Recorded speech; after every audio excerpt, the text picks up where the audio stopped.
swoops into an area. Exactly. So and that's the scary part. Yeah, there's not a lot of signs of a tornado out in nature, except for the sound of the wind or actually visually seeing it. It's not like the wind is really gusty around a tornado. Right. It's producing the wind. So there might be wind being pulled into the tornado, but the tornado itself is generating the wind. Now I want to show you that line of storms, Carolyn. There's actually 3 separate lines of rotation. Tornado warning for the first 2.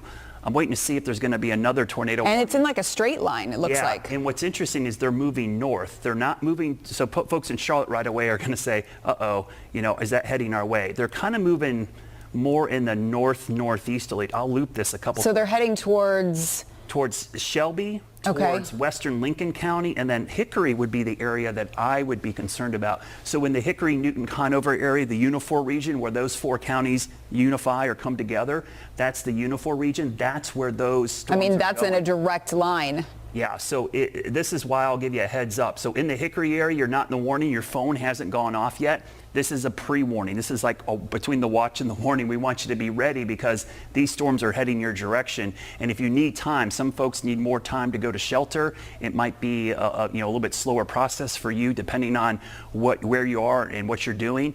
This is a heads up. Go ahead and start those procedures now to get to a safe location in the Hickory area, because as you can see, those storms are tracking north at about 30 miles per hour. So I'm going to do an updated track on this. Boy, that is really tightened up, Caroline. So when I see that tightening up, that means the rotation is getting stronger. And so and it's not, I don't think it's an overreaction at this point to grab, if you have your emergency bag, make sure you know where that is. If you don't, the things you need to take, your medications for you, medications for any pets, make sure you know where all of those things are. Put them in a bag and get to your safe spot, because the best case scenario is this turns out to be nothing and it fizzles. But at this point, Brad, when we're looking at this looks pretty strong, and it looks like it could materialize into something that could be very dangerous. Okay. So I stepped off camera here for a second just because I want to move our Dallas camera too, because I want to see if we can get a clear view of this. So what you're looking at, that's the updated storm track. So if you live in those communities listed on the screen, I want you to go ahead and get to your shelter location, or if you know somebody in those locations, to make sure they're getting to a safe spot as well. And remember, depending on the method that you're watching me right now, if it's via live stream, there's a little bit of delay. Even over cable and satellite, there's a delay. Don't wait to the very last second. Do this 5-10 minutes before that time. So I have a quick question. Yeah. The colors, what do they indicate? Is red red is the most... So this is the wind. So this is the direction of the wind. And then the brighter the color is, the stronger that wind is. So I kind of covered it up, but I wanted to track where the circulation is. So let me take the storm track off, and I'll kind of explain what's going on here and why I'm seeing the strong rotation in there. I'm going to remove the storm tracks. Everybody take note of that storm track. Between now and about 5 o'clock, you need to be in your shelter location. So if I zoom in carefully, you can see there near Polkville, just west of Lawndale, near Union Church Road. Okay, you see the reds, and if you look at up at the top, it's going to tell you that the reds are going away from the radar. I'm looking at the radar from Greer, South Carolina, which is to our lower part of the screen. So these winds are going away. The greens are coming towards the radar. So if you have winds going like that, and imagine I had a paper towel roll or a pencil between my hands, what would be happening to it right now?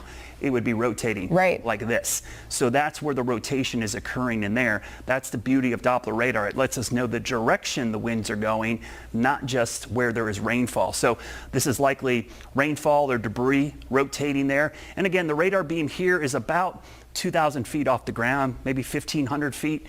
So west of Lawndale, we know there's circulation in the cloud. The question is it making it to the surface? Is it just a wall cloud or rotation in the storm?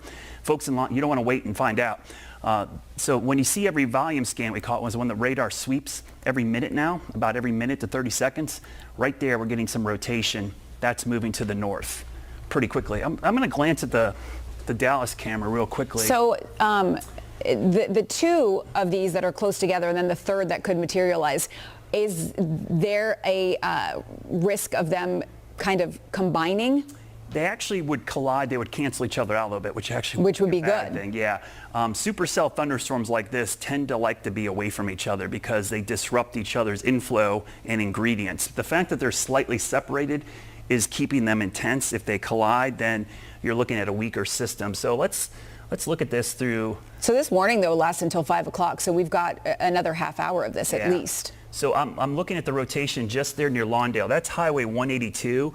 This is heading towards the northern section of Cleveland County, Bellwood, Kaiser, Toluca, Olive Grove, and then it's going to head towards South Mountain State Park area before it moves into Burke County. Now, it will clip the northwest corner of Lincoln County, so that's why you're seeing Lincoln County in there as well.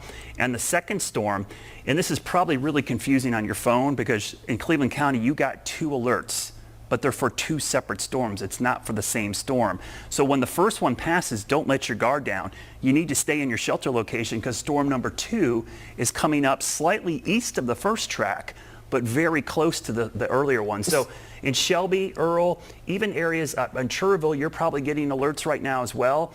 That is because of the second storm. Now, if you're outside of these polygons, you should not be getting an alert on your phone. And I get this often. People say, I live in Gaston County. There's a warning for Gaston County. It's only for the northwest section of Gaston County. If you're in Gastonia, Belmont, Mount Holly, your phone should not be going off because this warning is not for you. We try to not overwarn for these cells. So, but I think it's a good point right now that if you don't have the app, the WCNC app on your phone, this is why it's so important to have it. We're not trying to push anything to you. We're not selling you anything. We're just trying to keep you safe. So get that app, download it, because as Brad is telling us and showing us, this isn't just one tornado. There is a second one and then possibly that third. Is the third still materializing at this point? It's still rotating. I have not warned for it yet. But one thing I have noticed, and you might have heard me say, wow, because that is a classic hook echo. Oh, you can see the hook. It looks like a fish hook. The fish hook, and that is an indication. So what happens is the storm rotates. It forces the precipitation or rain to wrap around, and then there's a little hook at the end, this little barb that you would see in a fish hook. That's where the tornado would be in place. So the fact that that is forming even more, and then we look, I'm going to look at the debris signature. Ooh, and we also have a little bit of lowering in the CC values, which means there might be some lofted debris there. That's an indication of strong rotation and maybe some debris. I'm going to look at one other source here off camera briefly, just to confirm what I'm seeing is actually what I'm seeing there. So what I try to do, I look at a lot of different data, guys. So there's a lot of different sources I'm looking at to try to confirm what we're seeing on radar. And I am near Lawndale seeing possibly some lofted debris. It doesn't look as strong as the one in Boiling Springs the other day, but there is. What does that tell you? So that means that the radar is trying to confirm to me that there's a tornado on the ground. We can confirm a tornado a couple different ways. Visually, a trained spotter, somebody videoing it, pictures, but in this case, the radar is actually detecting lofted debris. And so a radar confirmed tornado could occur. So I am actually I'm talking to some of our spotters over in that area right now to see if we got any confirmation of that. Both appear to be radar indicated. I'm looking at all our spotter reports, have not seen any additional reports coming out of that. So can you go back to the timeline of when people need to get out? Yeah, we'll do storm number 1 because this is the first storm. Okay, so this is based on the movement of 30 miles per hour to the northeast. Lawndale, it's on you right now. You should already be in your shelter location. Next, Bellwood, Rockdale, Olive Grove, Shoops Ford, Henry, Pleasant Grove, eventually Blackburn. So again, those times, please don't use those exact. Do it 5-10 minutes before that time. I want you to give a little bit of leeway with that. Do it now if you can. Don't wait because, I mean, this technology is great. We're pretty good at this, but I'd rather you be more cautious. That's a general guide. Now, storm number 2, I'm going to look at the velocity real quick. Ooh, that actually looks like it's moved north a lot quicker. It looks like it's just crossing to Cleveland County now. So that's crossing the state line. I'm going to do a track on that. So this is storm number 2, completely different storm. Oh, so it's past that 5 o'clock warning time. Yeah, so Patterson Springs, Shelby, looking at eventually Kingstown, Lawndale. So pretty good chance this will be extended. I don't know, we'll see. Based on the 30 mile per hour movement, I actually think it's moved faster than that, just looking at the radar. So Brad, is this a good time to speak to the Catawba County Emergency Management spokesperson, or should we stay with this? It's heading their way, so I would definitely tell people in Catawba County need to be on guard, because this is going to head your direction, and the southwest corner of the county is under the warning right now. Okay, Karen Yossi is now on the phone. Karen, thanks so much for joining us. What is your message to deliver to people who are in the line of the storm? So I absolutely echo what Brad just said about seek shelter now. We've been in communication with our schools, with our critical facilities like hospitals, to make sure that they're watching this closely as well. People need to take it seriously, and hopefully it turns out to be nothing, but people need to take it seriously. That's the greatest hope. Are there spots that are open for people to go to if they don't have shelter at this point? So my favorite one to tell people about is the corner mini market. Yep. Most of them are open 24/7. You pull up, you run inside. It's a concrete block construction. It's got 4 walls and a roof, and that's what they need to be looking for. If they're out in their car or outdoors and they can't get inside a building, they need to cover their head and their neck, try and crouch down on as low in the car as they possibly can, and cover themselves with a coat or a blanket or whatever they have available. At this point, schools are out, right? They're out of session. They are, but there are buses still delivering school kids back to their homes. There are students that are in after-school care at their schools. So that's part of our communication with the school systems, is making sure that everybody's taking it seriously. So at this point, what are you telling the schools, and also what are you telling the bus drivers who might be carrying students right now on their buses? So I talked to the school superintendent's office just about 3 minutes ago, and they assured me that the buses were almost done. They were in contact with the bus drivers and getting everybody back to a safe location. So that's good, and they're halting, bringing everybody who's in after-school care in from outside and making sure that they're in safe spaces inside the schools as well. And these are things that students and teachers and the school system prepares students for. Right, they do. This is a pretty well-practiced procedure. And it's one that's proven to be safe. So, we strongly encourage it, but I always like to touch base with our schools.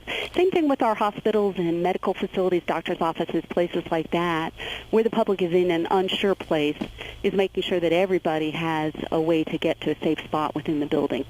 So, Karen, I imagine you are in Catawba County. What does it look like just from where you are? Right now it is very cloudy. Winds have picked up. We're seeing a little bit of rain, but not a lot yet. Certainly the radars that I'm looking at, it's just getting to the corner of the county now. So we'll watch pretty carefully for the next few minutes. Anything else that you want to tell viewers who are watching this and are in these affected areas? Pay attention to what you see on weather reports. Pay attention to your local TV stations.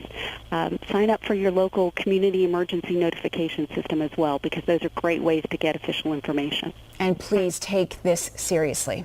That's correct. Thank you. Karen Yossi, thank you so much from Catawba County Emergency Management. So yeah, Brad, I think, one of these things is we see you might be someone who's experienced warning after warning after warning and nothing's ever materialized. Yeah. That's good. Yeah.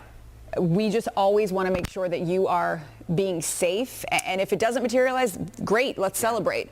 But we have to give this warning, and you have to take it seriously. Yeah, absolutely. I say this all the time. You wear your seatbelt all the time for the times you need it, not the times you don't. In this case, we want you to be prepared regardless of what happens. These two circulations moving through, I just got a report from a spotter over in Lattimore area, power out. So some kind of damage was occurring there, and based on the radar seeing the debris, I am not surprised. Definitely seems like that would be the area where we had something touch down. There's two separate circulations. One is approaching Bellwood right now. One is just crossed the state line, moving into Cleveland County.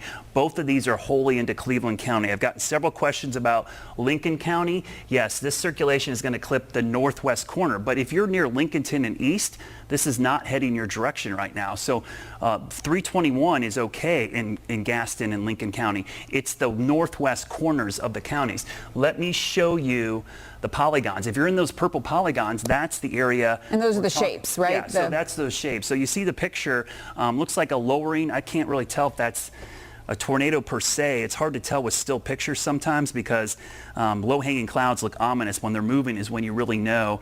And what area, what part are you looking at? Near exit 90 near Gaffney.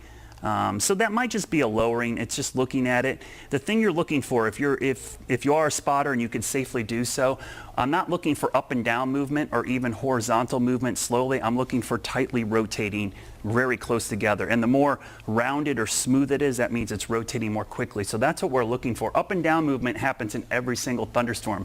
That's not rotation. That's just up. Convection, you think about a convection oven is up and down. That's what we call thunderstorms because there's up and down movement. That's what forms the storms. We're looking for this kind of rotation, not up and down movement. So again, if you're in the eastern part of Gaston and Lincoln County, I want you to pay attention to the weather, but you're not in this warning. We just talked to Catawba County, and my next concern is going to be the area around Hickory, because both of those storms are tracking in that direction.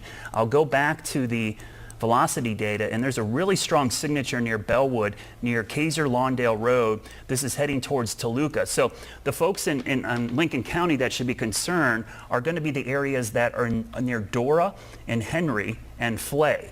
Those are the areas. Back towards Lincolnton, not an issue with this storm. This storm at least is going to pass to your northwest.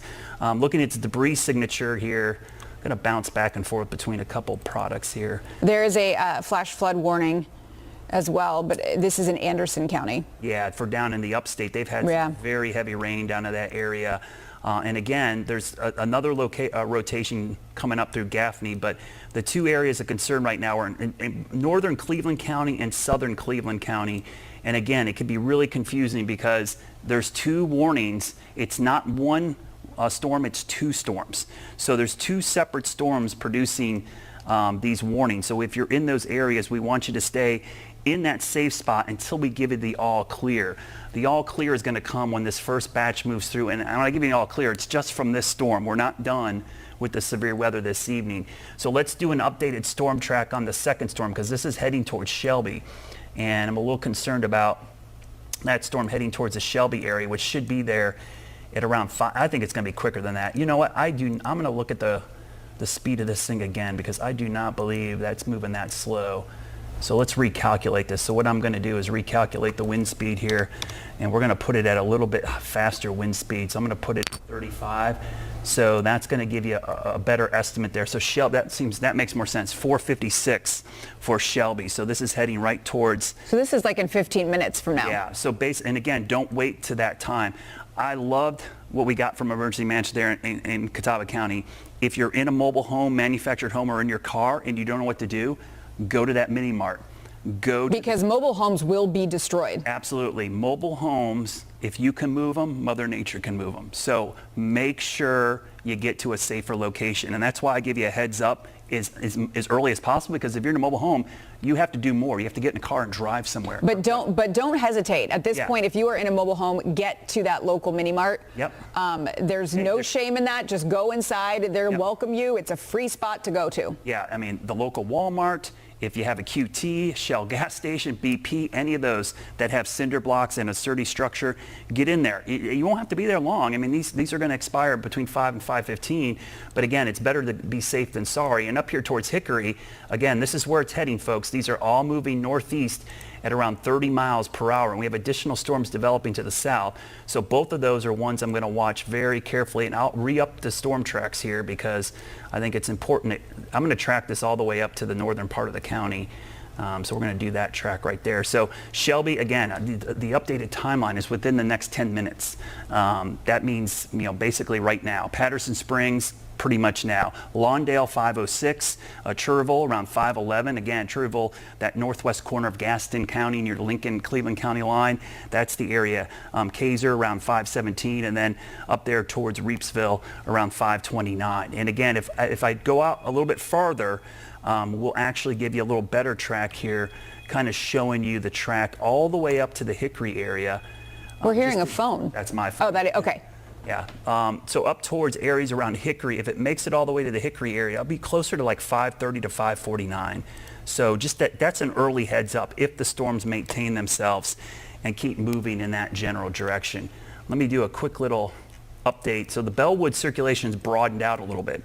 That's a good sign, actually, because it's not as tight. That means it might be weakening quite a bit. So it's not spinning as Yeah, so it broadened out. But fast. here's the thing you got to watch out for. These storms do go through what we call cycling. They could weaken as one circulation falls apart and a new one forms.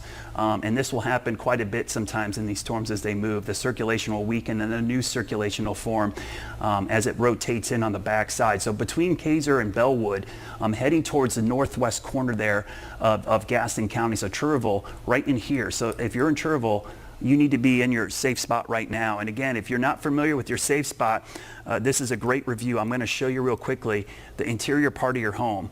So find that green room right there. See all the walls between you and the outside, and there's no windows in there? That's the lowest level. That's where you want to be. Get to that. Now, why do we want you to do that? Because tornadoes are going to pick things up and throw them at you. I've seen the debris show up on radar. Those become deadly missiles. We want the walls to block you. If the first wall doesn't block it, the second one will, the third one. And then in that room, if you have a helmet, skateboard helmet, bike helmet, hard hat, any kind of protective element for your head, put it on. I don't care how silly it looks and how weird it feels. Protect the head. 80% of the injuries in tornadoes and fatalities come from head trauma, basically getting hit in the head with stuff. So we want you to seek that lowest level and protect your head. That's why if you remember from school and all the school kids and school talks that I do, we go over this. You get in the hallway, protect your head, right? That's what we want you to do in this situation. So again, 2 tornado warnings, both to the top of the hour, but for 2 separate storms, Carolyn. The first one is near Bellwood. It's about to cross over into that northwest corner. There's a new warning for the third storm. So we got the third storm. The third one did materialize. So Man, this is really setting up for what could be dangerous impact. Yeah, so this and the tornado warning now is 5:30. Yeah, so this one is a little further south, and so it's going to include more of Gaston County. It doesn't, or a small section of Gaston County, it looks like. Pretty close to the Bessemer City area, but not to Gastonia yet. Now, it doesn't technically include York County, but the northwest corner of York County would be an area I would watch as well. So it only includes Cleveland County, but remember, storms don't stop at the county line, okay? We want to make sure you're kind of ready. So these general areas, northern Gaston County and southwestern Lincoln County, you need to be on guard as well, because eventually that could be heading your way. I showed you that circulation earlier, and again, you see the tight rotation. Now, this is south of Gaffney. We've seen the same storm on either side of Gaffney. One crossed northwest, this one's to the southeast. Gaffney's here, this is 105, that's Blacksburg. Over the Kings Mountain State Park area, Crowder's Mountain is up there. That's kind of the area it's heading. So you see the 3 separate circulations. One right there near Bellwood, one is approaching Shelby, and one is approaching Gaffney right there. So 1, 2, 3 circulations all moving to the north and east. Now, are they moving at the same pace? Let me look this. I think the speed is all about 30 to 35 miles an hour. So basically in the same, between 30 and 35 miles per hour for all of these storms. So it would, if this does in fact become a tornado, it would be one after the other, after the other. Yeah, there's not a lot of time. And that's why if you're in Cleveland County and you're already in your shelter location, just stay there. Even after the first storm passes, storm number 2, unfortunately, is approaching Shelby. This one is really close to Shelby right now. Let's go in close. The circulation is very close to River Chase Drive, Poplar Springs Church Road, just west of 18 there. So kind of where River Chase Drive and 18 come together, this is going to head towards 74 on the west side of town. So Blanton Street, Charles Road, Weston Road, West Grover Street, basically where 226 and 74 come together there on the west side of Shelby. That is where I'm going to want you to seek shelter and stay there until that storm passes. Let's look at the, I'm going to look at the product here that shows debris. I don't see... Doesn't look like we're getting a debris signature on any of these right now, which is I don't want to see. I'm hoping we don't see that with any of these. But let's go back to the circulation near Toluca, which is crossing, about to cross into that northwest corner, very tiny corner section of Lincoln County, up in that general vicinity. That's where it's moving. It's crossing the Lincoln County line, and that's the southwest corner of basically Catawba County. Looking at some pictures coming in. Thank you, David, just sent me western Lincoln County looking towards Toluca. Nice lowering there. Doesn't look like... And when you say lowering, is that So what I'm looking is below the cloud base, are we getting a lowering of any kind of cloud? And when we see that lowering occurring, that could be the formation of a wall cloud. So David just sent that to me. Thank you. You can see that lowering below it. Now, sometimes these are what we call scud clouds. They're just low-hanging fractus clouds. They're very kind of disoriented. But those are the type of structures you're looking for. But that's the area of the storm and the part of the radar signature that we're seeing. So that would be the right spot if there was a tornado trying to form. So to me, this tells me that thing is still trying to organize, or it's just off the ground. It's not quite making it all the way down. Are you seeing any hooks at this point? The hook? Not like we did before. So that's a good sign. And what might be happening as these move north, they're getting farther away from that warm front. So it might be moving into an environment that isn't quite as favorable for rotation. So I'm looking at a couple products here out of the upstate. So the dew points are pretty warm all across the area. So I'm trying to figure out where that actual warm front is. It looks like it's just south of Interstate 40. So it should still be able to rotate as it moves towards Interstate 40. But once it gets past there, it might run into a little bit of issue. So again, we got 3 warnings, guys. 3 separate storms. Tornado warning for Catawba, Cleveland, Lincoln County till 5 o'clock. Then Cleveland and Gaston County, northwest Gaston County till 5 o'clock. And then Cleveland County again until 5:30 with the 3rd storm in the line. Now, when you say these counties, I would say this is a rare case where almost all of Cleveland County needs to be in shelter. But northwest section of Gaston County is the only part of concern. The northwest Lincoln County is our other concern. Let me look at the Dallas camera real quickly. I have it aimed in that direction. So this is looking from Dallas, which is in northern Gaston County, north of Gastonia on 321, looking back to the west. I don't see anything there. We're having some pretty poor visibility. This is one of those situations where it's probably going to be hard to pick these up. The atmosphere is pretty saturated today, so anything out there is going to be completely rain-wrapped in that vicinity. And I think we have a picture from the airport as well. This is from Charlotte Douglas International looking off to the west. And that shot would show kind of the same thing. We're kind of seeing some low-hanging clouds, but nothing that jumps off that says we've got, a possible tornado anywhere in that area, at least visually. I think the radar is going to be our best friend today. So Brad, it's 4:51, so at least 2 of those warnings are set to expire in less than 10 minutes. Now, does that mean we're in the clear? Probably not, because that 3rd storm is still coming, and those storms could be rewarned for. They could be cycling a little bit. So even though that's why if you're in Cleveland County, I want you to go ahead and just stay in that shelter location, because there's additional storms behind it. It's not safe to get out of your shelter location in Cleveland County until at least 5:30, maybe later. So even after these expire, I want you to stay in your spot. I'm actually looking at a camera over in Bessemer City real quickly as I kind of look to see if I see anything in that general area as well. I don't see anything that would indicate we've got anything on the ground right now. So I'm looking, Bessemer City there is in western Gaston County. I'm looking back towards the west. And again, I think we're just too far away to really see anything in this area.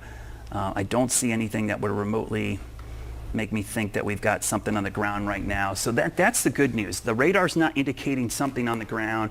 We're not getting a ground truth. So these are all radar indicated tornadoes, which is what you want to see. However, don't let that fool you that it couldn't materialize in very quickly, because these, as you know, I mean, you've shown us these things can pick up and change very quickly. Yeah, and so the point of the warning is to give you a heads up. If we wait till we get confirmation, it's too late. So there is a little false alarm rate with the tornado warnings, but that's why I'll always preface, like, this is a radar indicated versus confirmed versus damaging. We've got steps even in the tornado warning process that go from warning to, hey, imminent. There's even an upgrade to a tornado warning called a tornado emergency, which is very rarely issued when there's a violent large tornado heading towards a city or a largely populated area. So for that 3rd warning area, the one that's set to come the last, that's expiring at 5:30 at this point, do you have the pinpoints of the times that people in those areas need to seek shelter, or by what time they should seek shelter? So that one, I'm going to be a little more conservative with it? Yeah, I'm going to get a little more conservative with the track here, because it could be a little further east than the first two. So this is going to include Shelby at 524, but it's also going to include areas closer to Cherryville, Falston, and Dallas, close to 545. So this is going to encompass a bigger section of Gaston County. Not Belmont, Mount Holly, Cramerton, you're okay. But if you're in Gastonia west, so think 321. What side of 321 are you on? Are you west of there, towards the mountains, or towards Charlotte? If you're towards Charlotte, you're okay. If you're towards the mountains, you need to seek shelter, because this is the location we're talking about. As it crosses 85 here shortly, it's still down near Blacksburg, South Carolina. Going to cross the border very close to, where the new casino is there, the Two Kings Casino there, right on the border, 85. That's kind of the general area it's heading towards near Grover, and then it's going to head towards Patterson Springs, Kings Mountain, in between those two locations.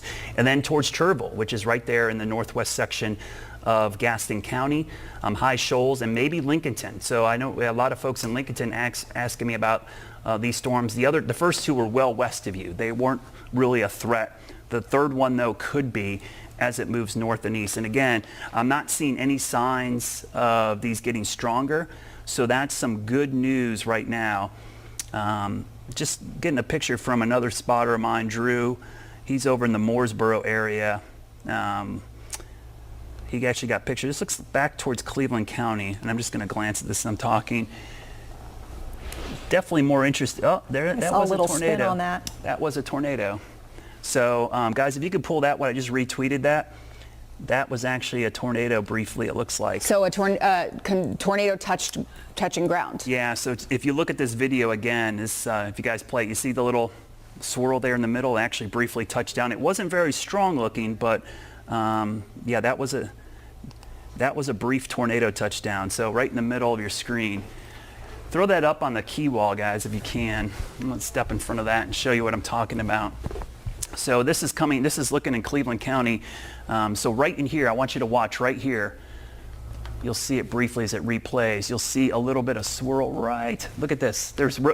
It's rotating right in here. So what's going on here, this whole column is rotating, but what happens is once we get condensation to form, or even debris, so there's a brief tornado right there. See it? So Brad, when this happens, does this mean that that's just one that could? Yeah. Okay, so it's not. So that could. You think of Wizard of Oz, you think of the big one, and that's it. But there could be multiple in this area. Yeah. So what's going on here, Carolyn? Actually, this whole, you can't see it because there's nothing in the air. Air is invisible, right? So this air is rotating. The only time it becomes visible is if what we get, it's called a condensation funnel. The moisture gets compressed and forms a funnel, like you saw right there, or it picks up stuff that we see.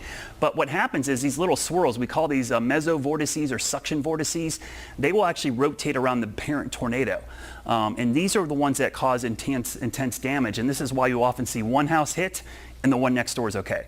Because these little, almost like tentacles, will rotate around the main tornado and they cause enhanced damage. So that's tornado. That's what I'm talking about. That's a tornado. That is great video. Thanks for sending that in to us, guys, because that's exactly the kind of confirmation we're looking at. Now that's not a strong rotation, but that is. But it's a rotation nonetheless. And that was with the first storm, by the way, near Mooresboro, just west of Lattimore in the Boiling Springs area. And not too far from there, 500 power outages. Yeah. So something touched down there. We got damage reports, and we certainly had something touch down based visually. So that's one I would say is a confirmed tornado, at least briefly. We'll wait for the surveys to be done to see what strength it was, but that's certainly a tornado there. That was with the first storm, which, by the way, is now just crossing into southwestern Catawba County. So at this point, what do people in those areas, they're experiencing what? Strong winds, rain, just your typical kind of storm? Honestly, outside of the tornadoes, there is not a lot of other stuff going on in that storm. So it looks like a reissuance of this tornado warning. So they just reissued one, it looks like. Let me see what they issued that for. So yeah, so they extended that up a little bit. This is oh, it's a longer track now? Yeah, so they basically just re-upped this one. We'll give it a second. It hasn't populated yet on our screen, but I just got it on my phone and on my other source.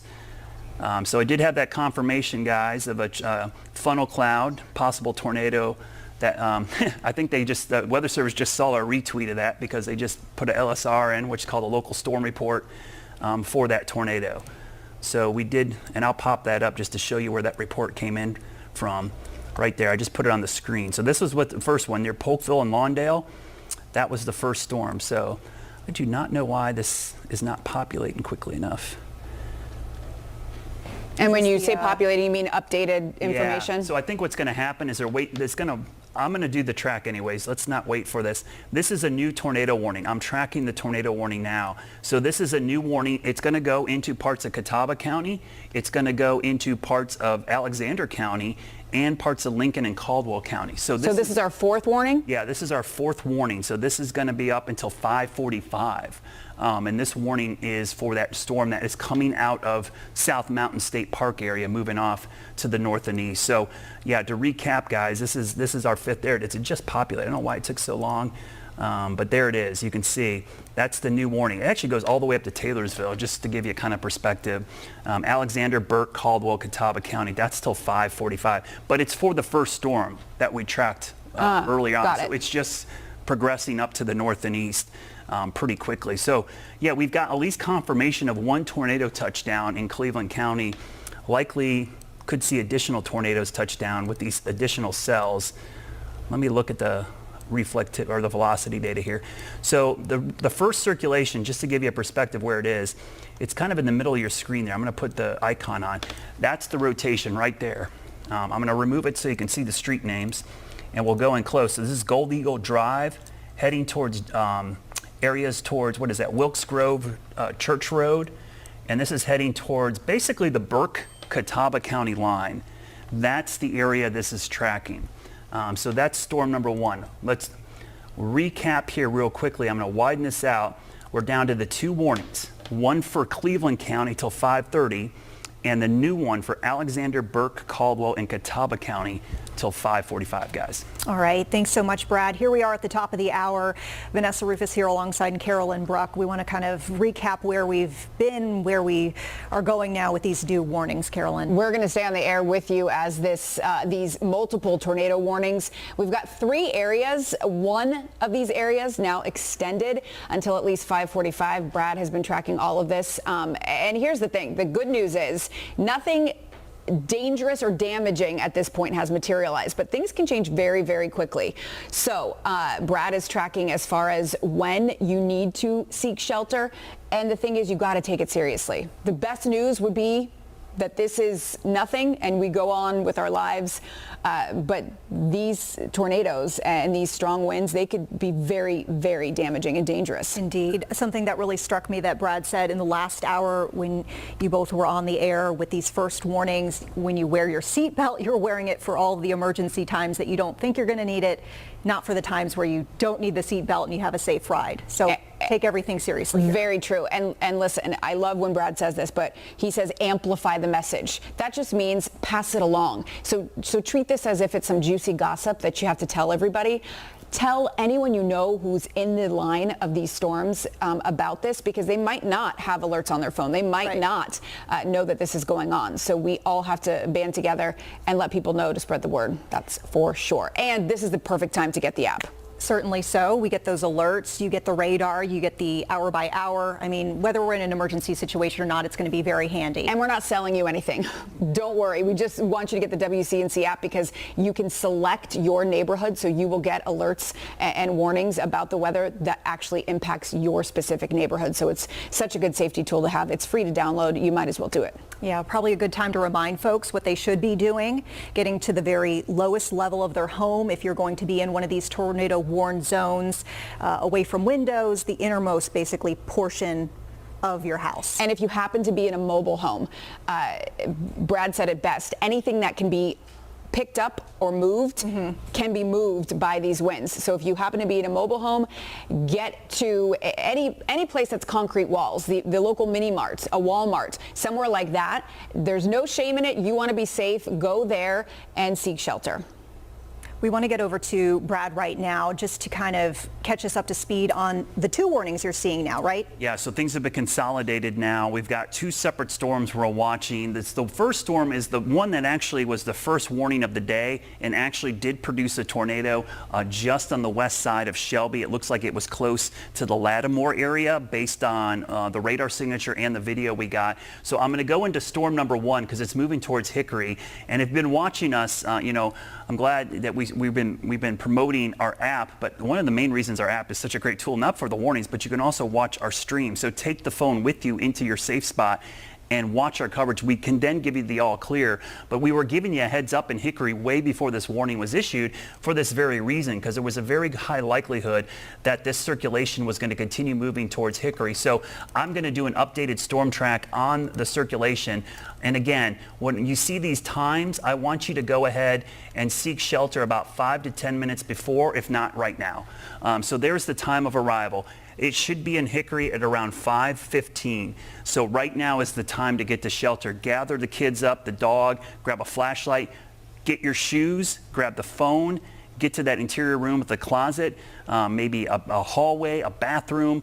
If it's the lowest level, if you have a basement, thank goodness, get to the basement. Grab a helmet, put it on your head. If you don't have a helmet, use something to try to protect your head. Hunker down, especially if you start hearing things banging around, because what we want you to do is protect you from the flying debris. So heading towards Hildebrand, Hickory Regional Airport, 5:14, downtown Hickory, 5:16, North Lakes, around 5:20 this evening. Now, storm number 2 is just to the south. That storm is just now entering Cleveland County. It's near Grover. I'm going to do a track on that as well. It's crossing 85. Boy, it has a lot of lightning with it as well. And lightning's always dangerous, but the reason I'm watching the lightning, where there is actual science correlated with tornado genesis and a spike in lightning strikes. So when we see a spike near the circulation, we think that we know we're getting some strong updraft going on there. And when strong updraft occurs, you get rotation occurring. So this is heading towards Patterson Springs, Grover, Shelby again, third time, 5:30, Kings Mountain, 5:31, Bessemer City, 5:39, and Cherville, again, for the second time today, 5:45. Again, hopefully most of you already know because you went through storm 1 and 2, but storm 3 is on the way. And again, it's that time of day. A lot of folks probably not watching TV. Hopefully they're watching online or social media. Again, we will try to amplify this message. Text, call, DM, do whatever you have to, post on your Facebook page. If you live in those areas, please seek shelter now.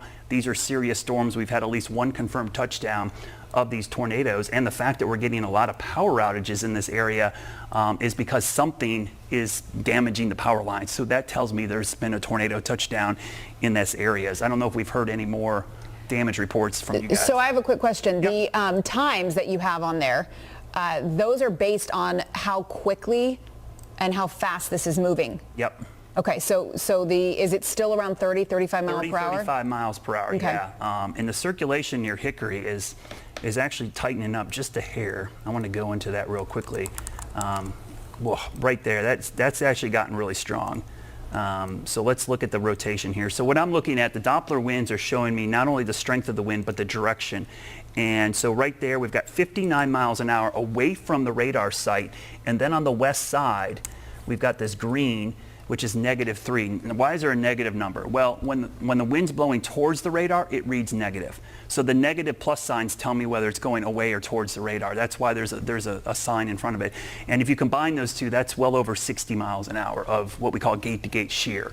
So that's a pretty strong rotation moving towards the Hickory area. Let's look at the dual pole data to see. It's hard to tell. I don't see a lot of lofted debris, not a definitive sign that there's a tornado on the ground, but the rotation in the cloud. Now, I will caution you, at this distance from the radar, I'm going to look at the radar. How far away are we? We're looking at about 3,700 feet. So the rotation, the beam of the radar is hitting the storm at 3,700 feet. And you're like, why is it so high? Remember, the Earth is curved. The radar is down in Greer. The radar beam goes out in a straight line, but the Earth will slowly curve away, so the radar beam gets higher and higher in the sky. So the farther away from the radar you are, you're seeing higher up into the atmosphere. That's why radar is not a uniform coverage. They're like cell phone towers. The closer you are to the radar or the cell phone tower, the better your signal. So when storms get far away from the radar, we don't sample the lowest levels of the storm. So knowing that, that's why spotter reports and being overly cautious with storms far away from the radar is one of the things we do. And the fact that we have such strong rotation at that altitude, pretty good chance that we're going to see it drop down. Also remember, it's moving into higher elevations. So the ground is coming up to the base of the cloud. So while the height of the radar beam is at 3,500 feet, if the elevation starts getting closer to it, the rotation gets closer to the ground. That's something that could cause the tornado to reform. Let's go down to the one, it's about to cross Blacksburg and 85 there. Daphne just popped up with a big outage, Brad. Yeah, so this, look at the lightning strikes there. That's the biggest lightning jump I've seen today. And again, lightning in and of itself, every thunderstorm has lightning in it, but when I see jumps in lightning associated close to the rotation, that's usually a sign that we're getting some development. So it looks like a new thunderstorm warning. So the middle storm that had a tornado warning at one point, they have swapped that out for a severe thunderstorm warning. So you might be getting a severe thunderstorm warning as well. My guess is that severe thunderstorm warning has a tornado tag in it. And what is a tornado tag? It basically means a severe thunderstorm warning that can and possibly could produce a tornado. So severe thunderstorms can do that.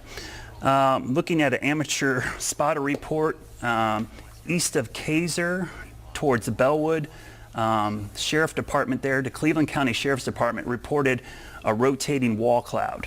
So that was that 443? So that was right near, looks like the Bellwood community, Kaiser towards Bellwood. So that's the northern part of Cleveland County. Train spotter, obviously Cleveland County Sheriff's Department, they're all Skywarn spotters, rotation in the storm. And that storm, by the way, is the one that just moved into Catawba County. So let's go in real close to Catawba County here, and I'll kind of focus in on that one and show you where it is, because the circulation is pretty intense there. It's approaching I-40. This is going to be really close to the Crawdad Stadium, right near the airport, and heading towards downtown Hickory. Not too far where the farmers market is. On Saturday, this is going to cross right over 40 and go right into the west side of Hickory. So the areas in Hickory, actually as I say that, I'm going to pull up, I'm doing a lot of things off camera, guys, because I'm trying to analyze this as well. So I'm actually going to try to, I know there's a camera in downtown Hickory that might have a better view. So what I'm looking for is when I see the radar, my radar is looking at about 3,500 feet. I want to see what's happening below. So oftentimes I will actually look to see what's below that, and cameras and spotters, that's where they come in very handy. That's why we oftentimes train our spotters here to make sure that we have a good view of these things. So I'm going to pull that up right now off camera, but that's getting really close to downtown Hickory. So let me put a track on that, because this has me concerned. This is heading towards a densely populated area in the west side of Hickory. So Hickory, you should be in your shelter location right now. I'm looking at their camera off towards the west. I can't see a lot, but there is some really dark clouds looking off in that direction. I'm just glancing at this real quickly. I think this is looking more towards the southwest. There is a lowering there just to the southwest of Hickory. It looks like it's going to cross 40. So again, if you know people in the Hickory, Newton, Conover, Morganton, Eichard area, the Unifor region. This is the Unifor region. This is where the 4 counties come together. If you live in this area, you know the Unifor region. Outside the area, you're probably like, what is that? It's where these 4 counties come together. It's that region where Burke, Caldwell, Catawba, and Alexander County all meet up. The unity of those 4 counties. So the Unifor region is where we have this tornado circulation. So if you have friends, family, churchgoers, or even friends that you know in that area, call, text them, let them know that there's circulation heading your way. I'm looking at the picture right now on the camera out of Hickory. Definitely a lowering taking place. I'm going to throw this into our chat here, guys. If you guys grab it in the weather Teams channel, you could probably pull that up.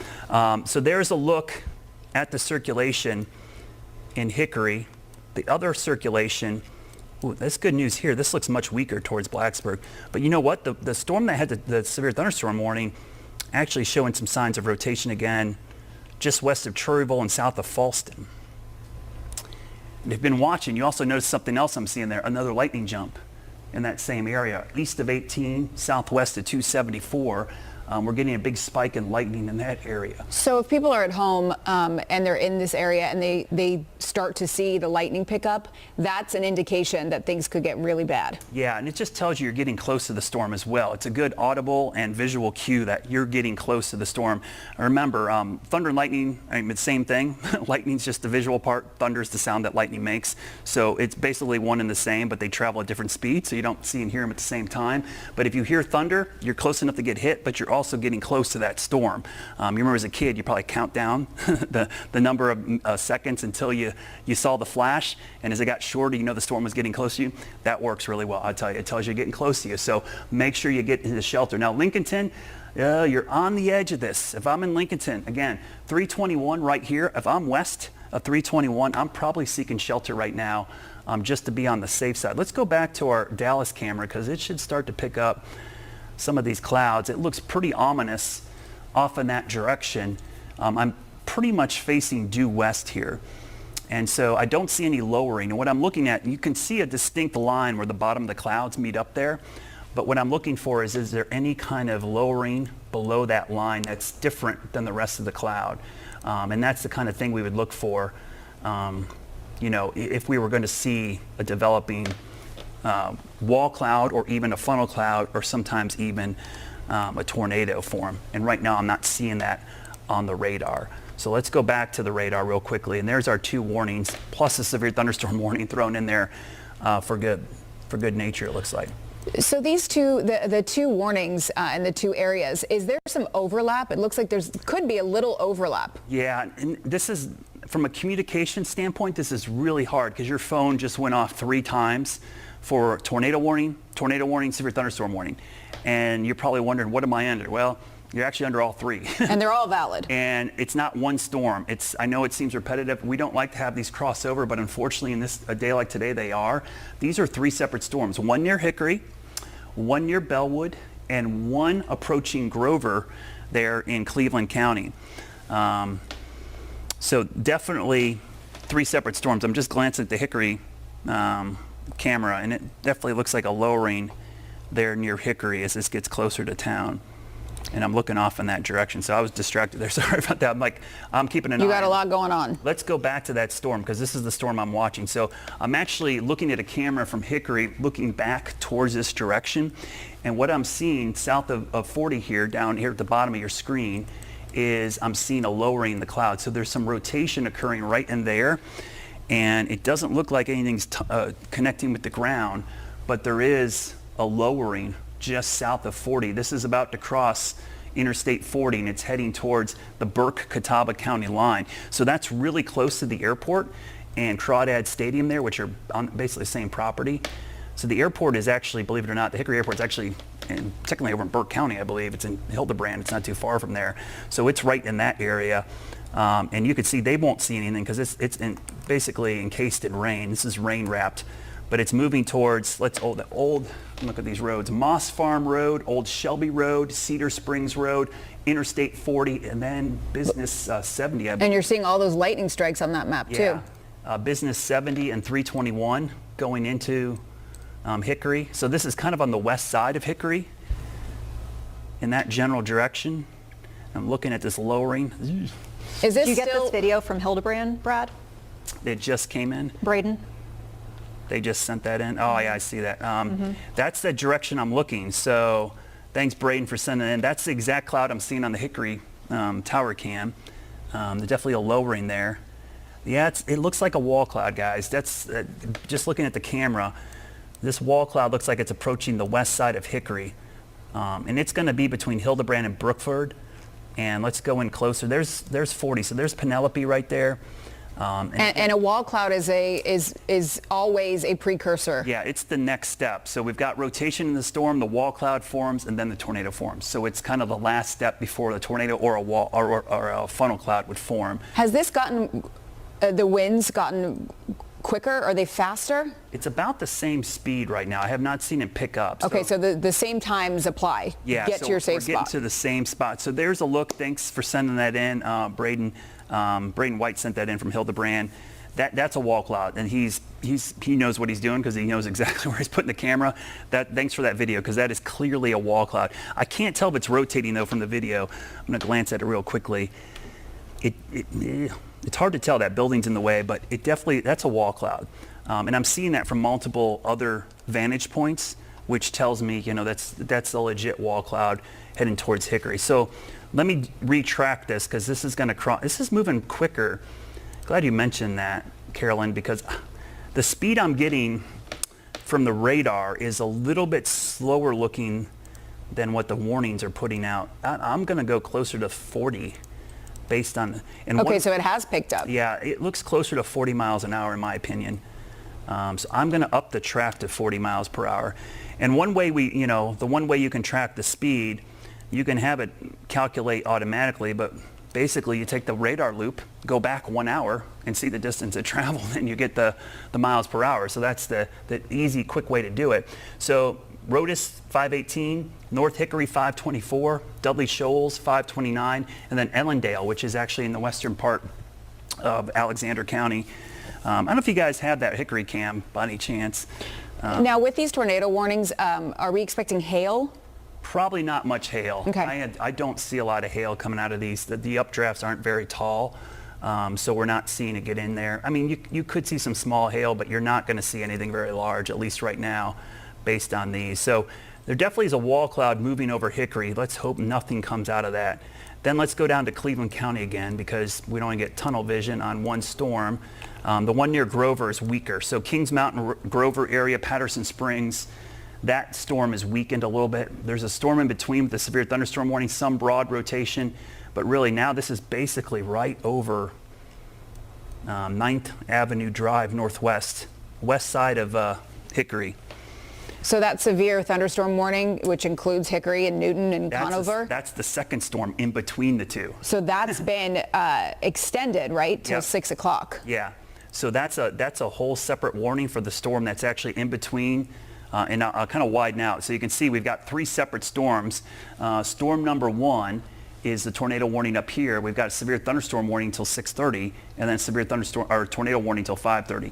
These all 3 have rotation in them, but this one is weakened enough that they have made it just a severe thunderstorm warning. And remember, I will really caution you, severe thunderstorms can and do produce tornadoes with little or no warning. We sometimes don't take severe thunderstorms warnings as seriously as we should. They can also produce damaging winds, hail, and lightning. So even though you may not have to seek shelter in that interior room for a severe thunderstorm, I wouldn't be outside. I wouldn't be near the windows. I wouldn't be in the shower or washing anything that's connected to a sink because of the lightning strikes. I would be towards the middle of the house and just kind of wait it out and be weather aware for potentially a quick warning for a tornado. So at this point, these warnings have been extended. Yep. There's still a major... Oh, thanks. So that's the Hickory camera I was talking about. And then off to the right there, when I was noticing earlier, we had a pretty good lowering coming out of Hickory. So, pretty good cloud-to-ground lightning strike there as well. So off to the right was a lowering. So that we're basically looking towards the southwest, and that's just passing on the west side of town. So you can see it's not even raining in this picture near downtown because it's just west. Somebody's reporting pea-sized hail. That sounds about right. Mike That would Bicatti be about the biggest in Patterson size Springs. I would see, yeah. So I'm getting a lot more pictures of wall clouds coming out of areas. And again, can you explain the whole wall cloud phenomenon? Actually, I can explain that real quickly. So as I widen this out, let me show you real quickly what I'm talking about. So how tornadoes typically form is, we've got this diagram here. You've got strong winds aloft and at the surface, but they're coming from 2 different directions. And what happens is you get these horizontal rolls. This happens a lot. Now these horizontal rolls, any gusty, windy day, you're going to get one of these. But when we get strong updrafts, and that's why the updraft is so important in those lightning jumps, because it tells me the strong updraft is developing. It takes those horizontal rolls and it tilts it on its side, and you get rotation. And so what happens, the first thing that lowers is the wall cloud. You see that little lowering, and it can even be rotating. Sometimes it is, sometimes it isn't. That lowering is what we call a wall cloud, and then the tornado will drop out of that. that is kind of like the setup. So earlier today, you see the wind shear. In the morning, I wake up and I go, ooh, we've got this wind shear set up west of Charlotte. We've got to watch. And then as the day goes on, you see the updrafts develop. And then in real time, you'll see those lightning jumps and the rest of this unfold before your eyes. So again, this is the tornado warning for the Hickory area. Let's go back to the velocity data. It's basically right over Hickory, guys, the west side of Hickory. So the fact that we're not getting a ton of damage reports is probably a good sign right now. I'm scrolling through some of the spotter reports I'm getting. And I'm also, so when we're on the air like this, a couple things I'm doing. I'm analyzing the radar in real time. I'm looking for real-time spotter reports. And I'm also getting pictures like this. I want to thank all of the followers on my Facebook, Twitter, Instagram. They are great spotters. A lot of times people say, you know, hey, you put out a lot of information. The stuff you send me is just as important, because having eyeballs on the ground to see what's happening below the radar beam is crucial. And while sometimes you think, well, this is going to help the people where it's happening, people upstream, like in Hickory, we were able to give you a heads up because we could show you what was happening down in Cleveland County. And the people in Hickory, the pictures you're sending me now are helping the people up in Alexander County, because they may not look at the radar and think they see anything, but when they see a picture, they're more likely going to seek shelter in that interior room. So that storm is passing right over Hickory. It's got a wall cloud. Thankfully, not near the surface yet. Let's keep it that way. But there's rotation there. So there is legitimately a concern for a tornado dropping down out of that. Even though it's not producing a tornado right now, you see that wall cloud, that's the precursor. So the whole goal of the warning is to let you know before the storm produces a tornado. I know we aren't always able to do that, because sometimes, you know, it forms so quickly and you can't get the warning out quickly, but the goal in this thing is to try to warn you ahead of time. So that's why you're seeing the warning still up for that. And I hear another tornado warning. Looks like it's coming out for a different area though. So that's not in our area, but the reason I'm hearing that on my computer is because to our south, we've got a warning down there in the upstate. And guess where that's going to eventually track? It's going to move into the western part of our viewing area. So 3 separate storms there. We started at 4 o'clock, right off the top of the show. Right away, saw the rotation in this as it was moving north towards Boiling Springs. Produced a tornado near Lattimore. Now it's up here near Hickory. 2 additional storms have rotated and spun up behind it. One now in western Lincoln County. And in Gaston County, just a heads up, we're starting to see rotation there as well. So we could see another storm spin up at any minute in that area. I'm going to pull up my Bessemer City camera real quick just to see what's going on over in there, because that storm is really close to the Kings Mountain, Bessemer City area. Let's go back to the Dallas camera though, because this should give us a good view as well. So definitely more ominous looking sky there. We actually see the base of the cloud. So this is where I'm looking for a wall cloud and I'm looking for a lowering. I don't see any right now. And so that's why we have the advantage to look back to the west. I'm actually going to go over the controls, guys. So if you can pull that up full screen real quickly. What I'm going to do is try to pan the camera southwest a little bit. Hopefully it'll take a second for you guys to see it on air. But what I'm doing is I'm trying to angle the camera back towards Crowder's Mountain area, because that should give us a good view back in that direction. So we're going to pan the camera a little bit more. And again, it'll take a second. You'll see the guy wire show up on the screen. So what you're seeing right there in the middle of the screen is a guy wire. It's just something that holds the tower up. And if you see that, you'll actually see the guy wire, and eventually you'll see Crowder's Mountain off in the distance, which will be a really good indication of the direction we're looking. So seen a lot of pictures and video coming in of a rotating wall cloud near Hickory. Saw that earlier on the camera out of Hickory, so we're looking in that direction now. We'll keep an eye.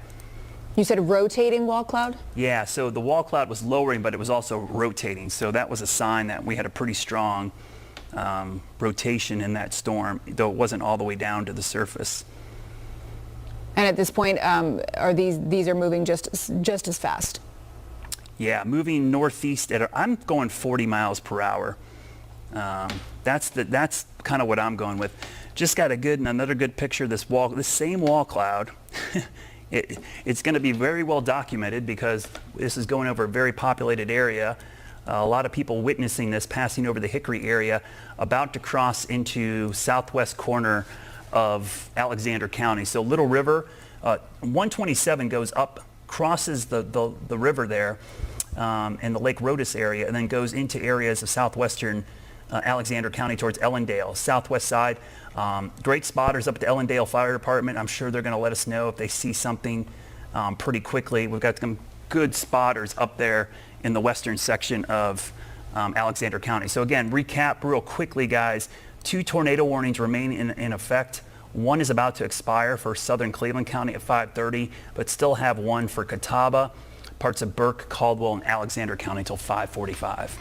All right, Brad, thank you. So you mentioned, of course, Brad was talking about Lattimore and that being an area of concern possibly for a tornado. We want to join now with Cleveland County Sheriff Alan Norman, who's joining us on the phone to talk about what he is seeing in the area. Alan, can you hear us? Yes, ma'am, I sure can. Excellent. Thanks so much for taking the time. We just want to kind of get a pulse from your county. Are you getting any reports of damage, any reports of injuries? No reports of injuries. We do have some trees down with a few roads that are blocked. Their local fire departments are actually in the process of clearing the roadway.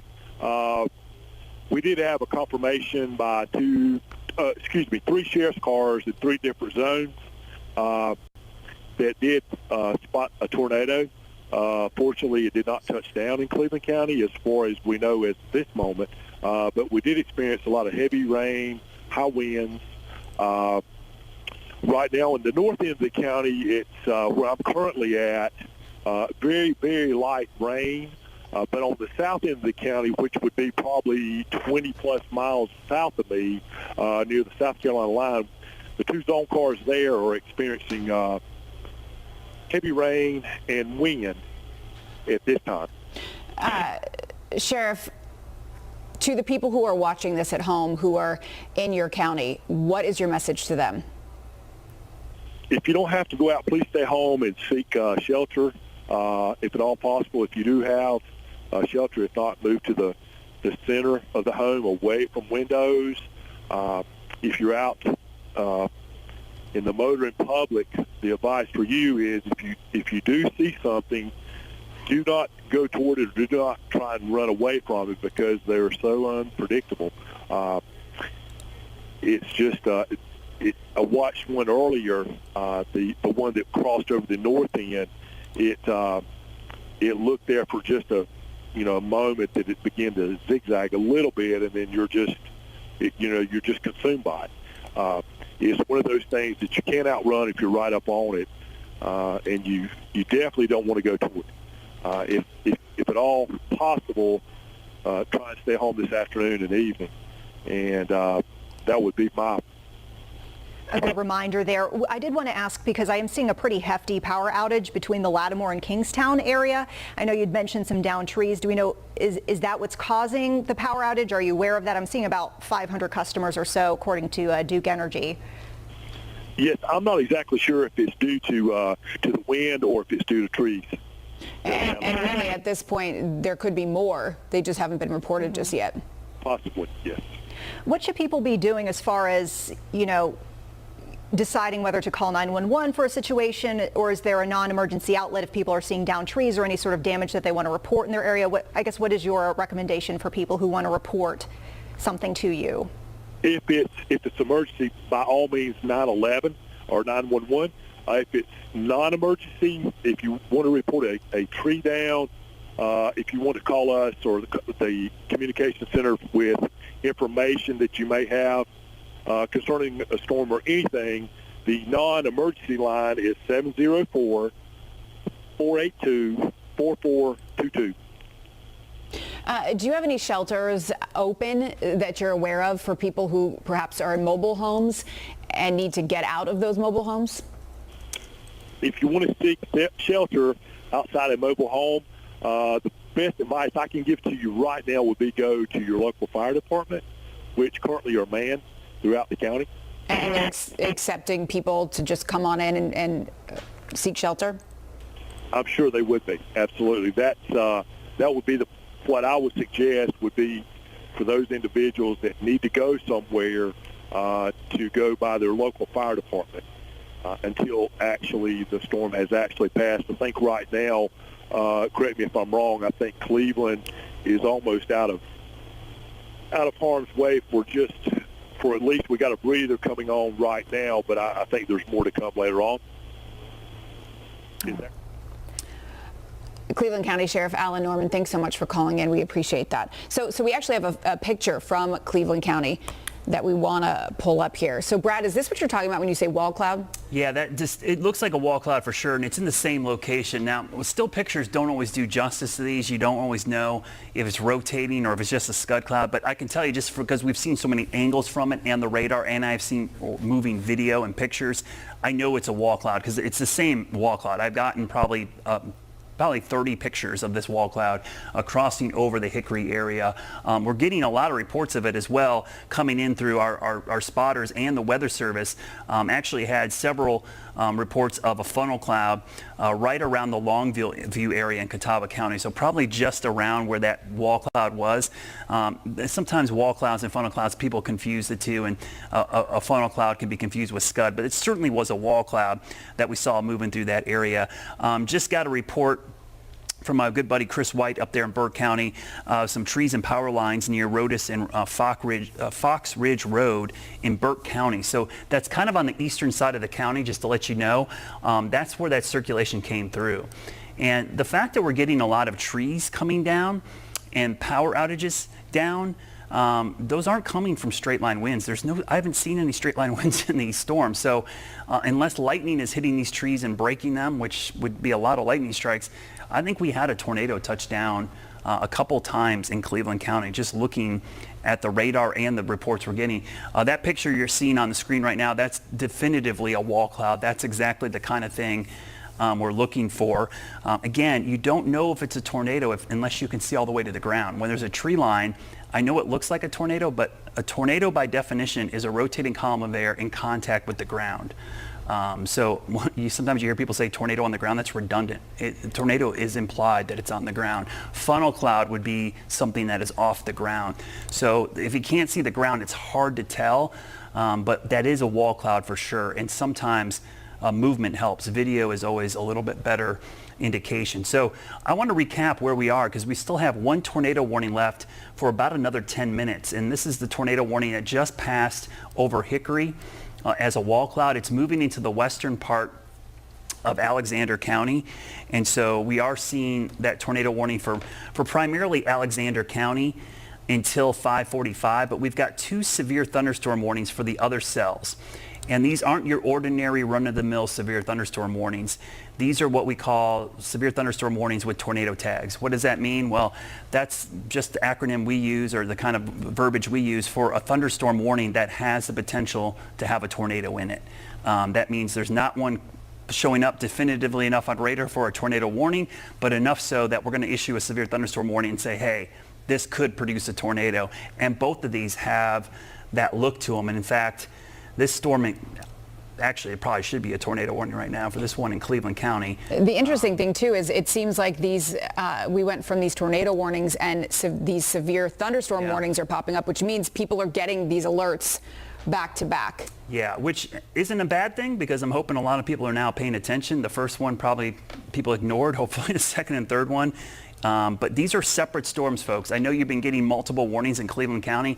You're not getting repetitive ones from the same storm. These are absolutely opposite, different storms. They are just coming one after another. So the reason I'm watching this one in southwest of Kings Mountain is because there looks to be some rotation right there. It looks circular. Yeah, and it's got a little hook echo to it. I have the camera from Bessemer City. I see a wall cloud from Bessemer City now. Looking back, so Bessemer City's on the radar there. So again, I'm looking at a camera from Bessemer City on their water tower, looking back in this direction, and I see a distinct wall cloud. I don't see it rotating, but I certainly see that wall cloud forming, and I'm just gonna post this real quickly so people can see it for folks that aren't watching us on TV. There's definitely some movement to it. The more I look at this, we might have some something forming there in Cleveland County. And again, this is a severe thunderstorm warning with a tornado tag, but right there north of Grover, north of 85, you see that little appendage showing up right there? I'm pointing right to it with Oh, the yeah. arrow. That is the wall cloud It looks like a showing up. comma. Yeah. There's definitely something there. So they were, you mentioned that with these severe thunderstorm warnings, you would think that would be a downgrade, but the No. reality is a tornado can spark from Yeah, and a severe let's be thunderstorm. honest, the tornadoes are very tiny. The severe thunderstorm warning can take up the whole county. Right. So oftentimes people will tell me, hey, I had wind damage, it had to be a tornado. And I'll say, is it widespread? They're like, yes, it's all over the place. That's usually a severe thunderstorm because it takes up a bigger area. Tornado is very tiny. It's only going to be 50 yards wide, maybe 100 yards. Most of the tornadoes we get. The severe thunderstorm can have damaging winds that are over the whole length of the county. So those are actually, believe it or not, in often cases, 90% of our wind damage around here comes from straight line winds in these severe thunderstorms. So I would be very cautious to let your guard down even with these severe thunderstorms today because there's likely going to be damaging winds and the possibility of a quick spin up tornado in there. So there's the picture. Thanks guys. You just sent, that's what I'm watching. So that's the Bessemer City camera. I want you to look off to the right. So this is live. Yeah. So this is, you see the lowering on the right side of the camera? Yes. So that bar, I think that's like either a cell phone tower. This is on top of their water tower. And thanks to you guys over in Bessemer City, they've given me access to this. And I actually, well, let's see if I can do it while I'm on the air here. So again, a wall actually cloud is a move this. precursor to a I'm tornado. going to move the camera just a hair. So you should see, I just jumped, so I just moved it for you. Right in the middle of the screen. So again, I can't see down to the ground there, but you can see in the middle of your screen that lowering there. And that's the hook I'm looking at. So this is looking kind of... Are you talking about that gap where we see brightness in the Yeah, let me go over the darkness? key Where it wall. like swoops down. I'll kind of show you. It's hard to tell because of this hill. There's a hill here, but what you're seeing right there in the middle of your screen, jump on, there you go. So right here, you see this lowering? That's the wall cloud. So there's the base of the cloud, but I can't see to the ground. There's actually a hill here, so I can't see what's happening over there. But this lowering here is what I'm watching. Now this is what we sometimes call the beaver tail coming out of the back here. That is probably inflow coming into the storm, and it's wrapping into this rotation. So what's happening? You got to think up here. The radar is seeing the rotation up here, and below it, the rotation's getting smaller and smaller and smaller until it gets really tight. I don't know about you, as a kid, I played tetherball all the time, right? Tetherball, the ball's really long, it swings really slow. As the rope gets smaller, it spins faster and faster. That happens in here. When it gets tighter, it starts spinning really quickly, and the tornado would be right in there, but we can't see it because it's on the other side of that hill and just on the other side of those trees. So that is why we can't really tell, but it certainly looks like a little appendage there. With possibly a hook. So we got to keep an eye on that one as I look at that. So thanks guys for bringing that up.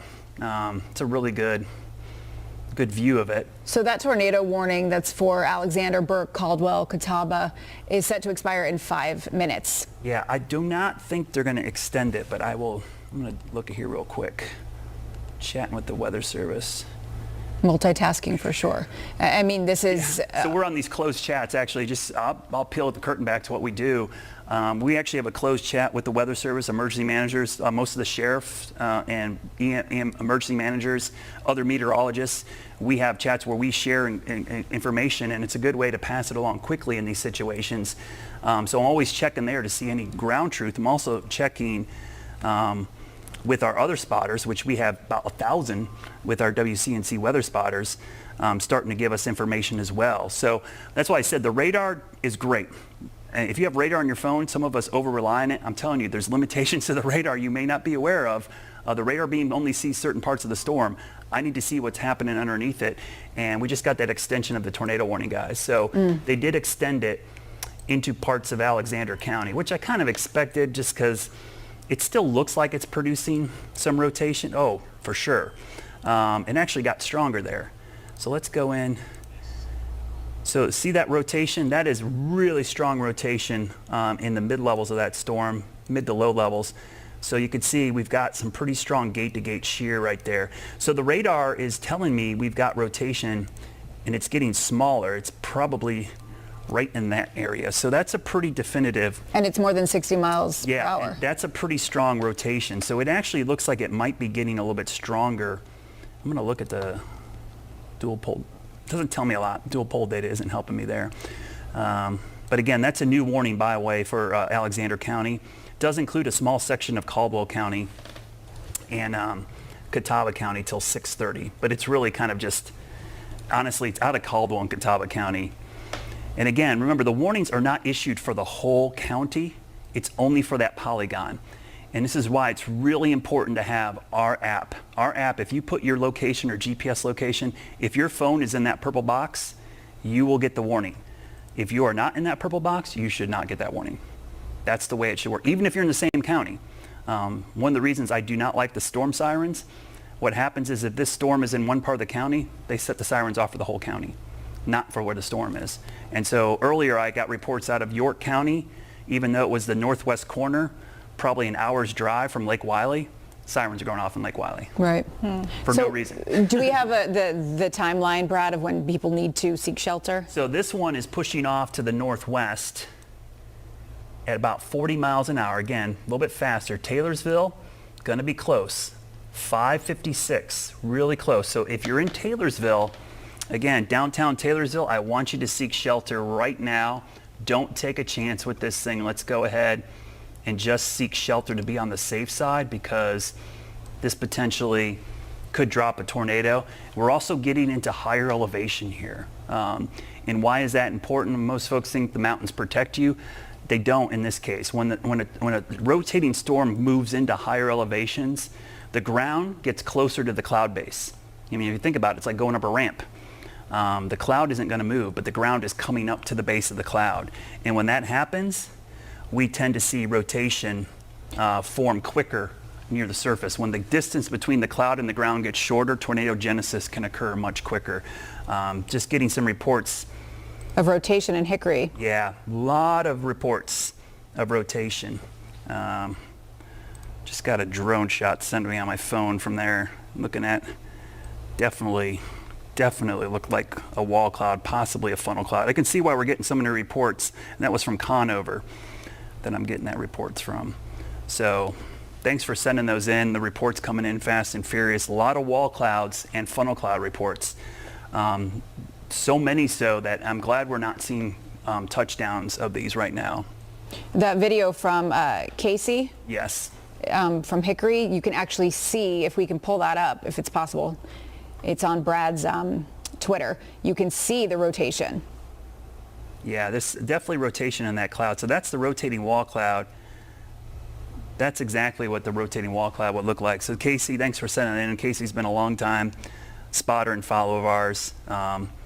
Yeah, so he's really well versed on what he's looking at, and that's a rotating wall cloud. So that was over, I believe it was over Catawba County. Just got another report of some more dams. Carson sent that in. I can't tell if that's on the ground either, but that rotation definitely is distinctive in that wall cloud. So I would consider that a rotating wall cloud. And again, I saw that briefly on some of the other pictures we had earlier coming in. You know, it's interesting, Brad. So that's the Hickory area. Earlier you were saying you thought that in Cleveland County it might have hit multiple times. Yeah, I think we had a couple touchdowns. We're actually getting a line of power outages heading in the northeast direction. Yeah. Lattimore, Kingstown, Fallstown. Something touched down in So that it's area. like multiple spots in the county. I'm talking to you guys. We just got a new severe thunderstorm watch issued for the area. I believe this watch is going to be in effect until 10 p.m. So severe thunderstorm watch. I'm surprised it's not a tornado watch, to be honest with you. It does say, though, when you look at it, a couple of tornadoes are possible. Yeah. So they are, I mean, that's the thing. Remember, there's probably going to be more reports of severe weather than tornadoes. So it's all like a ratio, like how many tornado warnings versus severe thunderstorm warnings. And Brad, this one it says till 10 p.m. Yeah, because we're not quite done yet. So we're in for perhaps a really long night. Yeah, this could be a long night. And I kind of expected this to be more in that later night, but it started earlier. And what's going on, just So I think what's happening here and why we're seeing these spin up quick, and we saw this a little bit earlier today. There's a warm front, and I'm going to try to grab my warm front here as I'm talking to you. There was a warm front moving through the area, and this warm front, as it's moving north, it's probably in here somewhere, has allowed for this more unstable air to move in, and the storms have rotated along the front. Now, underneath the front, I haven't seen as much rotation, but we do have another tornado warning down in the upstate near the Abbeville, Greenwood, Lawrence area. That's out of our viewing area, but that's moving in this direction. So I know we possibly could see that. We'll go back to the Bessemer City camera if you guys can pull that up for me. I'll make it full screen if I can, but you can see that lowering still there, guys. So if you look in the middle of your screen, right to the left of those antennas, there's definitely a lowering there. It almost looks more pronounced this time. Yeah, and when it gets more pronounced, what will do that is if it rotates, it will start to shrink up and get more smooth. When I say this often, when you see a wall cloud, the more fuzzy the edges are, the more kind of fractured it is, that means it's not rotating very quickly. If it rotates quicker, it will smooth out. And so when we start to see it smooth out a little bit, we'll watch it. So there's definitely a lowering there. And that's in Bessemer City. That is looking basically straight west. And that's basically, the area I'm looking at is just to the north of Kings Mountain. And we're in Bessemer City looking in that direction. So that's a storm that's a severe thunderstorm warning, by the way, but has one of those tornado tags in it, which means it could potentially produce a tornado. So that's what I want to see. The radar beam cannot see all the way to the ground there, but with the camera we can. I'll look at the closest radar I have to that does show broad rotation just northwest of Bessemer City heading towards Cherville. So in Cherville, if you're in that area, there is rotation between Stony Point Road up towards Falston Waco Road, and then just west of Pleasant Grove Church Road. This is south of 27 and just southwest of 182. So in that northwest kind of wedge corner of Gaston County, that's what we're seeing from the Bessemer City camera, and potentially some rotation in there. Still got that tornado warning to the north. I want, in Alexander County, Taylorsville, I need you to be in your safe spot now, because potentially we could have tornadoes. So this is from downtown Hickory. Really ominous looking sky looking off to the north and west. It's definitely going towards Taylorsville right now. So you can see it pushing towards Taylorsville, between Ellendale and Taylorsville, heading towards Rocky Springs, towards 16, all the way towards the north and east. So this is going to move towards the central, north central part of Alexander County. And just a heads up, they just issued a warning for Wilkes County, which is out of our viewing area, but I know a lot of folks still watch us up in Wilkes County. That is great coordination with the Blacksburg office, because that's their jurisdiction. So that moves north into that area. And so you hear in the background, it's my computer reiterating the fact that we got a new tornado warning for that area. So again, this was actually the very first storm of the day.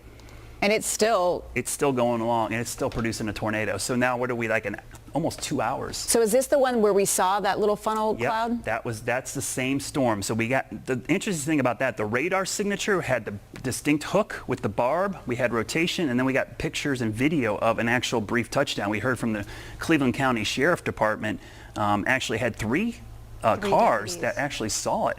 So that was pretty definitive. And then, Vanessa, you're telling me all these power outages. And they're like on a line. That's the kind of thing you look for. Those are calling cards that you had some kind of damage being done in that area. It is really one of those areas that I think that we had some damage touching down. Now, what likely happened, it could have been bouncing around a little bit in that area. I'm just pulling up something else here to check real quick. One of the other sneaky ways, if you want to look for damaged paths, is to look at traffic patterns to see where there's no traffic or where there's blocked roads. You can oftentimes see where there's a damaged path. So that's what I'm looking at right now. And I don't see a ton of, well, now that I say that, there is a little bit right there through Cleveland County. There's a couple roads that look like they're blocked.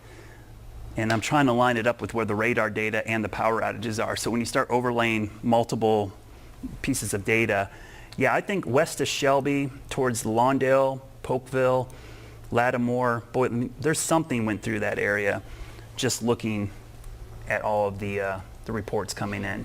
So at this point, the areas that need to continue to seek shelter.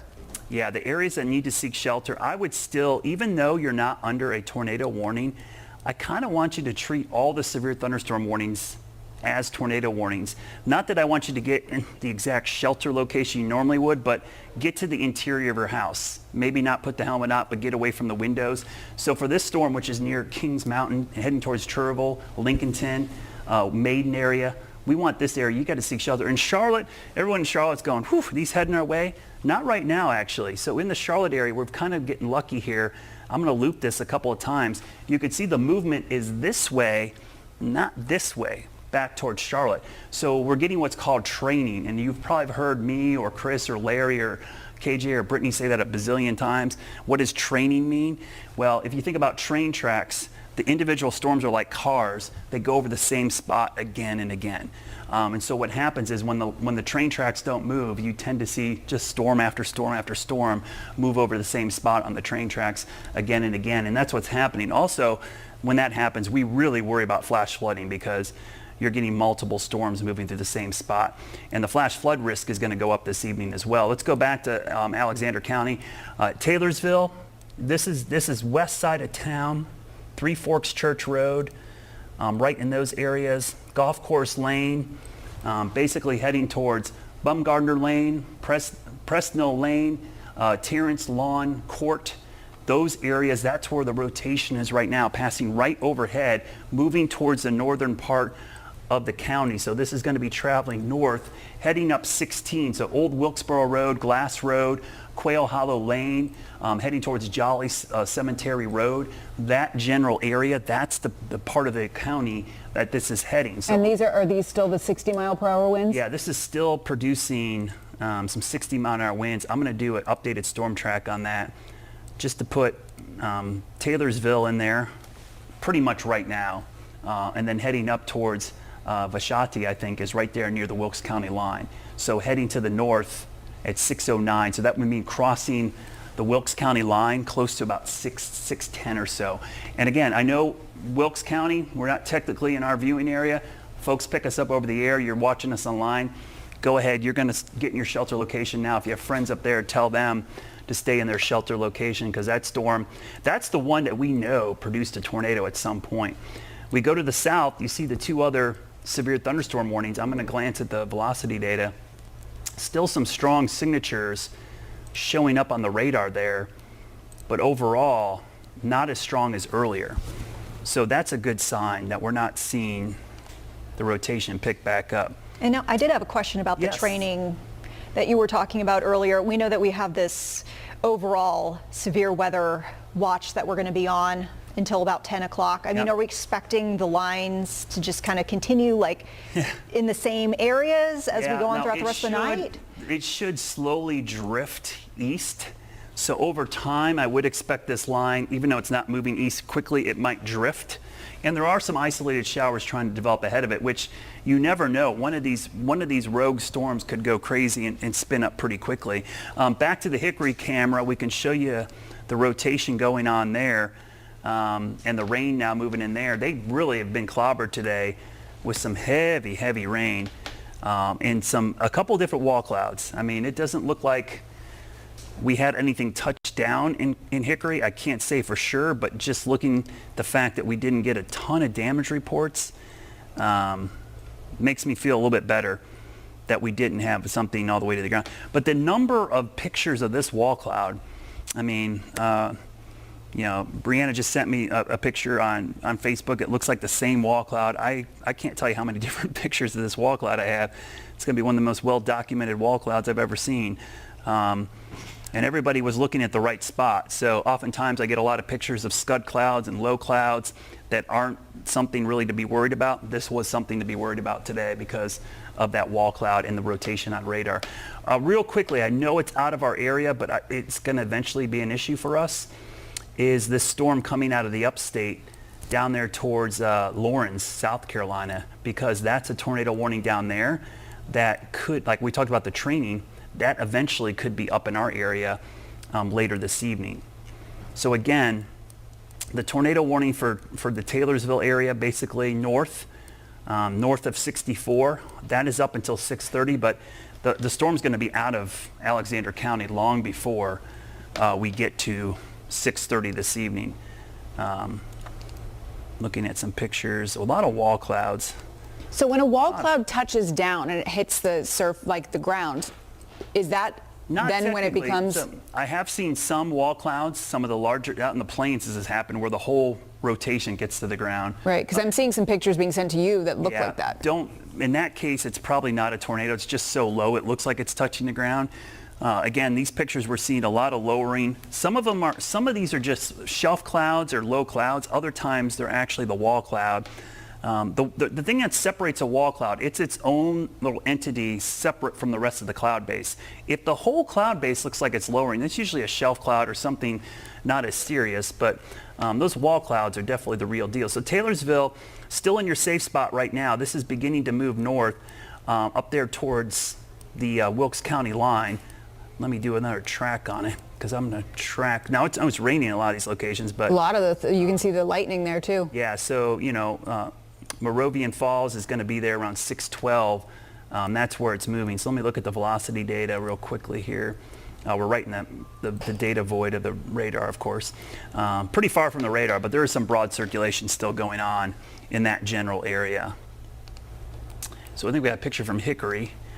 That's that video again from Casey. Pretty definitive rotating wall cloud there.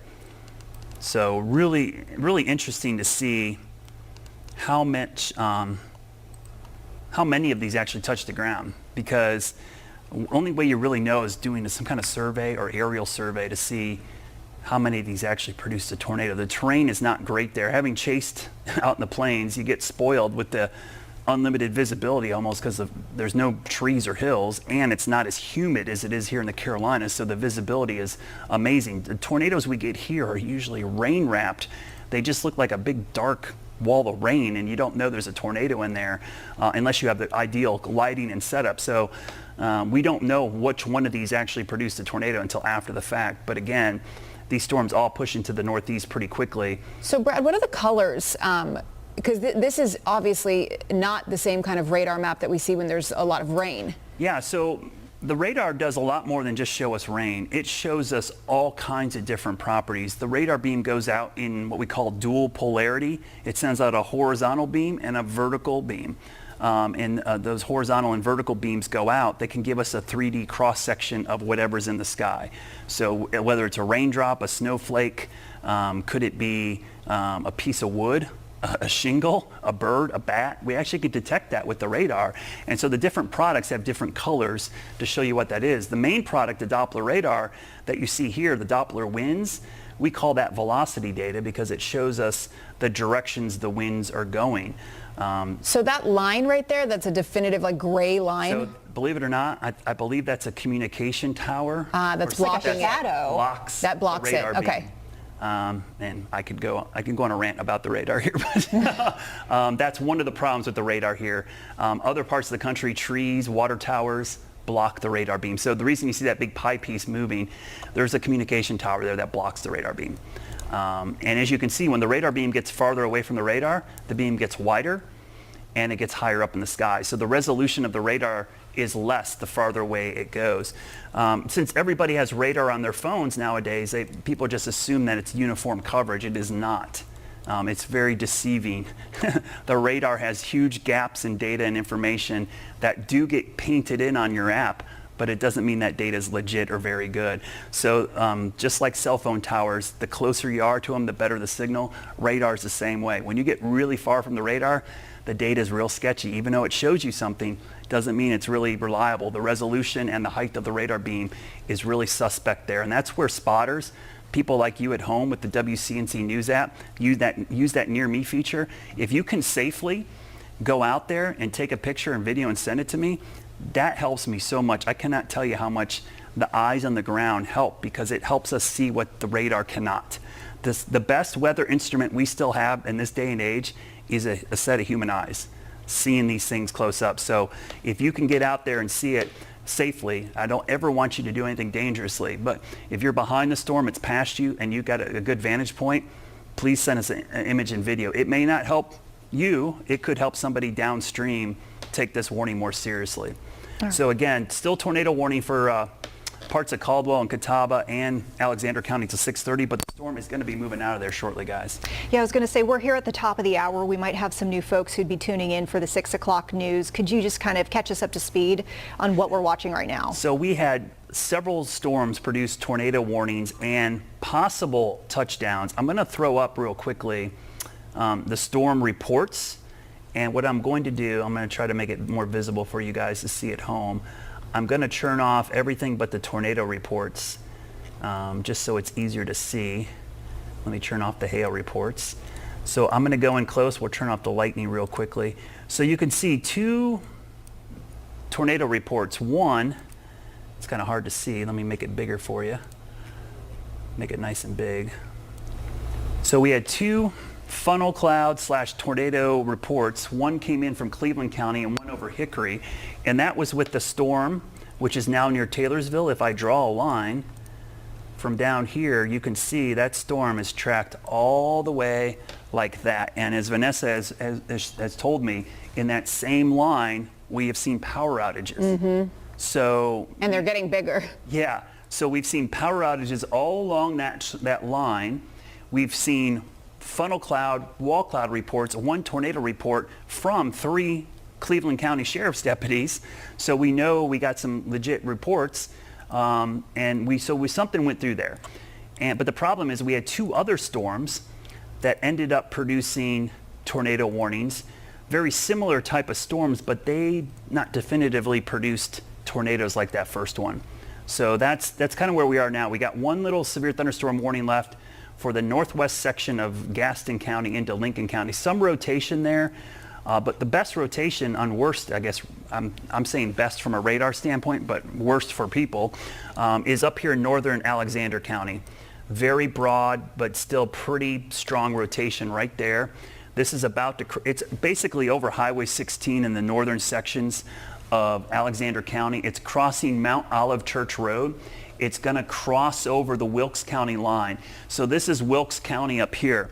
If you're in Wilkes County, have friends or family up there, tell them this is heading your way. You need to seek shelter right now.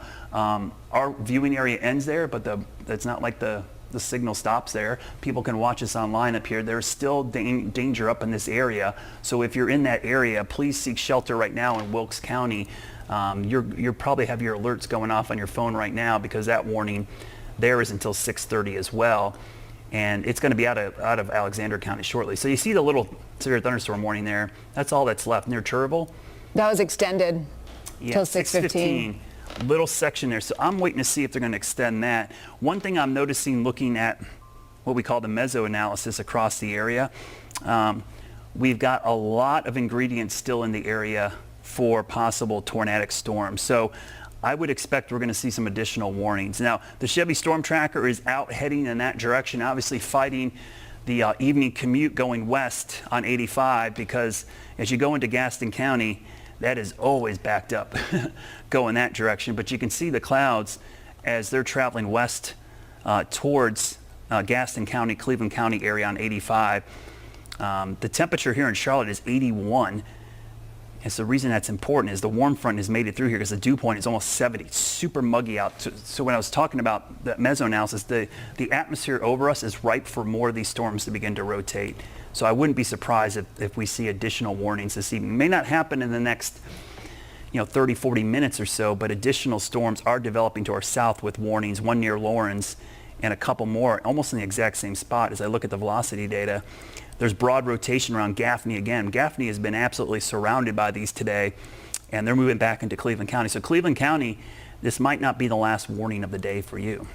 So, and I know that, Brad, we've got people asking out of Charlotte Yep. if they need to be concerned.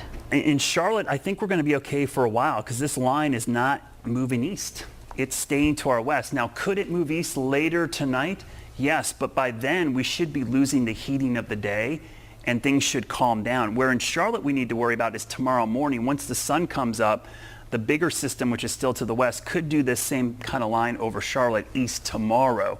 So tomorrow, probably more of a risk. But here's what I would do. If I'm anywhere in the area, keep your phone fully charged up tonight.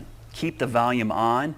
Keep it on high. Please download the WCNC News app and get those push notifications and alerts for your location only. Just turn them on for your location. We will not spam you with warnings for other counties. It's only going to be for your area. Now, we will push you notifications when we're streaming coverage. So even if there's not warnings or there's imminent danger, we usually will go online and stream before we cut in on TV. And you can watch that from your phone. You don't need to be in front of a TV anymore. You can watch everything right from your phone. Watching it in your safe spot as well, we can give you the all clear from the tornado warnings. And well, speaking of all clear, they're just the AP saying that the tornado warning for north central Catawba and east central Caldwell counties is now canceled. Yeah, that one has just been canceled on the chat as well. So we just got that one canceled. It was going to go to 6:30, but because it's moved out of that area, good. It's pretty much done. But the severe thunderstorm watch does remain in effect till 10 p.m., which is it's going to be a long and perhaps very active weather night. Yeah, I'll show you that watch here quickly. That watch is kind of for the same area that's being impacted. It does include Charlotte, by the way. So you can see, I'm going to zoom in. All the counties shaded in yellow, that's a severe thunderstorm watch, and that is until 10 p.m. tonight. So we'll put 10 p.m. on there. And again, remember what a watch means. It means conditions are favorable for severe thunderstorms to develop in and around the watch area. It's the precursor to a warning. And a lot of times people get to confuse the alliteration of W's. I know watch and warning gets confused all the time. But one of the ways that I clear this up is my cupcake graphic here. You know, a watch means the ingredients are there. Once the ingredients come together, you've got a warning. And the warnings are issued based on radar indication or spotter reports. So if the radar indicates rotation or severe winds or large hail, a warning will be issued, or if somebody spots it. So a warning is imminent action. You need to act right now. A watch is like, get your stuff together, pay attention to the weather. Warning is, we want you to do this thing right now. Get to shelter, please, immediately. So it's interesting, Brad, the camera that we've been looking at live where that wall cloud, has it dissipated it? It does look like it's dissipated. It's at least moved on to the northeast. I actually brought it back down. I'm going to bring it back up. So that's Bessemer City. It does look like it's moved on. So what I'm going to do is I can actually control this camera. We'll move it to the right a little bit here. Looking back through those, I don't see anything off in that direction now. Looks like they got some Christmas lights up there. That's on top of their water tower. We'll look back to the west again as I move the camera. And we'll look back towards Crowder's Mountain. And it does look like that has moved on. So that's some good news. There's rain to the west of there, but the threat has moved on and is now headed up towards Wilkes County. So right now, we currently, because they canceled the tornado warning early, for Catawba and Caldwell County, we only have a little tiny section of Alexander County left in that warning until 6:30. Is that the system that moved through Hickory as well? Yep, that is the same storm. Talk about a long track storm. Maybe not long track tornado, but it is the same storm that produced the damage, the tornado report, and then the wall cloud as it moved through parts of Hickory. And it is still producing some really broad rotation. My guess is it's still got a wall cloud associated with it, and a lot of folks are probably still seeing that. But let's go back to the Lincolnton area.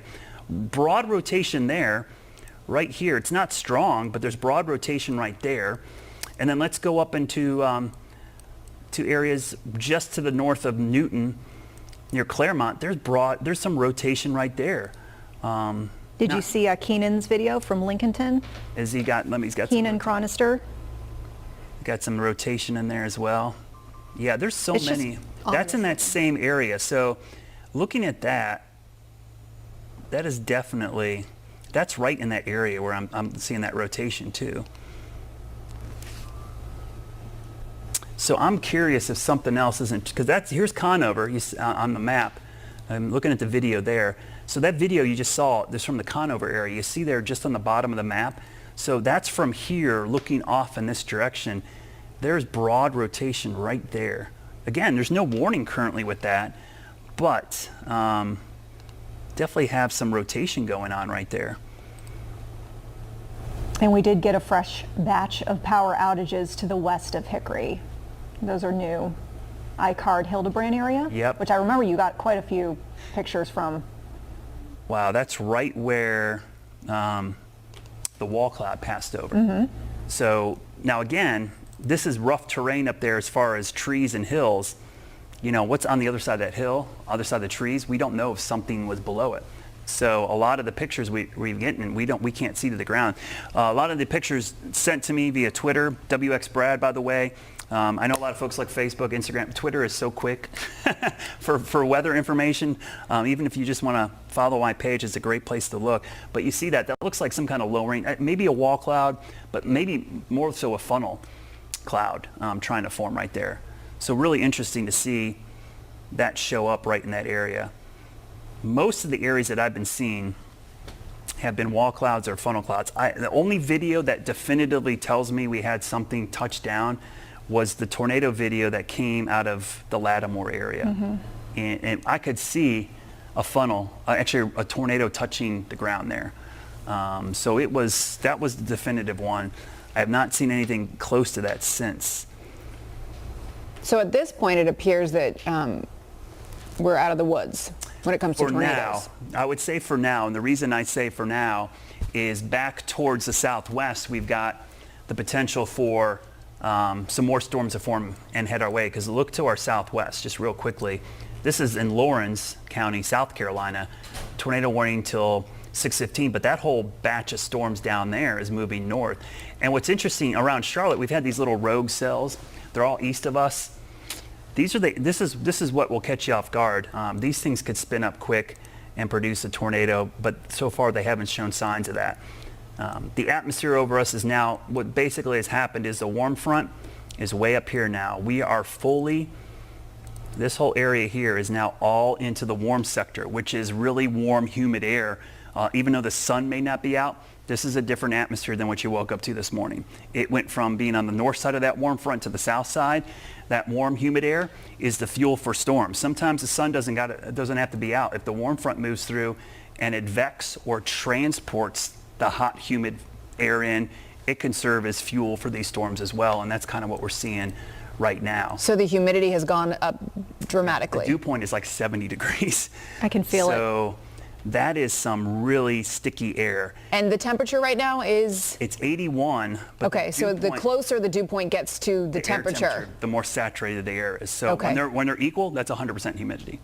So that's rain. Yeah. And that's active, perfect kind of formula for severe weather. Yeah, a lot of times people think cold air and warm air clashing causes severe weather. It's really not them clashing. It's warm air at the bottom of the atmosphere and cold air above it. And when you take the warm air from the ground and lift it up to the higher parts of the sky where it's warm and cool, that's what creates severe weather, more so than surface cold air and warm air clashing. Of course, a cold front helps do that. What it does is it pushes that air up. But the lift and that warm, humid air is the fuel for these storms. So we've got the just looking at the parameters over the Charlotte area.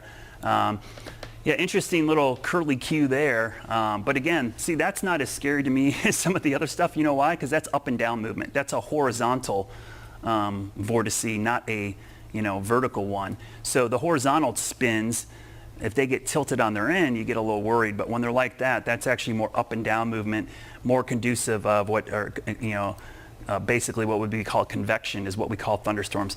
Meteorologists, we don't call these thunderstorms, we call them convection because it's a convection current. It's up and down, just like in your oven with the heat, convection current in the atmosphere. When the convection current goes, the up and down movement is every thunderstorm. So new severe thunderstorm warning just issued. This one is for Alexander, Catawba, Iredell, and Lincoln County. That's for the storm right over Lincolnton. So this is from the Newton area. And again, I mean, this looks familiar. We've seen the same kind of all angles. Yeah, I mean, like I said, this wall cloud was very distinct.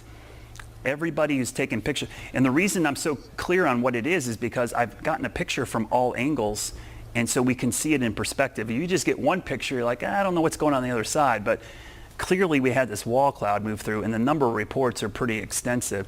Now, the trees and power lines down up there in Burke County, is also interesting. That's not too far from the Hildebrand area where we had the other report. So again, now I'm wondering if something touched down in that area when the wall cloud moved over, which I haven't seen any report. So there is some rotation there north of Lincolnton, but not a whole lot. I'm actually going to step over to our Dallas camera and try to angle it that way real quickly. So I apologize for stepping off camera there, but I'm going to tilt our camera back the other way here. See if I can't move it real quick. So what I'm doing is our camera in Dallas is on our transmitter. It's at about 1,450 feet off the ground. The tower is actually taller than that, believe it or not. And if you ever wonder why our signal is so strong in the mountains, I see a wall cloud from this shot. So give it a second. We'll pull up my Dallas camera here. Bring it up here on screen. So give it a second. You're going to see it tilt here in a minute.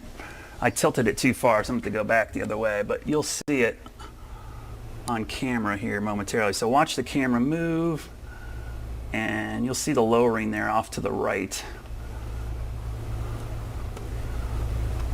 I moved it too far though, so I got to move it back.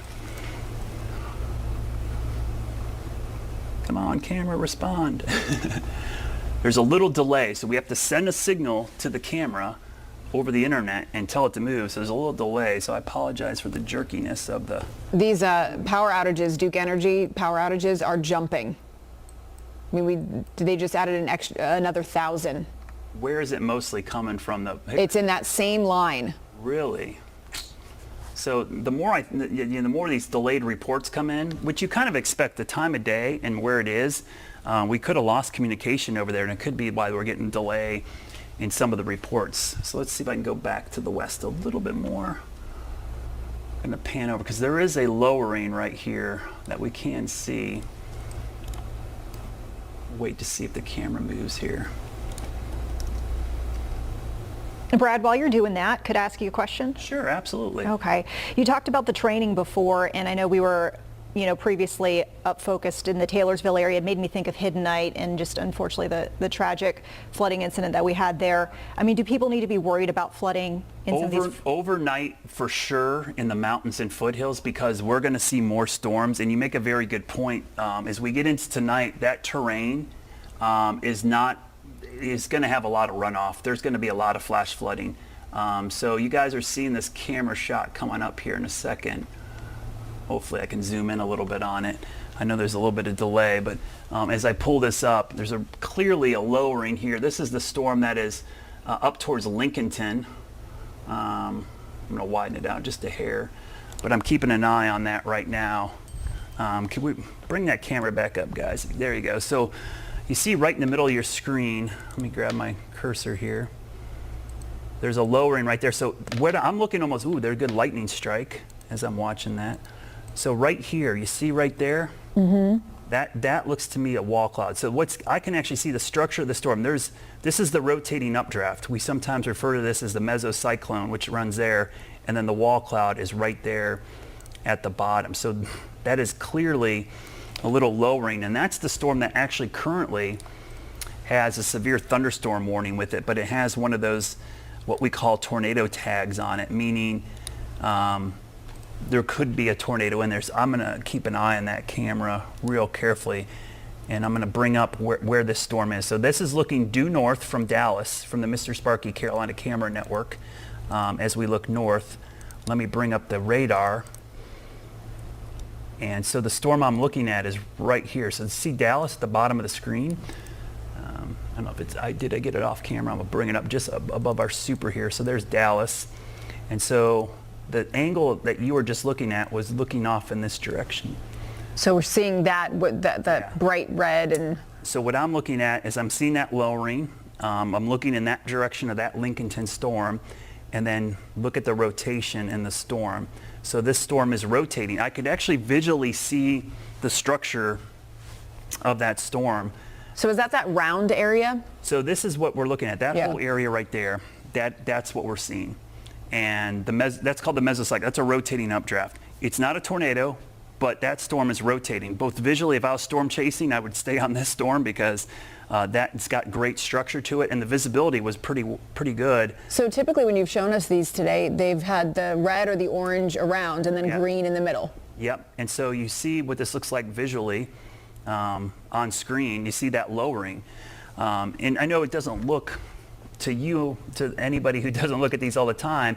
The one thing that I notice is there's a lowering in the middle, but there's actually a bigger lowering, a wider one just above it, and then there's the cloud.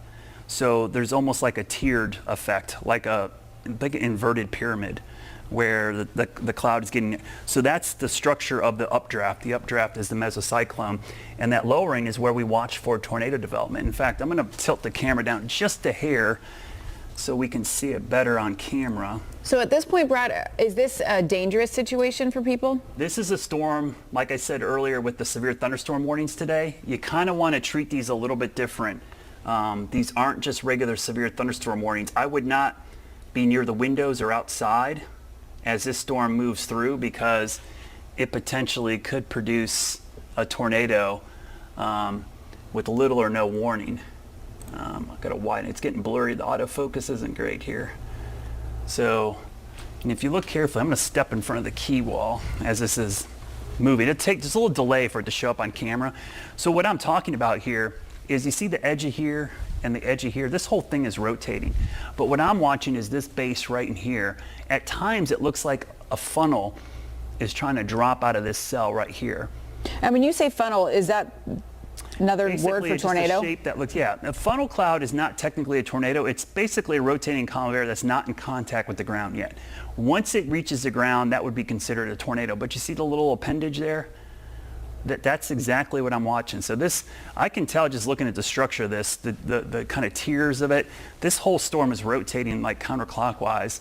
The lowering is the wall cloud, and then right there is where we're going to watch for potentially. And again, it's kind of blurry. It looks like the autofocus is not having trouble focusing on that. Looks a little better over here. So that's the storm. Just to go back to the radar real quickly and show you the storm I'm talking about. That's Lincolnton. Yeah, right near Lincolnton. So, and again, we had the report of the tornado earlier in that area. I'm going to turn those off real quickly. And again, if you're seeing the tornado warnings on the map, those are actually now north as those storms have traveled up into Wilkes, Surrey, and Yadkin counties. But this is the storm I'm looking at right here.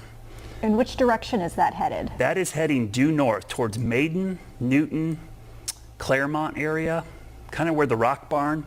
Oh, there's a tornado warning. So maybe they were watching us because when I saw that lowering, so we got visibility on that one as well. So don't go too far from that web or the tower cam, guys, because that is a very telling picture. So is this moving slow? It's moving. Let's see how fast that one is moving. That one is moving at 30 miles per hour. Okay, so it hasn't really picked up a lot of speed at this point. No. But that could change so quickly. So let's look at the velocity data on this. Yeah, see, right around Maiden, we've got rotation there. That's the red color with the green in the middle. So what's going on here is the green and yellows are going this way. The greens are coming towards us. So that's a little hard to see. I used red on red. It's not a good idea. So that's what we're seeing. That's rotation on the radar. And if I can, let me see if I have the Dallas camera in here. This might be a better way to look at this camera. I'm going to bring up the radar and the camera together. So on the left side, we're in Dallas, which is right there, and that camera is looking off in this direction at that tornado warning. So on the right is the camera looking in the direction of the arrow. On the left is the radar of that storm. So I'm going to walk over here to the key wall real quickly. So again, our tower's here. We're looking this way. This is a tornado warned storm. There's rotation near Maiden. I see the lowering right here. This whole thing is rotating, and I'm looking carefully for rotation within that storm. I'm actually going to move the camera just a hair because it's moving a little to the right of screen. and we're going to lose it. So I got to frame it up a little bit better. So Brad, is this a good example of when a severe thunderstorm warning can turn into a tornado warning very quickly? Absolutely. And I'm sure the Weather Service, they usually have all the stations on down there, but they might have just looked at the same thing I was seeing, because when you have a visual, it definitely gives you more credence to what's happening with the storm. And the fact that we had this lowering definitely caught my eye immediately, because I immediately would have said, like I said, if I was chasing, I would have been going after this storm because of the way it looked. It definitely had rotation in it. So that's the storm from our Dallas camera moving northeast. So let me put an updated storm track on this, because So this is Lincoln County, Iredell. Yeah, and Catawba. Okay. And even a small section of Alexander. Oh, wow, So, 7:15. yeah, so this one is up for a while. We're going to track this. And it's heading towards Shelby. Yeah, and Statesville, by the way. No, Statesville, really. So I think the Shelby is where we're seeing the storm tracker. So that's way off to the southwest of where this is. They're heading towards a different storm. But this, the radar track here, this is the updated track for the tornado warned storm. Sorry, just getting a text message from Chris Brown, who is actually in the Central Alexander Fire Department. He sent me some video of a rotating wall cloud up there. So thanks, Chris. I know he's watching. His crew up there, the Central Alexander Fire Department, is out looking at these storms as well. That was the storm that just went into Wilkes County. So this is near Maiden, heading northeast towards Witherspoon Crossroad, Catawba, which is there in the southwest corner, basically southeast corner of Catawba County. Where we've had the earthquakes in the last 2 weeks. Towards Claremont, towards Sunrise Beach, which is there on the northern sections of that track, and then towards Troutman eventually, and then Statesville, if it holds together, 708. So this is the first time Iredell County's been really kind of in the track of this one. So this is a picture from Lincolnton. And again, those times that you had, that's when you should seek shelter, correct? I would do it before. So this is the Chevy Storm Tracker. They're on the roads, but look at this shot from Lincolnton. This was as the storm was moving north. So are these guys still on 85? I'm sorry to ask you guys on there, but okay. I'm curious. They're heading towards Cleveland County, right? So they're going into Shelby, or towards Shelby, and that's a pretty ominous looking shelf cloud there. Thank goodness that's not a wall cloud, but that is a shelf cloud. That's an indication of straight line wind damage possible there. So that could be just as damaging. So that's a scary looking cloud, but that's also probably producing some strong winds. They're on 85. Are they on 74 by any chance? I'd be curious if they got an. I tell you what, tell them to be careful, because if they're getting off near Kings Mountain, there is some circulation now west of Kings Mountain. So it might not be wise to head in that direction. Well, I'm just looking at the camera there. They're on 74? It's 55 miles per hour is the speed limit. I'm going to guess they're on 74, not 85. Yeah, that is. Oh, I know where they're at. They are on 74. I know exactly where they're at. So the interesting That is. Tell them whatever's off to the right there is not looking good. That does not look good. So that if they can get a good angle, it's moving away from them, but don't keep driving too close. The reason I'm saying that is, you guys can you bring the split screen up real quick? Is that red with the green? That's Yes. that area. So the area that I see on the right, and the reason that catches my eye immediately, that looks like a lowering. Oh, wow. And just in that area, the radar is also showing rotation. So they are traveling on 74. They're heading right towards that. So, okay, the left is where they're over here in Kings Mountain. They're going this direction, but see this? This is that lowering. So that's what we saw in there. And so that lowering, that is actually the radar showing rotation. Now it's pretty broad, but that's off to the right because they're traveling due west. So, yeah, that's pretty interesting. I mean, I would say they're okay as long as they don't go too far west, but if they can get a clear view of that cloud, okay, that's fine. But they are heading towards the Oak Grove area. I know exactly where that is. That's kind of like if you take the short way I think it's the short way to go to Asheville. Sometimes, Yep. or if you're heading to Lake Lure, you take 74 heading over towards Rutherford and Polk County. So they're heading from Kings Mountain that way, which there is rotation in that cloud. Again, very interesting. But the tornado warning is for this other side. We've seen so much rotation in these storms today. So the rotation near Maiden is weakened a little bit. Let's go back in there near Maiden. I'm going to look back at our camera and the Dallas camera. I see a lowering, but nothing near the ground right now, which is really good. So that dark spot that we see, it's hard to tell because it's, like I said, with a lot of these, you can't see all the way down. The tree line's blocking us. right? But it's definitely when I see a sharp edge. Yeah, it's pronounced. And if I see a sharp edge on the other side, which I a little bit can see occasionally through the trees, that's definitely a suspicious looking lowering. And just knowing that the radar looks like is making me suspicious as well. So they just warned for that, guys. That's got a tornado warning with it. So that was the storm I was worried about. So tell them to stop. They're heading into a tornado warning. Okay. That was the storm I was worried, because I think that was a wall cloud they were looking at. So they're okay where they are because this storm is moving off in this direction. They're heading this direction. Do you want them to stop, pull over, or turn around? Pull over. Don't go back. Just don't go forward. Yeah, pull off wherever they are. This is going to pass in front of them. And they're actually on the back side of the rotation already. So off to the right is the tornado, if there is one. So they're on the back side. They're actually not in a bad position for chasing, but because they're not used to doing this, I would tell them to stop. So off to the right, so just to give you perspective, they're traveling due west. To the left is south, to the north is right. And now they're tilted, so the camera right now is angled right towards that rotation. They're there in Kings Mountain, and they just issued a tornado warning for that storm.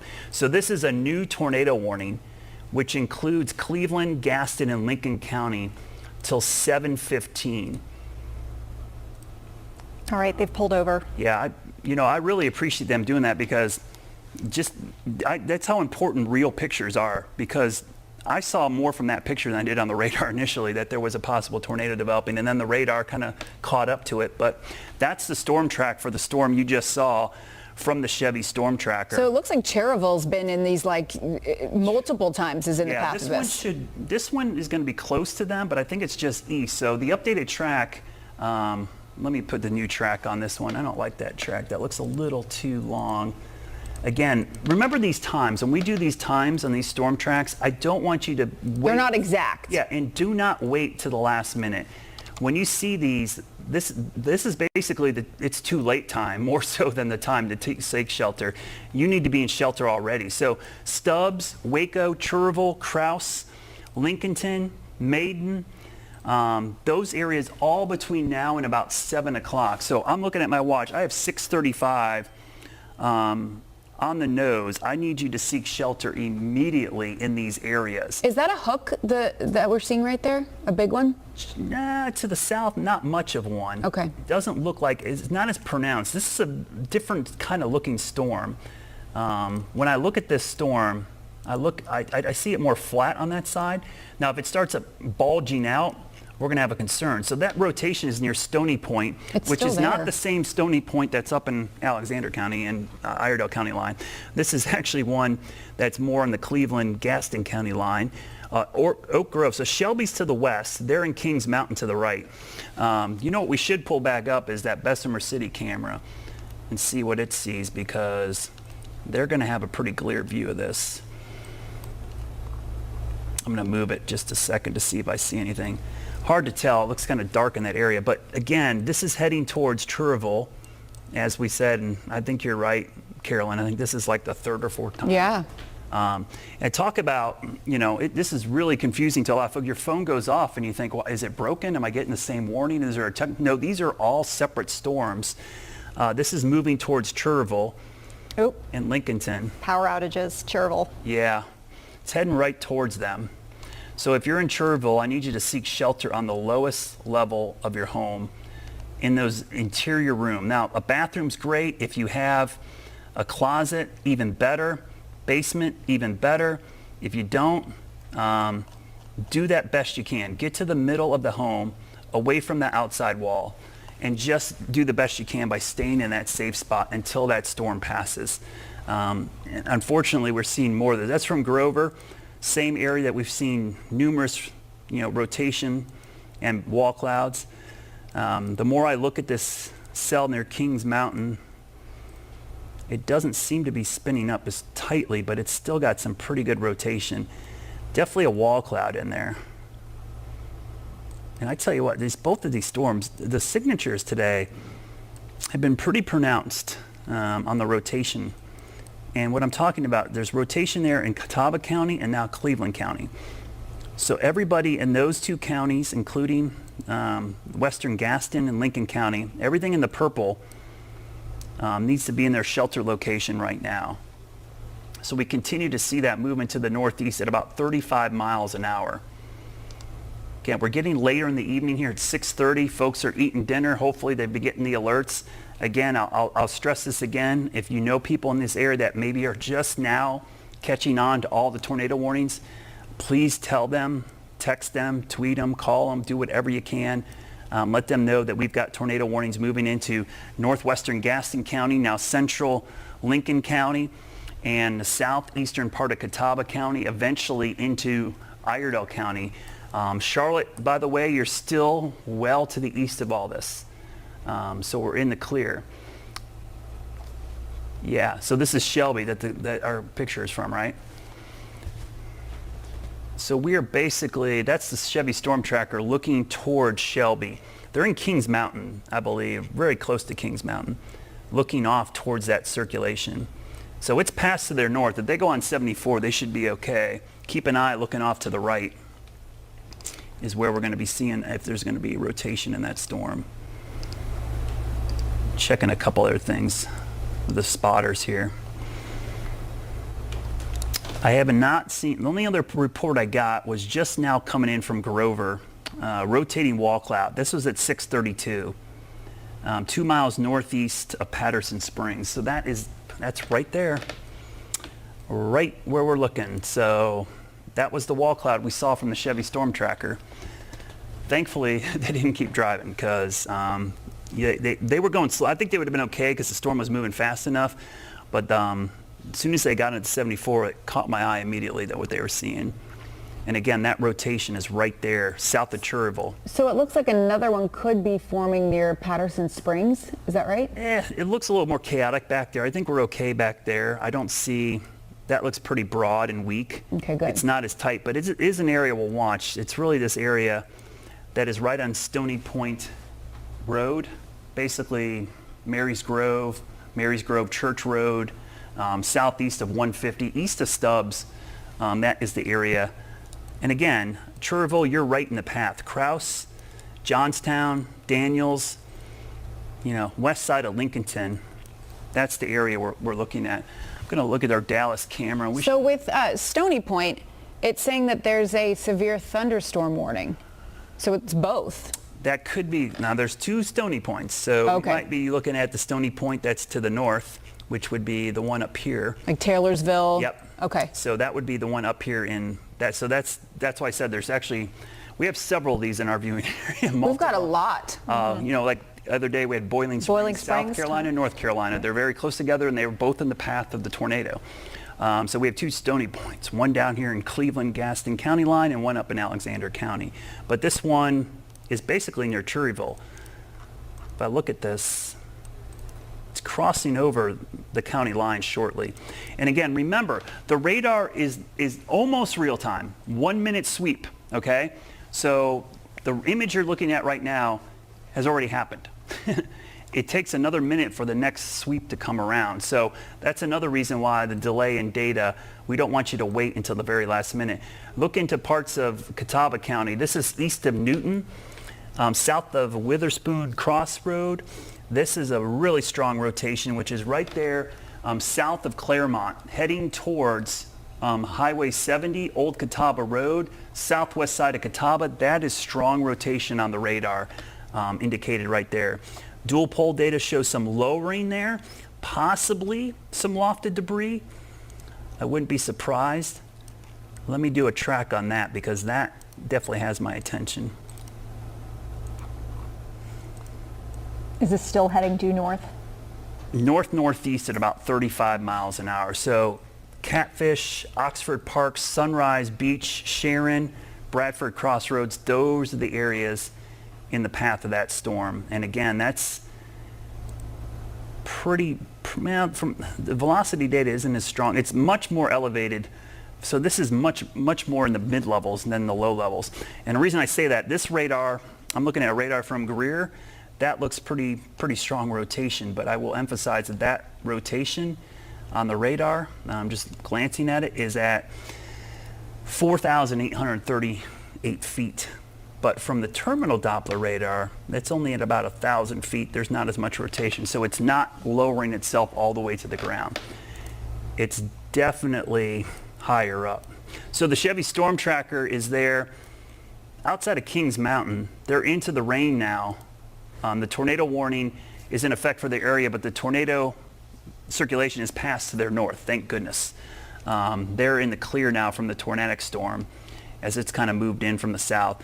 I'm looking at a couple different products off camera here just to see. I don't see any rotation down to the surface anymore. It's all in the mid-levels with those storms pushing northeast. So, but again, as we've seen today, we've seen these things kind of pulse. We've seen the storm begin to rotate, and then we see it weaken, and then a new rotation forms on the backside. So looking at the two warnings still in effect till 7:15. I know there's some overlap here. Catawba, Cleveland, Gaston, Lincoln County. That storm that's down near Kings Mountain, that's till 7:15, and then we've got another tornado warning for Alexander, Catawba, Iredell till 7:15. That storm is just south of Claremont, moving northeast, heading towards the river and the lake there. So it's about to cross over and move into basically southern Alexander and western Iredell counties. So that's an area just there crossing the river as you go from Claremont over Interstate 40. You're crossing over basically areas around, looks like just south of Sharon Elementary School, heading to the northeast. So that's the Lookout Shoals Lake area, basically, and then heading towards Stony Point up there on the Alexander-Iredell County line. So 2 more tornado warnings today, and this has ended up being a pretty active day, even similar to Monday, but for a different reason. We don't have the same dynamics, but just a different setup as this warm front has been traveling to the north, causing all kinds of problems.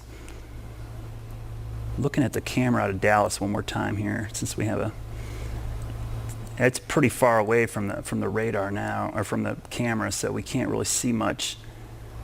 Had a pretty good view earlier as it was crossing just to the west. So the storm tracker, I would go west, and then they're in Kings Mountain, so I would keep them heading west. If they want to travel north, I wouldn't. They're kind of going into no man's land there where their cell service might be a little bad, so might want to stay on 74 and head towards Shelby. They're going to be driving through some really bad rain, so they're moving through the back end of this storm, which the rotation has moved up towards Cherryville, so they're to the south of it, so they're in good shape. The rotation is weakened a lot, considerably, but it's in Cherryville, now moving north. It's going to cross over, it looks like 274, and then head towards Johnston Road and Johnstown up there in the southwest corner of basically Lincoln County, west of Krause. Pleasant Grove Church Road is there. Best Chapel Church Road, excuse me. It'll be just east of there, so that's where the rotation is as it approaches 27 in the western part of Lincoln County. This looks like it's going to stay west of Lincolnton, but it's going to be heading that way. So we got some video out of Cherryville. Now the question is, which storm was this? We've had so many storms move through that same area. I would be interested to see which one of these ends up producing the most pictures, because all of these have had lowerings of some kind and some types of rotation in them. So yeah, we've so many suspicious looking lowerings today. But I will tell you, I've not seen a lot of definitive touchdowns. And you're wondering why there's so many warnings, Brad, and how many of these will be confirmed? Maybe just one or two, but all of these warnings are absolutely warranted based on the radar signatures and the videos and pictures below these, because you're seeing the precursors to tornadoes forming, but the tornado doesn't actually make it to the ground. And that's the thing about tornadoes that is incredibly fascinating. We get 1,300 a year on average in the United States, more than any country in the world. Okay, we get them in the Carolinas, even though so many people believe in this myth that we don't get them here for some weird reason. But it still takes the perfect set of ingredients to get a tornado to touch down. Today, you're about 80 to 90% there with some of these storms, and they just can't finish off and get that tornado, which is good. We root for people, not storms. So the good news is these aren't making it to the ground, but we're still going to warn because those ingredients are at that threshold that we need to warn you for. Now, at what point would you say that we've seen a tornado? Like, which areas would you feel pretty confident saying? I think we saw something in Lattimore, the western section, the first storm of the day that tracked from Cleveland County up into Catawba, Burke County, and then up into parts of Alexander County. And now that storm is actually still being warned for all the way up north of Wilkesboro into Surrey and Yadkin County. That touched down somewhere. We just have too many pictures of the funnel and too many damage reports along that track. That's something. Now, was it on the ground the whole time? Probably not. It looked like it bounced around a little bit, which is not uncommon for tornadoes to do, especially in rough terrain. So I wouldn't be surprised if we had a tornado over there. That's the one that I'm much more confident in that we had something touch down. These other ones, they're just like the one that moved over Hickory. We had some damage from Hildebrand, but that thing passed right over uptown or downtown Hickory, depending on what you want to call it. But we didn't get any reports of damage, and we had a live camera there, so we know something didn't make it to the ground. Now, I am seeing out of St. Stephen's, yes, which is going to be east of Hickory, some new power outage reports, kind of in clusters. Yeah. But like you said, nothing in Hickory. So we had something over in that might the be Icard area, Hildebrand, and then St. Stephen's. Yeah, that could be the second storm, but that was pretty far east. That's more towards Catawba now as it pushes up. But it might have been just the rear flank downdraft of that storm. But yeah, it is interesting. We're getting some reports out of that area. Again, this is going to be quite the things to survey over the next couple of days to see which one of these actually made it all the way down to the ground. Will we see the exact same survey crews that we saw earlier this week probably out in these areas now? Yeah, and the problem is this is such a big area hit today that we're probably going to have to do this over a couple day time frame. I don't think you're going to see these all done tomorrow. It might be a 2 or 3 day process. So I'm getting some reports from the folks up in the Hickory area. So right around 7:10, which is UTC, that was right around 6:10, 5:10-ish. We had some rotating wall clouds move over the airport, which is right in that Hildebrand area. So I was talking about the airport is actually kind of over there in Burke County near Hildebrand. But that's also where we got the damage reports. So I'm curious to see what some of this video is going to look like from that area. But we certainly had something go through there. So let's recap just real quickly. We've been on the air since 4 o'clock with news, but almost immediately we had the first tornado warning. And where we are right now is we still have 2 tornado warnings in effect till 7:15, which is about 19 minutes from now. Now, are we going to see these expired early? I don't think so based on the signatures, because we still have rotation north of Cherryville moving towards Johnstown. The good news is, I will say, the storm that's moving into western Iredell County does not look nearly as strong, but the rotation is still there. We've seen it kind of ebb and flow with rotation and then go away. But those are the 2 tornado warnings. We also have additional severe thunderstorm warnings, but I'm not going to clutter you with the severe thunderstorm warnings because they're essentially in the same spots. So if you live in these areas, I'm just going to do one giant storm track. And if you're in this path or anywhere near this path, you need to just stay in your shelter spot for a while. So that's going to include Johnstown, Reepsville, Lincolnton, Maiden, Claremont, Catawba, Love Valley, Newcastle, and Cycle between now and I would even say 8 o'clock. We're just going to say 8 o'clock. Stay in the middle of your home, away from the outside walls and windows. Stay tuned and stay weather aware. I will give the all clear once I think all at least the tornadic threat has completely gone away from those storms. But that's kind of the area we're watching. Now back to the west, and Vanessa, we talked about this earlier, the flash flood risk. These storms back to the west, they thankfully they're not individual cells, but it's a pretty big cluster. That's a lot of rain, and it's rained for a long time today in these locations, and it's moving into topography that unfortunately the runoff is going to be tremendous. So flash flooding, and you can see I can't even plot them all, but look at all the flash flood warnings in the Greenville-Spartanburg area, then back towards Asheville. We might start to see some flash flood issues develop, especially the typical spots, upper Burke, Caldwell County, northern Cleveland County, Polk, Rutherford County. So just be on guard for that, because sun sets now around 8:30. Once it gets dark, you're going to be encountering maybe trees down on some of these roads, maybe power outages, and also water in the roadway. So we don't want you to drive into that. So, turn around, don't drown, we always say. And at what point would we find out how much rain we've gotten?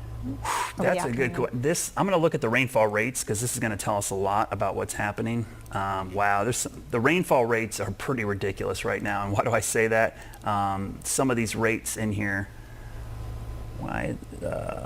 query rainfall rates, there we go. So this is per hour. Now, is it raining the whole hour? No, but you're getting almost 3 inches of rain per hour. So that is some really heavy rain. That is going to cause flash flooding. And that's training over the same areas that we saw storms earlier today. So that's the Oak Grove area.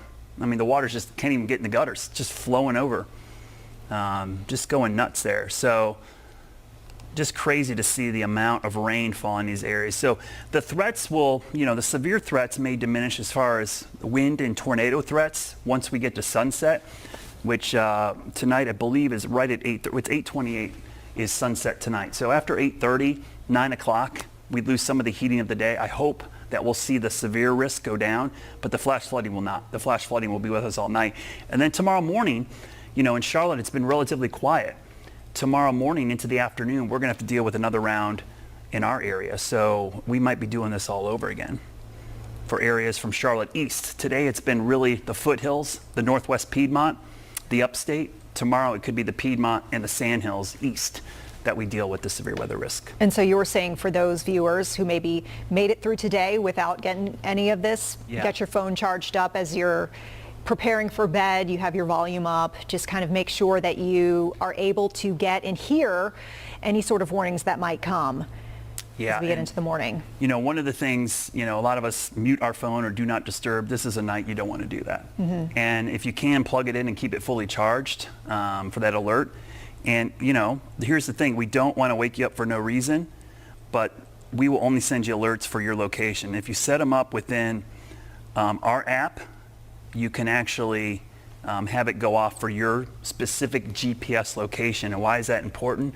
A lot of times I'll tell people, your county's under a warning. They'll say, why didn't I get the warning? If you live here where that arrow is, you should not be getting a tornado warning right now. If you live in that purple box, you should be getting the warning. That's the way it works. So we don't overwarn. We don't warn for the whole county. You only warn for the polygon, which is essentially a storm track. And so that helps reduce false alarm and overwarning, but there's still a little bit of that, but we're trying to reduce that as much as possible. And that's where the GPS in your smartphone is a great tool. People often ask me, why do we have sirens? Sirens, I'm not a fan of them. They only work outside. We've gotten siren video already, and who knows if they were actually and sirens are set off for whole counties. The siren, it's not like the siren stops at that polygon. Now, the signal, the GPS signal, we can define where you are within there and send that out to you. So the sirens go off for whatever reason. I know some counties send them off for every severe thunderstorm warning. for every tornado warning anywhere in the county. So don't rely on those sirens. They're great for outdoor venues like golf courses, amusement parks, campgrounds, but for in your house, they're not meant for that. They're not at all. Your phone is your best option. A weather radio is another option. I would have 3 options, 3 ways to get warnings. In case one fails, you've always got a backup. So there's the alerts going on. Excuse me. We'll recap real quickly. You know, if you've been watching and you don't know where to go in a tornado warning, you know, the best place is that interior room away from the outside walls and windows. 2 things that you may not have heard growing up or heard in the past. We want you to have a helmet, and I want your shoes with you. And people say, why don't I need my shoes, Brad? If there is damage to your home, you're going to be climbing out over broken glass, nails, whatever. You can't do that in bare feet, okay? So you don't have to wear them, but bring them in there with you to throw on in case you have to climb out of any debris and protect your feet. And your head is the most important thing. We want you to protect your head during this. If you can't find helmets for everybody, make sure the kids, the little ones, they've got the protection. And if you don't have helmets, pillows, blankets, whatever you can to get your head protected in that interior room. The goal here is to protect yourself from flying debris, not to worry about the wind picking you up and taking you away like we see in the movies. It's what the wind picks up and throws at you that we're most concerned about. So don't be afraid to get into the bathtub. Yeah, the bathtub's great. You know why? Because, especially the old school bathtubs, cast iron, really. And the other thing about bathrooms that people don't forget, all that plumbing is anchored into your slab or into the ground. It gives that room extra strength. I've been to so many tornado damage surveys, and the bathtub and the toilet are still there because they're anchored into the sewer line and the water line, so they don't move. So that is a great spot, especially that half bath on the first floor, because typically it's towards the middle of the house, it's small, and it doesn't have windows. So great location. For me, our spot is a closet underneath our stairs. If you have one of those under the closet staircase closets, that's a great spot because the staircases are really strong. It's a good spot in the middle of the house. And for folks who maybe you live in an apartment building, I found for ours we're like the basement garage, something that's going to be the ground floor. Yeah. And let's face it, a lot of people in Charlotte live in townhomes, they live in apartment buildings. I always say either have a place that you can go to inside, like a garage or downstairs or a rec room, or become friends with your neighbors downstairs and go to their apartment, knock on their door, or last ditch, even at upper floors, you can still get towards the middle of the building. The middle of the building is going to be better than the exterior of the building. I've seen high-rises hit. Fort Worth in Texas has been hit by tornadoes a couple times. Every exterior window shattered and gone, but the interior is safe. So like I said, we all don't have the perfect shelter location. Find the best one available to you at the time. And if you can find a better spot, improve your situation as many steps up the checklist as you can. And again, just to recap that, because we might see more of these tomorrow, these are our safety tips that we give you all the time. Office building or school, get to the middle. Where's your safe spot if you're not at home? House, underground, basement, interior room. In a vehicle, it used to be we'd always tell people to get out of the vehicle. Not anymore. We know better because outside is dangerous. If you are in a vehicle and you can safely drive to one of those other shelter locations, do it. If you can't, put the seatbelt on, lower your head, get down, and stay in your vehicle. Modern vehicles are meant for rollover crashes. They have roll cages. They have side curtain airbags. Those things that protect you in a car wreck can protect you in a tornado. I'm picturing not doing what we saw in the movie Twister at the very end where they're running out you don't want of the car. In last ditch, like if you're camping and there's nowhere to go, the ditch and low-lying area. But that's the absolute literally last ditch thing you want to do. Right. If you can get to one of those other shelter locations, what you want to do is move yourself up the list as much as possible. And again, the remainder of the evening, we might see additional warnings, but we do have a tornado or a severe thunderstorm watch, which I am shocked it's not a tornado watch, but it might be because as we get past sunset, the threat might be more severe thunderstorm warnings and not tornado warnings. But this severe thunderstorm watch is up until 10 p.m. tonight for almost our entire area. And remember what a watch and a warning is. This graphic I made a while ago on Twitter, I think every emergency manager in the country at some point has used this. But a watch means the conditions are there for something. So just like my graphic, the cupcake ingredients are on the table. Once the ingredients come together and the severe weather has been spotted or detected on radar, a warning is issued. So that's the difference between a watch and a warning. We get a lot of confusion with that, and understand the W's, the alliteration, sometimes it doesn't. Hopefully that graphic alone will help you kind of grasp that. So good news, the severe thunderstorm warnings are gone for our area, but we still have 2 tornado warnings, and they're whittled down to just a couple small sections. Lincoln and Catawba County till 7:15, and now Alexander and Iredell County. Let me quickly show you the rotation on radar is still there. There is rotation there and rotation there. So those are the 2 areas of rotation showing up on the radar as we cross the top of the hour. I will do a quick storm track on both of those just to give you an update on where they're heading, but I do think the rotation is weaker now. Doesn't mean it's away. Like, I would not be surprised if we get another warning out of that, but that's the warning. That's the track for the warning in Alexander and Iredell County. And if we go to the south, this is the one near Lincolnton. I'll put it right in the middle of the screen so you guys can see it right there. We'll do a track on this rotation, moving off towards Maiden right now. This will be in Maiden at 7:13, Providence Mill at 7:15, but that's when the warning is allowed to expire if it does. And again, the rotation is just west of Lincoln. And the good news, it's weaker. We just got a volume scan, which is a sweep of the radar. The rotation is weaker there, and the rotation west of Statesville is weaker. I'm looking at a different radar source. Almost can't even see it on the radar out of the terminal Doppler.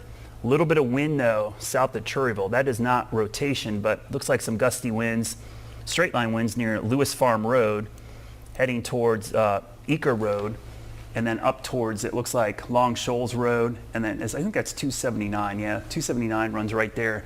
That's just north of 274. So those 2 areas right there, some strong winds. Doesn't look like rotation, but that's associated with just the line of storms. Well, let's go to the south just to check to make sure we don't have anything rotating to the south. Right now, not much down there, but we talked about, what's going on in, for Charlotte. Let's loop this a couple times. I'm going to turn off the warnings just for a second.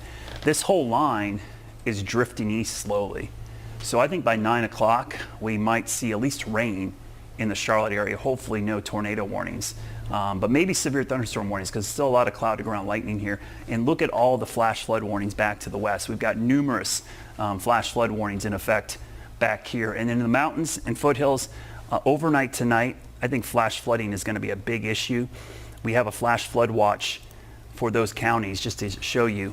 That's until tomorrow morning for Caldwell, Burke, and Alexander County, or excuse me, Alexander. There's Alexander County, Avery County. Got my A's mixed up there.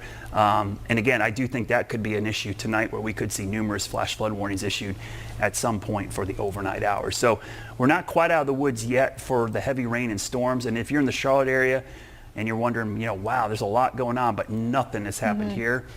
This stuff has just been sitting there just to our west, but this is the closest it's been to 321 all day. Now York and Chester starting to see rain in the western part of the county, and I don't think it'll be long before we see some storms here in Charlotte, but I think it's going to be closer to that 8-9 o'clock time frame. And by then, hopefully weaker, because it should die down a little bit.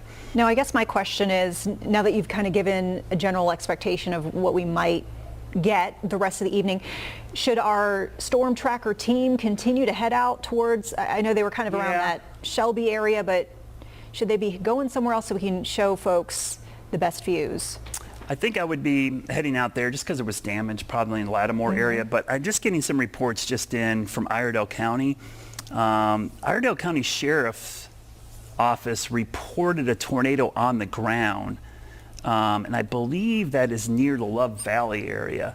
So I'm wondering if it's this rotation right here. It's kind of in no man's land. I'm trying to get further information, but they just put into the chat from that area. Now it was passed along secondhand, so I'm not sure who reported that in, but we're getting some reports of trees down on Friendship Road, North Iredell County. So I'm wondering if that was the cell up here. Yeah, I think it's this cell. I'm looking at it And that looks more like there could be. So just got a couple reports from some ham radio operators up in Iredell County that the Iredell Sheriff's Department did report a possible tornado on the ground right there. And that came in at 7:03, so about 3 minutes ago. That really messy radar signature, but that's at least from the report. So Love Valley is on the left side of your screen there. That's pretty strong rotation in the mid-levels. That's the area I would think. Is that where we're looking at the purples? Or? Yeah, so what we're looking at, so the brighter colors there, the yellows, the purples are bad data, by the way. So oh, got it. Yeah, that's what we call dailies. And so here, the lighter shades, I know it's not green, but we're getting some rotation like that. So it's in the mid-levels of the atmosphere. It's pretty far from the radar. That's why I said it's kind of iffy data. That's why the spotter report is interesting to me. I would normally discount that, and they just issued a tornado warning for that. So they just put a warning out based on that report. So yeah, I think that is the report. So I'm looking at it quickly. I'm just reading through. So they have it near Stony Point, which is near the county line. So that's got to be that one right there. Yeah, so they basically got two circulations in that area, Vanessa. So it's I know it's a little confusing because both of these rotations are in Iredell County. There's one here, which actually looks weaker, and this one right here, which you just got a report from Iredell County Sheriff that there might be a tornado on the ground in that area. So I think that's the area that we're talking about here. Just looking at some of the reports coming out of, yeah, I just got another report out of Iredell County, Central School Volunteer Fire Department reporting a tornado on the ground in Iredell County as well. So that's the second piece of information I've gotten from spotters up in that area. I'm going to tweet back at this location because I'm not sure if it's because you got those two rotations. It's like you got to specify which one, I guess. Let me see. I'm looking at someone sending me some video from that area. Oh, I see the tornado. Okay. I see a wall cloud near Stony Point. So it definitely looks like this is the area we're talking about. There's rotation there, but that's just north. But I'm seeing more of a report in the Love Valley area. So two separate areas of rotation. And we got reports of one of those having a tornado on the ground.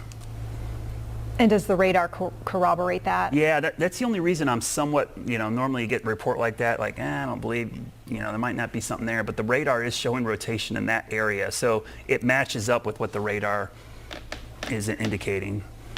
And again, this is a prime example of where the radar data is not going to help us as much here because while the radar is showing some rotation, it's not real definitive because of how far away from the radar it is. And that's why a spotter report is so crucial. And the fact that we're getting some great spotter reports, I want to thank everybody out there for sending me information because it is crucial that we get that. So I just got, Iredell Firewire sent me something too. Central Iredell Rescue, they said Iredell Emergency Management structure collapse on 131 Estes Road. So I believe that is west. I have to look that up. I think that is west of Statesville. It's coming up as a Statesville address, Yeah. but east of Love Valley? Yeah. Okay. So that's up here.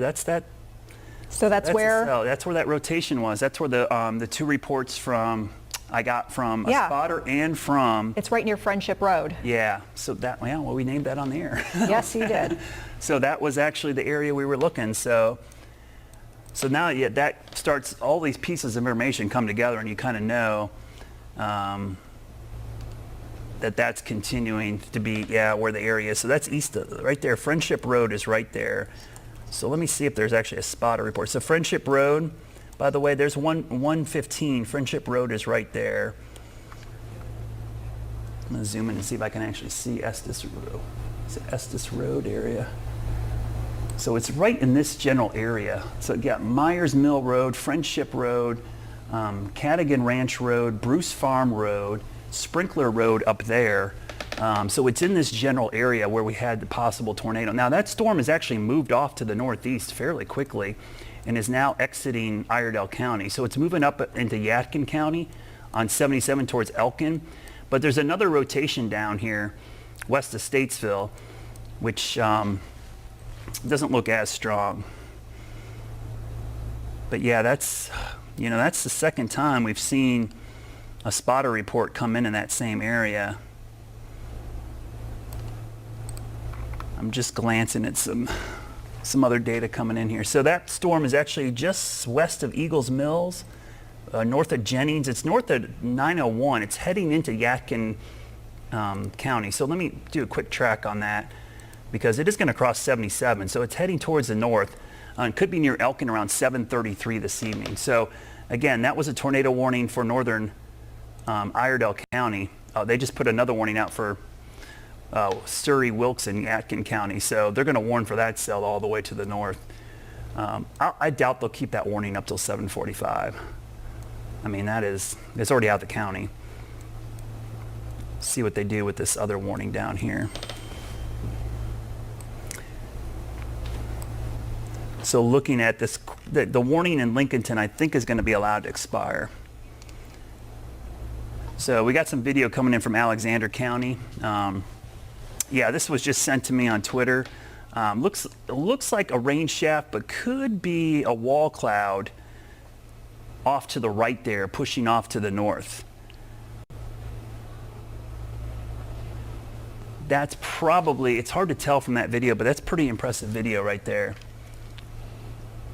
So you're saying the dark portion going off to the right, yeah, down into the tree line. It's hard to tell because we can't see over the other side, so that's the hard part.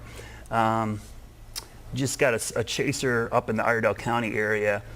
That same storm did see the rotation, but could not tell the tornado was on the ground because of the tree line, but did see that rotation was imminent. So that's the storm in the northern part of Iredell County, which it looks like we had a confirmed touchdown there based on that data. So that was just east of Love Valley, and we're getting reports of some damage in that area. And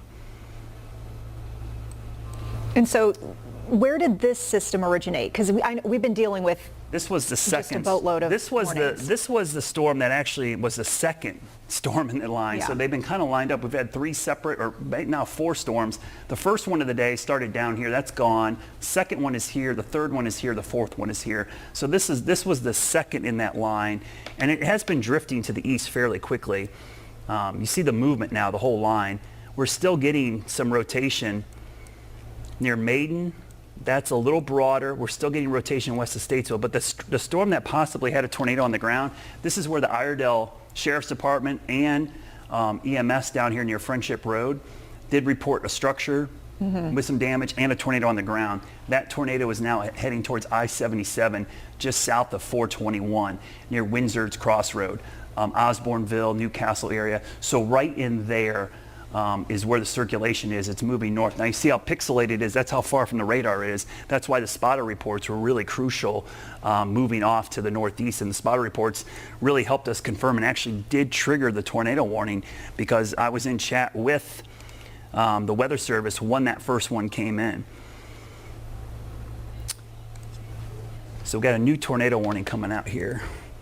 Just came out till 8 o'clock. This is for that storm down near Maiden that we've been tracking.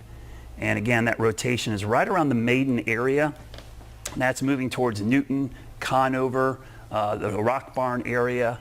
So let's go right to velocity. So it's right around the Maiden area that the rotation is. It's right here. And this is the same storm, by the way. I know it's a new warning, but it's essentially the same storm that we had earlier that was moving off to the north and east.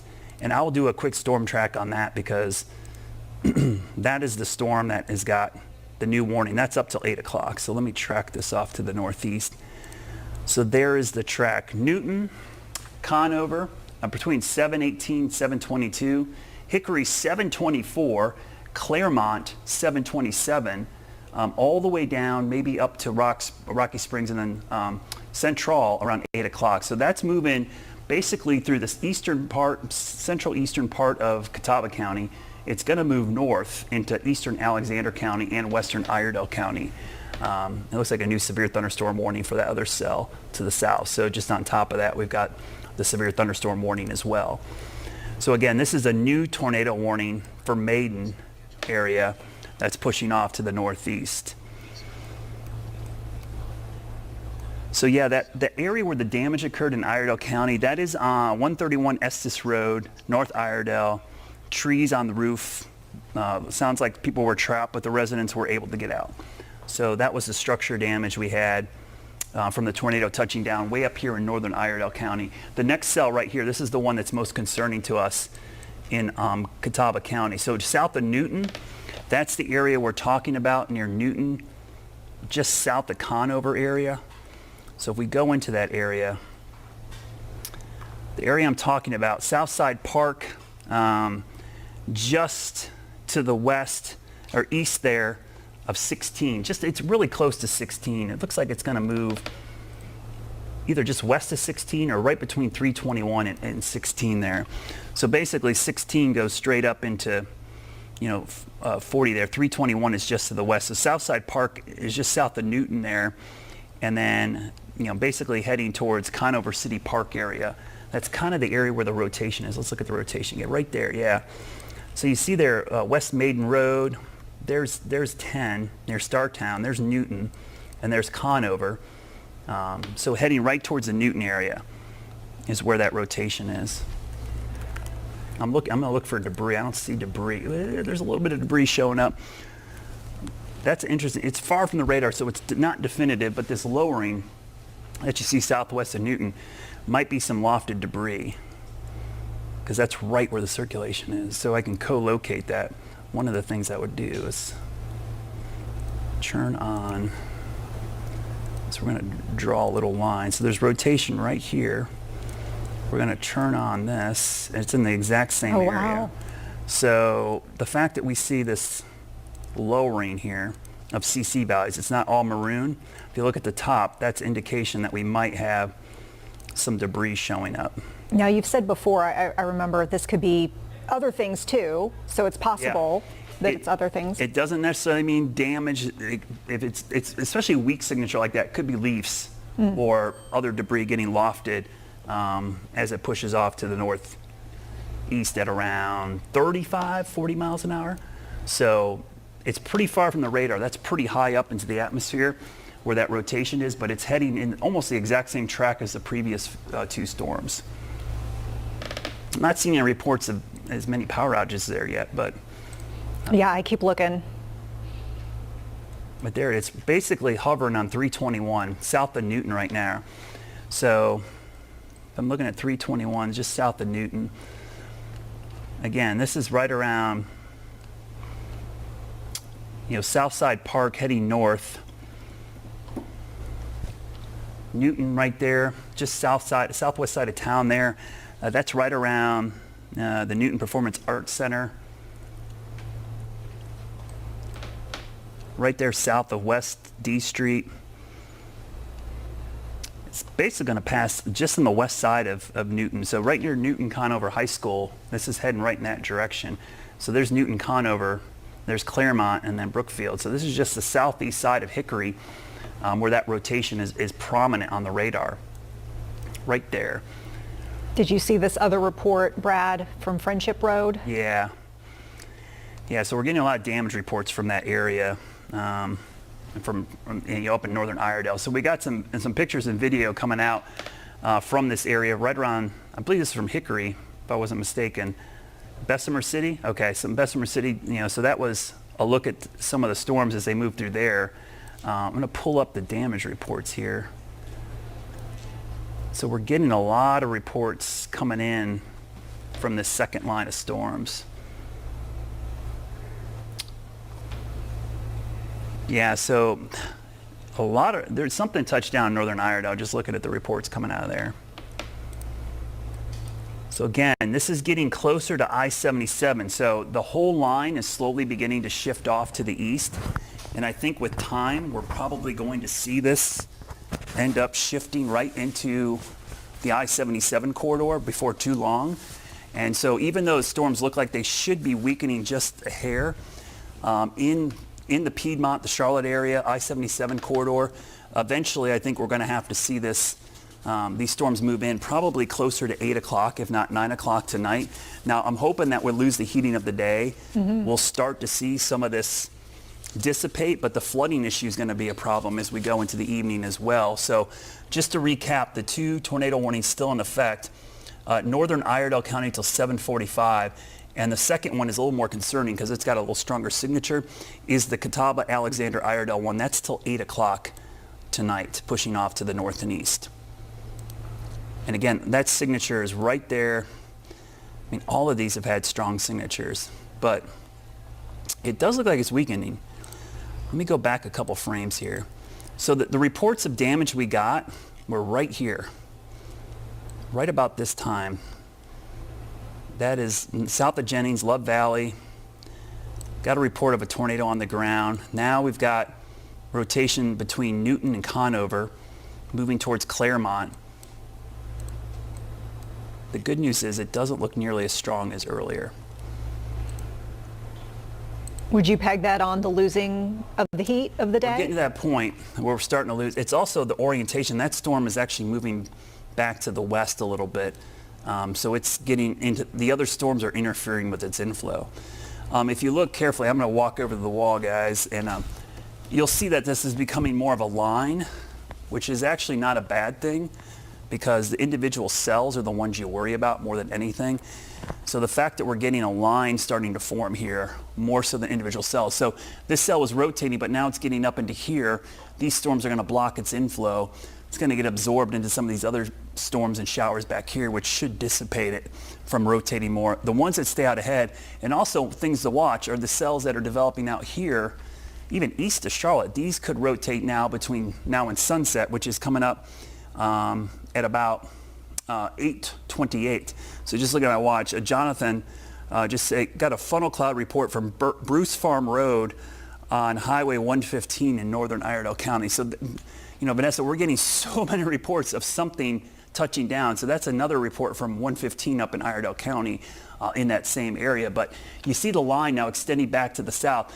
We want to see this get through, because back here, you're not going to get severe weather back here because these storms are eating up and using up all that low-level fuel and CAPE, we call it, thunderstorm fuel. So this is a flash flood risk for sure back here. It's this leading edge we got to watch. So it's getting closer to Charlotte. It's moving close to Gastonia, severe thunderstorm warning there. Central York County, it's getting close to Lake Norman. Central Iredell County, it's getting close.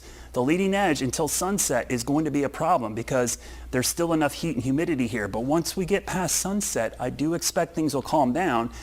The severe thunderstorm watch is up until 10 o'clock tonight. And so, that's pretty late, but I think before then we'll see the threat for tornadoes come to an end. Let's just quickly look at the velocity data. So you look along this line. I see strong winds, but no rotation except for the cell near Newton. Look at the terminal data. So encouraging signs. I would say I'm encouraged that we're not seeing additional storms starting to rotate as it pushes in. So we got some new video just coming in from south side of Maiden. Really impressive shelf cloud there. That's a sign of some strong winds at the very least. So yeah, that looks like more of a shelf cloud. So that's good. That's a good sign, actually, compared to tornadic type setup, that the storm is maybe getting more outflow dominant and not producing a tornado. Oh no, we got a crash on 321 now. Yeah. So yeah, 321's got tons of rain on it right now. Yeah. That's probably going to cause all kinds of issues. But they're whittling the tornado warning down a little bit, which is good news. Now just Iredell, Catawba, Alexander County until 8 o'clock. 30 miles per hour. So at last check, it's 725. This is the one just to the north. So this is radar indicated tornado, basically 10 miles north of Statesville, about 4 miles southeast of Love Valley. So again, this is not the same one that produced, or this is the second storm. Oh my goodness. So same exact location. The rotation is not nearly as strong, and I have not seen any reports. I just got a report, though, on 115 from Iredell County, though, which is right there, of a funnel cloud. So it's possibly producing a funnel cloud. That report came into me just a little bit ago, and I just seen confirmation. That was a funnel cloud report on 115 near Bruce Farm Road. So let's see if we can find where that is. I'm thinking that's going to be really close to here. There's Trinity Road. Let's see. Looks like it's in this general area, but there's 115. There's Greer Farm Road, so it's got to be somewhere right in here. So basically right about there, Jacobs Farm Lane. So it's in this general vicinity where we had a funnel cloud reported within the last 10 minutes. So that was actually from that cell. And you also see the severe thunderstorm, just not to discount this, but if you're in Gaston County, severe thunderstorm warning for Catawba, Gaston, Iredell, and Lincoln County till 8 o'clock. That's primarily for damaging winds and small hail. The winds within that line are producing, it looks like 55 to 60 mile an hour winds and some small hail. A lot of cloud to ground lightning as well with that storm moving through there. This is moving through central Catawba County, crossing I-40 now, moving up into northern parts of Iredell County. So those two storms are going to continue pushing northeast. Looking south, to just a kind of heads up in the next hour or so for parts of York and Chester County. We've got new storms moving in from the west, but if I look at the velocity data here, I don't see any signs of the strong winds or the rotation. So some good news there that if you're in the Charlotte metro area, maybe a little bit of a sigh of relief that we're not going to see additional storms develop in that area. But yeah, as you mentioned, Vanessa, I could imagine that 321 is a mess because look at the heavy rain from Gastonia all the way up to Hickory, and they're driving through torrential downpours there. Yeah, I actually see a crash reported that's going to be north of Maiden, but south of Highway 10, North Carolina Highway 10, and it's causing a pretty hefty backup. And obviously, as you mentioned before, with the rain, that's not going to be a friend to the roadways. Yeah. I-40 looks pretty rough, heading past Conover. Got some slowdowns reported there as well. Yeah, starting to look, like we're going to see some flash flooding in that area as well. I'm starting to see, like I just got a report out of Lincolnton of some flash flooding going on. Looks like some yards are beginning to flood as well. Pretty crazy to see that much rainfall in a short period of time. A lot of damage reports coming out of north of Statesville, near that Love Valley area. Certainly looks to me like we had something touch down in that general vicinity shortly ago, and we had so many reports up in that area of a possible tornado on the ground, and maybe another one almost in the exact same area. When we get these reports, hey, we got a funnel cloud in Iredell County. Well, when you have 3 separate tornado warnings, like what part? Because there's so many rotations and so many different storms. It's just not one storm. Is it the one to the south or the one to the north? This time it's the second storm, which we're getting reports earlier of a tornado on the ground, but I just got those reports probably, it was around 7:15 or so that we had rotation and a possible funnel cloud on 115 just there in the same area. So believe it or not, that same area could have had 2 separate storms produce either funnel clouds, rotation, or tornado in northern parts of Iredell County. That one's pushing northeast. So let's go back to the Newton area because this circulation is crossing Interstate 40 right now. It's really, literally on the interstate. Conover to the Claremont area, not too far from the Rock Barn over there, moving towards the northeast, heading towards Sunrise Beach, which is there on Lookout Shoals Lake, crossing the Catawba River. So that's pretty definitive circulation there. Even though it's very broad and far from the radar, it's still there, and that's the rotation. So what you're seeing is here's the Doppler winds. The reds, the yellows, those are winds away from the radar, so they're going this way.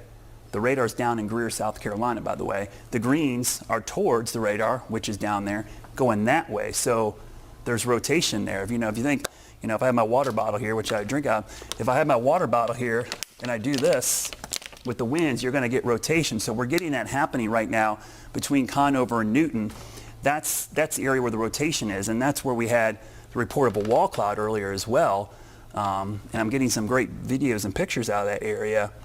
Have you seen the tweets about the funnel cloud touching down? Yeah. Bruce Farm and Friendship Road? Yeah, I saw that come out earlier. It actually looks like the road is closed. Like I see the traffic flow stops leading up to that area. So yeah, it sounds like Monticello, tornado on the ground, Highway 64 and Tarleton Road. And again, the folks up at Iredell Firewire sending me that. So they're getting that from people on the ground up in that area. So it does sound like there is a tornado on the ground in that area. So that's Highway 64. That's going to be right up in here.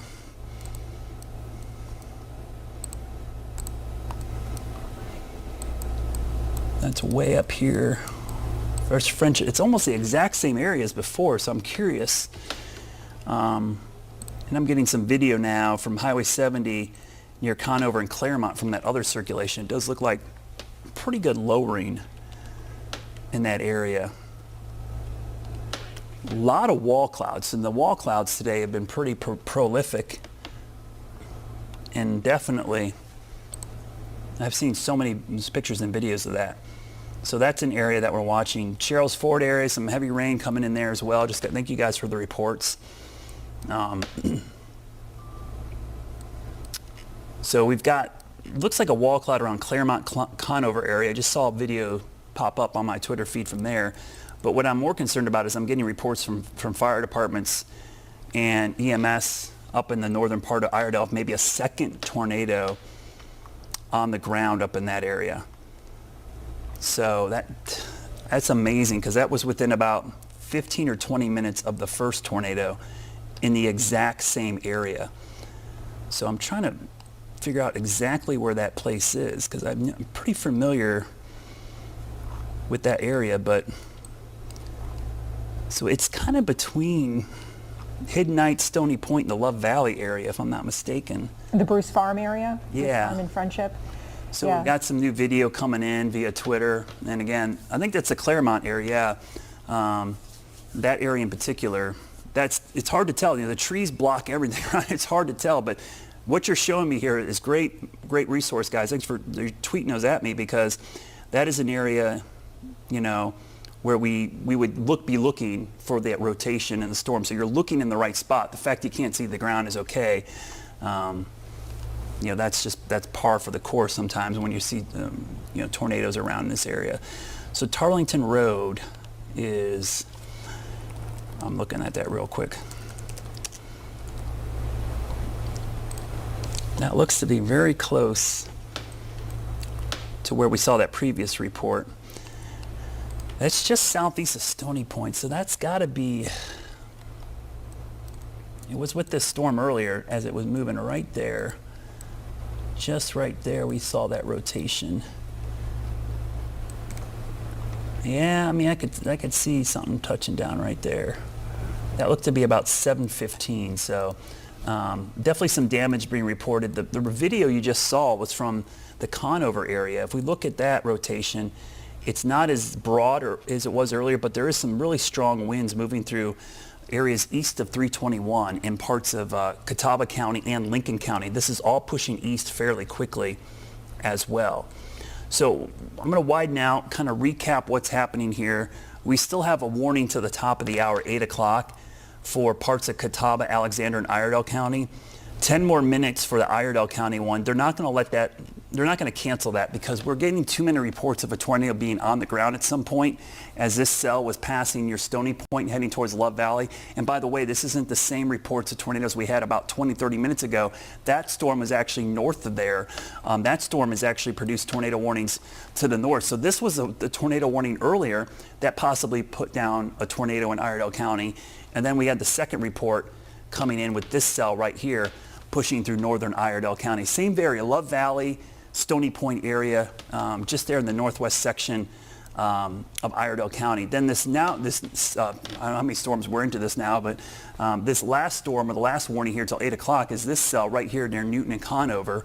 So let's go right to, I'm going to turn the lightning off. The rotation here showing up right around Claremont. So Right there, just there's Rock Barn Road, exactly what I was talking about, the golf course, the resort, the spa. Oxford Road right there. And then Lookout Shoals right here is Sunrise Beach. So this is heading towards there. 16 going up towards the Oxford Dam, which is up to the north there. That goes all the way up to Taylorsville, by the way, if you're heading up north there. Great little drive. You're going up to the Apple Festival. Got lots of hills in this area as you get closer to western Iredell County, so the visibility isn't going to be great. So if you see a lowering, you need to seek shelter because this is going to be heading in that same direction where we saw 2 now. Sounds like tornadoes touchdown over here in the western sections of Iredell County. So that's heading towards the Love Valley, Stony Point, Hidden Night area, kind of on the Iredell, Alexander County line. And again, that warning is up until 8 o'clock this evening. Now again, if you're going on 321, I don't know where the Chevy Storm Tracker ended up, but they were probably in a mess of rain back here. Flash flooding is becoming a big issue here, and I'm surprised we haven't seen flash flood warnings issued yet because in Lincolnton, big jump in lightning here, but heavy rain. I'm seeing a lot of ponding of water on roadways and yards, so we could see flash flooding, and that flash flooding extends down to Gaston County. If you're in the Charlotte metro area west, you're starting to hear the rumbles of thunder, and you're probably seeing the sky darken here at sunset because this whole line is drifting to the east. The good news is I don't see things additionally spinning up here, though. I am keeping a close eye on this line as it moves closer to Charlotte. Looking into central York, central Gaston, Lincoln County. Whew, that's good. Seeing that, I'm glad that part of the line is weakening. But unfortunately, we still have circulation there right around the Claremont area, which is now getting close to Oxford School Road, Morgan Lane, Shell Holler Road, and then heading, basically this is Lookout Shoals Lake right here. Sunrise Beach is on the lake, so this is going to head towards the lake, so kind of the northwest side of the lake where it meets up back with the Catawba River. And then the Oxford Dam, is right there. As you go up on 16 crossover, the dam is right there, and then looking back to the west, so that's right on the Catawba River, so there's the dam as you go up there, and then moving north. So if you're in these areas like Elk Shoals Church Road, Hafner Road, this is the western sections, by the way, of Iredell County. You need to be in your safe spot now, just to be on the safe side. Grab the phone, listen to me. I'll let you know when this warning expires because we're getting close to sunset. We're still about an hour away, unfortunately. So we still got a ways to go before we lose most of the heating. But I'm hoping these earlier storms will have used up most of the energy. And this might be the end of the tornado warnings. But until 10 o'clock, we seriously can't write it off. So our Chevy Storm Tracker is heading up through Lincoln County. Boy, they're probably in some really bad weather right now because they're going to try to get up there to where the damage occurred. So they're heading up 321, probably going to cut over, and they're going to see some pretty rough weather. So you see off to the left there, looks like they're actually in some better weather than I expected. They might have been just on the west side of that heavier downpour. So they're traveling north, heading towards that damage report we got in Iredell County where we possibly had a tornado touchdown. The thing is, we might have 2 tornadoes touchdown up there. Just had a new tornado warning issued for parts. Where's that one issued? Looks like that's just north. So that's just out of our viewing area, but it's the same cell. So that's a storm up to the north towards Mount Airy. So if you heard that warning, that was just out of our viewing area. That's up towards the Mount Airy area. So that's the same line of cells we saw earlier. So the crew is heading towards Estes Road, is what our producer Sarah just said. So that's where, Brad, we had that structure collapse reported? Yeah, trees down on a house and people were trapped inside. So I don't know if the structure collapsed or the trees hit the house and caused the structure to collapse. Sometimes those calls come in and it's a tree on a house and it's more of that than the structure collapse. It's just they're stuck inside. But something got blown on a house and people were stuck inside. It does sound like they're out. But there is a lot of reports of damage in that area. That's that Friendship Road area. That was an area where we had several reports of a tornado on the ground, not just, hey, funnel cloud. We actually had reports from Iredell County Sheriff, Volunteer Fire Department, and EMS in that area, all reporting a tornado on the ground twice, 2 separate storms coming through that area. Yeah, that was the Bruce Farm area. Yeah, and those are actually pretty close to each other. Yeah, so Brian just sent me some pictures from that same area. He's up in the Yadkin River area, just to the west of there. He's certainly, the pictures I'm seeing, he definitely saw a wall cloud, and it looked like maybe a funnel cloud in that area. So he's pretty close to that area, and it definitely looks like something touched down. And so we're going to stick with this warning until the top of the hour, or until they cancel it. But based on the rotation, I don't think they'll let this go too easily, because it's north of 40 now. So I can tell you the good news, north of Interstate 40. So where is it heading? Well, if you live in the eastern part of Alexander County or western Iredell County, that's the area. So right near the Iredell-Alexander County line, I'm going to put a track on it. So, Sunrise Beach, pretty much now. Rocky Springs and Central, which is up in that same area where we Love Valley area, not too far where we saw some of that damage occur earlier. And again, it's going to cross over the Catawba River here any minute and Lookout Shoals Lake, and then move into eastern parts of Alexander County, western Catawba County. So Pisgah Church Road there, Midway Road, White Plains Road, all those areas basically hugging the Alexander-Iredell County line. Beautiful area up there that it's heading through. Some nice rolling hills, a lot of farms in that area of western Iredell County, eastern Alexander County. And eventually it'll take the same track and move up towards 77, going up towards Elkin, and eventually all the way up to Mount Airy if it continues to move off in that general direction. So here we are about 15 minutes or so away from this warning theoretically expiring. Do you think they will let it expire? Do you think we're going to continue on? I don't think they're going to let this expire because of the rotation. And looking at the reports, I'm looking at the Iredell County is getting a lot of reports out of Mountain View Road, a tree down, northern Iredell, Mountain View Road, rotation near the Fox Mountain area. So getting a lot of reports out of Iredell. That northern Iredell area seems to be an area. So where our Chevy Storm Tracker is heading right now is to the area where we've gotten multiple reports of damage, trees down, and possible tornadoes on the ground at some point today. It's not the only reports we've had. If we go back to our storm reports, we've had so many reports of funnel clouds and wall clouds in this area. And I'll pop those back on. And what I'm going to do is do what I did earlier. I'm just going to turn on just our funnel cloud, wall cloud, and tornado reports from earlier today. So bear with me as I turn off everything else. We'll turn all this stuff off, and I'm going to make them nice and big so you guys can see them at home, because I'm even having trouble seeing them on the screen here. But the reports came in right there. So here's our 3 reports so far that have come in. I'll turn off the warnings. And you can see basically that track from Cleveland County up through the Hickory area and then up into northern Iredell County. This corridor, and again, it's like it wasn't the same storm.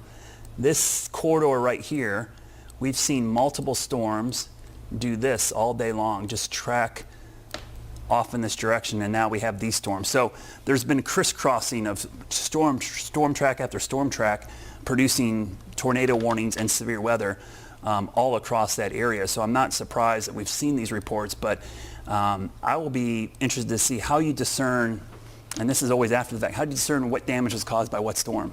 Exactly. Because they could be on top of the same area. And I have seen 2 separate storms. It happened down in South Carolina earlier this year. 2 separate storms track over the exact same area. One area had tornado damage from one storm, and then another tornado came back through the same night and caused damage in that area. So you have to go back and look at the radar data. That's the only way you could really discern it. So here we are. We're getting up towards the top of the hour. We've got 15 minutes left in this warning. We're just going to stay on to the top of the hour to give the all clear for these folks in parts of Catawba, Alexander, Iredell. Iredell, I know it's been a rough night, northern Iredell County. In Statesville, you've been very lucky, but your friends to the northwest, 3 separate tornado warnings in the last hour and a half. Eastern Alexander County, same kind of story. So really, really rough conditions up there. Still getting a lot of reports of rotation and clouds up there in the northeast section. Just got some hail reports, by the way, out of Lincolnton, which is interesting.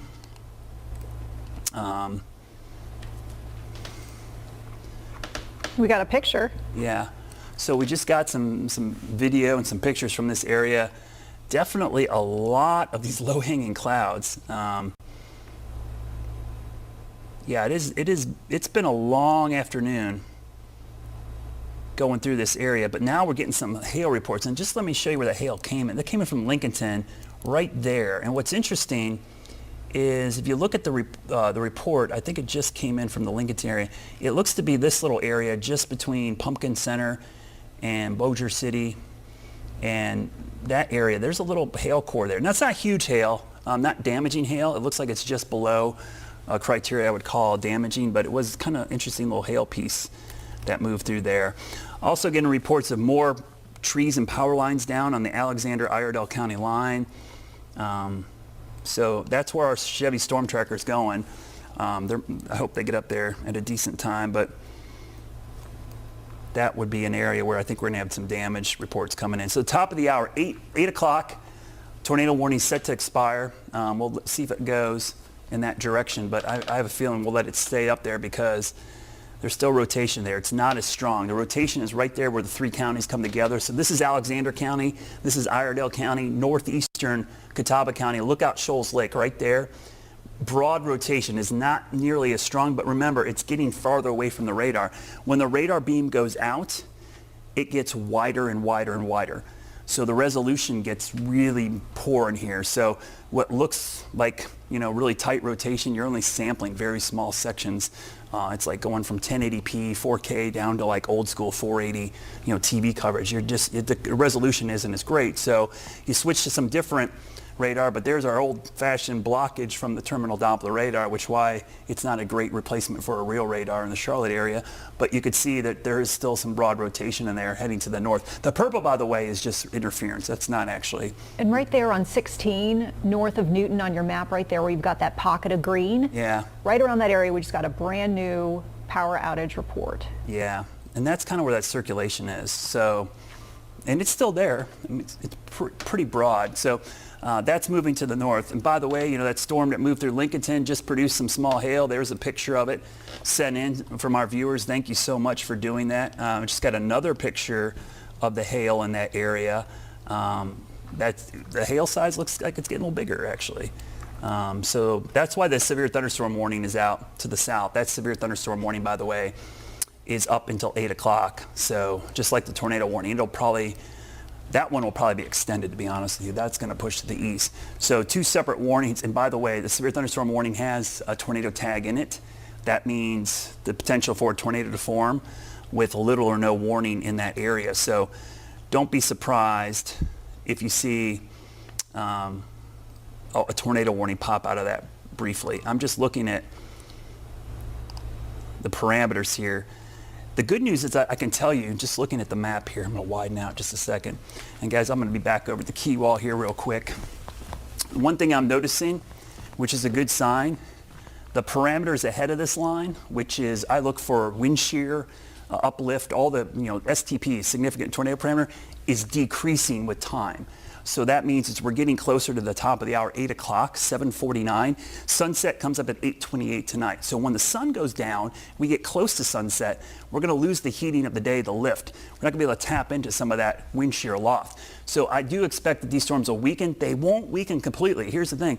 Weaker doesn't mean they go away. Doesn't mean we get no threat of severe weather. It just means the tornado threat will go down. One thing about tornadic storms, they like to have surface-based instability. The rotation in the storm needs to connect to the ground. Once we lose the heating of the day, that connection with the ground and the cloud tends to be detached. It just goes away. And so surface-based storms become less of an issue. So I'm hoping that's the way it's going to work as we get past 8 o'clock to 8:30. And the fact that I'm starting to see some of that show up in some of our guidance is a good thing as well. So it does look like slowly, and I mean slowly but surely, we're losing some of the indications of more tornadic storms, though there's still a little bit left out there. It's been a long afternoon of warnings, I can tell you that. It certainly has. I mean, we started around, like 4:30, and one after the other after the other. And it's been this leading edge the whole time, so That's why I think of this single weekend. And let's widen out. You can see a little bit. I don't see the rotation in this line. And I'm watching Gastonia. I know in Gastonia down to Clover and York, just a heads up.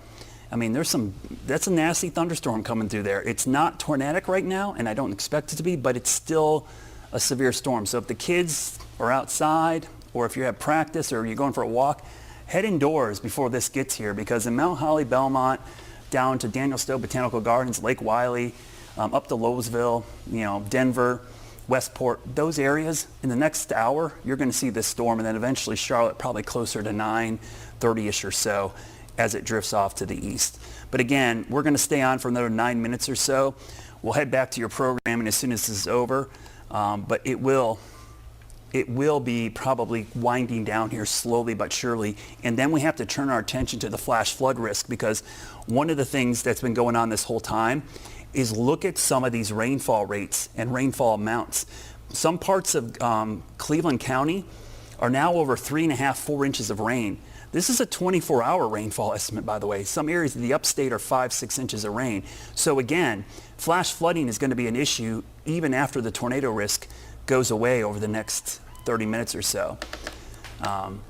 So the good news is the warnings being issued now are to our north for Yadkin County, Surrey County, basically because they're moving that direction. They're moving out of our area as we slowly but surely go that way.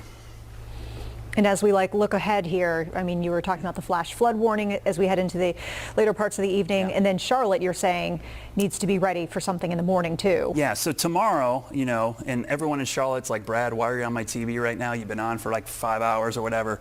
Hey, these people all need the warnings too. Tomorrow, this is going to be over us in points east. So today it's been basically west of I-77. Tomorrow morning, depending on how slow the front gets here, and how much warming. So the thing we want tomorrow, we want this thing to speed up, get to the east, because if it's still lingering when the sun comes up tomorrow, and guess what, the atmosphere warms up, and unlike the sunset helps us out today, sunrise happens, we could do the opposite thing. We heat up the atmosphere ahead of it. And so from Charlotte east, could start to see active weather during the mid-morning to late morning, and maybe into the afternoon, and then moving to the eastern part of the state. And just to show you what I'm talking about, here was the tornado threat tonight. It was only 2%, believe it or not. It should have been 5%, honestly, but this is from the Storm Prediction Center. But look what happens tomorrow. The 2% and 5%, I widen that out a little bit, but the 2% and 5% go from Charlotte east. So we could be doing the same thing we're doing tonight here. Tomorrow, it's here. So it could be a long day tomorrow. I'm a little bit encouraged by the speed of the system tonight, that hopefully it'll push east quickly, and it's past us before the warming part of the day happens tomorrow. But we are already in the risk for severe weather tomorrow. I was going to show you real quickly the severe weather outlook for tomorrow. We're basically in that low to medium risk tomorrow. You see the low to medium risk, see where it is today? Pretty much where we've had. So this one verified quite well, our severe weather risk for today and tonight. Look where it is tomorrow. So it's not like it skipped over Charlotte, it just means it was moving east, and Charlotte's kind of in between days, because this is day 1 and day 2. Tomorrow, the areas to the east. So we'll have to be on guard for this tomorrow. We're not going to let our guards down. And remember, if there's a tornado warning for our area and it looks like it's a threat to property or people, we're going to cut in. We're going to do that, guys. It's just the way we're going to do it. And it doesn't matter, where you live, rural, urban, everybody matters, right? So it's just these people's lives and their homes are just as important as you are in Charlotte. And I know you want to watch TV, but their lives are just as important as well. These are going to be moving towards western Iredell, eastern Alexander County, moving towards Yadkin County. So folks up in Yadkin County, if you live up in that area and you got friends up there, just give them a heads up. We won't continue our coverage up there. That's the Greensboro market. That's going to be WFMY up in that area, but that's our sister station. Those storms are now producing warnings all the way up to the Virginia border. So this warning is set to expire in 5 minutes. I'm going to check to make sure that they have not continued this. Okay. All right, we are going to give Brad a little mic refreshing, so just stand by. If you are just tuning in, we are watching this tornado warning. It's still in effect for about, I'd say, another 4 to 5 minutes here, covering the area of Alexander, Catawba, Iredell. As you can see, this is a storm that we've got reports of hail. We've had some reports of damage, and so we are just going to ride this out here, track it for you. Unfortunately, we got a new tornado warning. And there we go. Okay. Yeah, I was worried this might happen. So additional warning for Iredell County and Alexander County till 8:45. So this is a new warning. It's the same cell. I didn't think they would let this expire because there's still broad rotation in here. And probably the thing we've learned from the previous couple of storms is that something's going on in northern Iredell County, because they've had 3 storms and all of them have produced either a funnel cloud or something on the ground. So this is a new warning till 8:45. And I'm just getting some delayed reports. So this was at 7:49. I believe, yeah. So Love Valley area, emergency manager reports thunderstorm wind damage, northeastern, 3 miles northeast of Love Valley, trees down, part of a church roof is gone. Oh. So unfortunately, it sounds like that Love Valley area, there's been some significant damage to areas up there. The only saving grace is the density of population up there is a little less, but it doesn't matter. There still was people in the path of that tornado, and it did cause damage, blowing the church steeple off. There was people trapped in a home because tree and power lines. But look at that cell west of Statesville. And just FYI, Statesville, this is really close to you this time. I think it'll stay west of town, but I don't like how close it is. So if you're in Statesville, you're in the warning, your phone just went off, you probably got the wireless emergency alert, which is the one that overpowers your phone and is really loud. You're going to want to get to the lowest level of your home as well.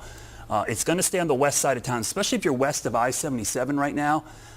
Even if you're in close to 77, within a mile or two, go ahead and get to that lowest floor, because I don't like the looks of that. I'm going to track that storm to the northeast because the rotation is right in here. It's moving off in this direction. So you can see, and that's a new severe thunderstorm warning for another cell. So there is Turnersburg 812, Olin 814, Harmony 819. Again, up there towards the northern sections of the county, Lone Hickory, that's going up into Yadkin and Surrey County area. You're talking about, something closer to 830-ish or so. So those areas. Just got another report. This is near Taylor Spring Road in northern Iredell of rotation in the cloud. So here's the thing. They're responding to previous damage. We've got spotters all over the place now because they're there recovering from the previous tornado.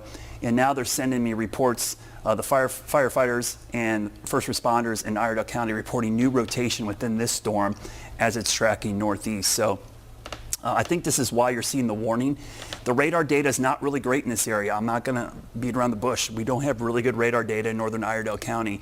So the spotter data becomes crucial.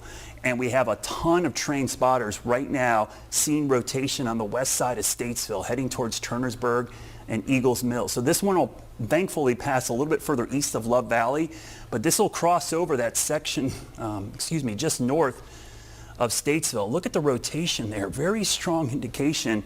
Scotts Creek Road, Midway Road, up there towards Redemption Road. So this is Fort Dobbs, right there just west of 115. And this is the second time today on 115 that we've seen some damage reports coming out of that area. So again, the areas we're talking about just on the northwest side of Statesville. So these areas are east of Scotts Roswald Park. That area is right over there. Then you're looking east towards the Fort Dobbs State Historical Site. So kind of in between those two areas as it travels to the north and east at about 35 miles an hour. Again, the Trinity area, Trinity Volunteer Fire Department up in there. We got a report from them earlier of damage. Heads up, guys, it's heading back your way, this next one. And then it's going to be close to areas up towards the Snow Creek Methodist Church area. So just up here, which is just west of 77, beautiful area. A lot of canola fields up in there. So you see that in the early spring, all the yellow flowers, that's in that area right in there, heading east of 115, heading towards Olin and Harmony eventually too. So Olin and Harmony, just a heads up for you guys, this might be heading your way in about, I would give it probably another 20 minutes or so, but go ahead and get in your shelter location now. I know many of you are still in your shelter location from earlier, but we want you to stay in there because this warning is up until 8:45 for that same area. Now, here's the one saving grace. I don't think it'll be up for 8:45 just because it'll probably be out of the county. Not because it's weakening, but because it'll probably be out of the county. It's moving, I think, at 35 to 40. Let me update the track here real quickly. I'm going to look at the time here. So the radar has it moving at about 36. I'm going to move it at about 40 just because all these storms have tend to move a little bit quicker than they look on the radar. So we're going to do an updated track here. So Love Valley, again, 804 for Love Valley, Turnersburg 805, Harmony 811, and again, all the way to Lone Hickory and moving northeast of there. Now these times, don't wait until that time comes up. Do these now. This is the time that it should be near you, but give yourself plenty of leeway here. If you're watching me online, there's a delay. Streams all have a delay. If you're watching me on cable, satellite, there's a delay. Over the air, it's almost real time. The radar data is a little bit lagging as well. So these things are always going to be earlier than the times you see, so go ahead, and they can pick up speed. So I want you to go ahead and seek that shelter location right now. Remember, we reiterate these a lot, but there's some new people watching. They're being, just got home. They're just tuning in. Maybe it's the first time they've been under a warning today. There's those warning tips. Remember, lowest level of your home, interior room, is many walls between you and the outside. The reason that is we're blocking the flying debris. Not so much worried about the wind, which sounds really weird. When I talk to kids about this in school, I said, you're not going to get sucked up like the Wizard of Oz. It's what the wind picks up and throws at you that we're worried about. So think about this. Put as force fields between you. Walls. Windows aren't great. Walls and floors. That's why the lowest level is great. There's floors above your head and a roof. And then the other thing you can do, grab your helmet, whether it be a hard hat, skateboard, bike, football, whatever kind of head protection you have, put it on your head and get to that safe room. Bring your shoes in there in case there's damage and you have to climb out. And we've seen that tonight. We had people have to get out of their home that was struck by the tornado earlier in northern Iredell County, and a tree fell, so you're climbing over branches, glass, nails. You can't do that bare feet. The Crocs and flip-flops don't cut it either, guys. So make sure you grab some good shoes to get out because you could be climbing over some broken glass to get out of the house. And bring the flashlight and the phone with a battery pack, maybe just in case you need to contact people. I know, unfortunately, in northern Iredell County, they might be a little overwhelmed, emergency services. Remember, this is a part of the county. There's a lot of volunteer firemen. Their homes, their communities being impacted as well. They are probably stretched really thin right now responding to all their damage. So give them some grace and time if you can. Try to help your neighbors and friends because it's been a long night in this area with several reports of damage. And watch out for those down power lines. You don't know if they're energized. Don't drive over them. Don't get out of your car near them. Just stay away from them. If they're still energized, any standing water, anything on the road could electrify you as well. So stay clear of those. Also, any homes that are damaged, watch for gas leaks and other power outage issues there, maybe a live line that could electrocute you. So a lot of dangers after the storm, even during the storm, but after the storm, the danger could be just as great. And don't forget, if you're in a mobile home too, you're not going to be waiting it out in the mobile home. No. I can't tell you, and it breaks my heart to think of the stories I've had to go out and cover as a reporter where we're sent to an area with mobile homes and people thought that they could wait out a tornado in there and they lose their lives. Yeah, and that's why I try to give as much headway even outside of the warning, because it takes longer. If you're in a mobile home, you just can't go to a room in your house. You got to physically get in your car and go somewhere. So we try to give you a heads up way ahead of time. Like if you're in this area, and luckily the one saving grace I think for a lot of folks, Vanessa, was we had so many warnings to the southwest earlier. that if you're in a mobile home, you kind of knew what was coming an hour, hour and a half ahead of time.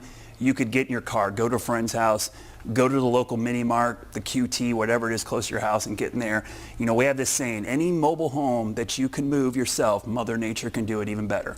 So you just got to get out. You got to go to another location. But if there is a last-ditch effort, let's say you didn't get the warning until it was right on you, even in the mobile home, get to the middle of it. Try to find a spot where you can hunker down and protect your head.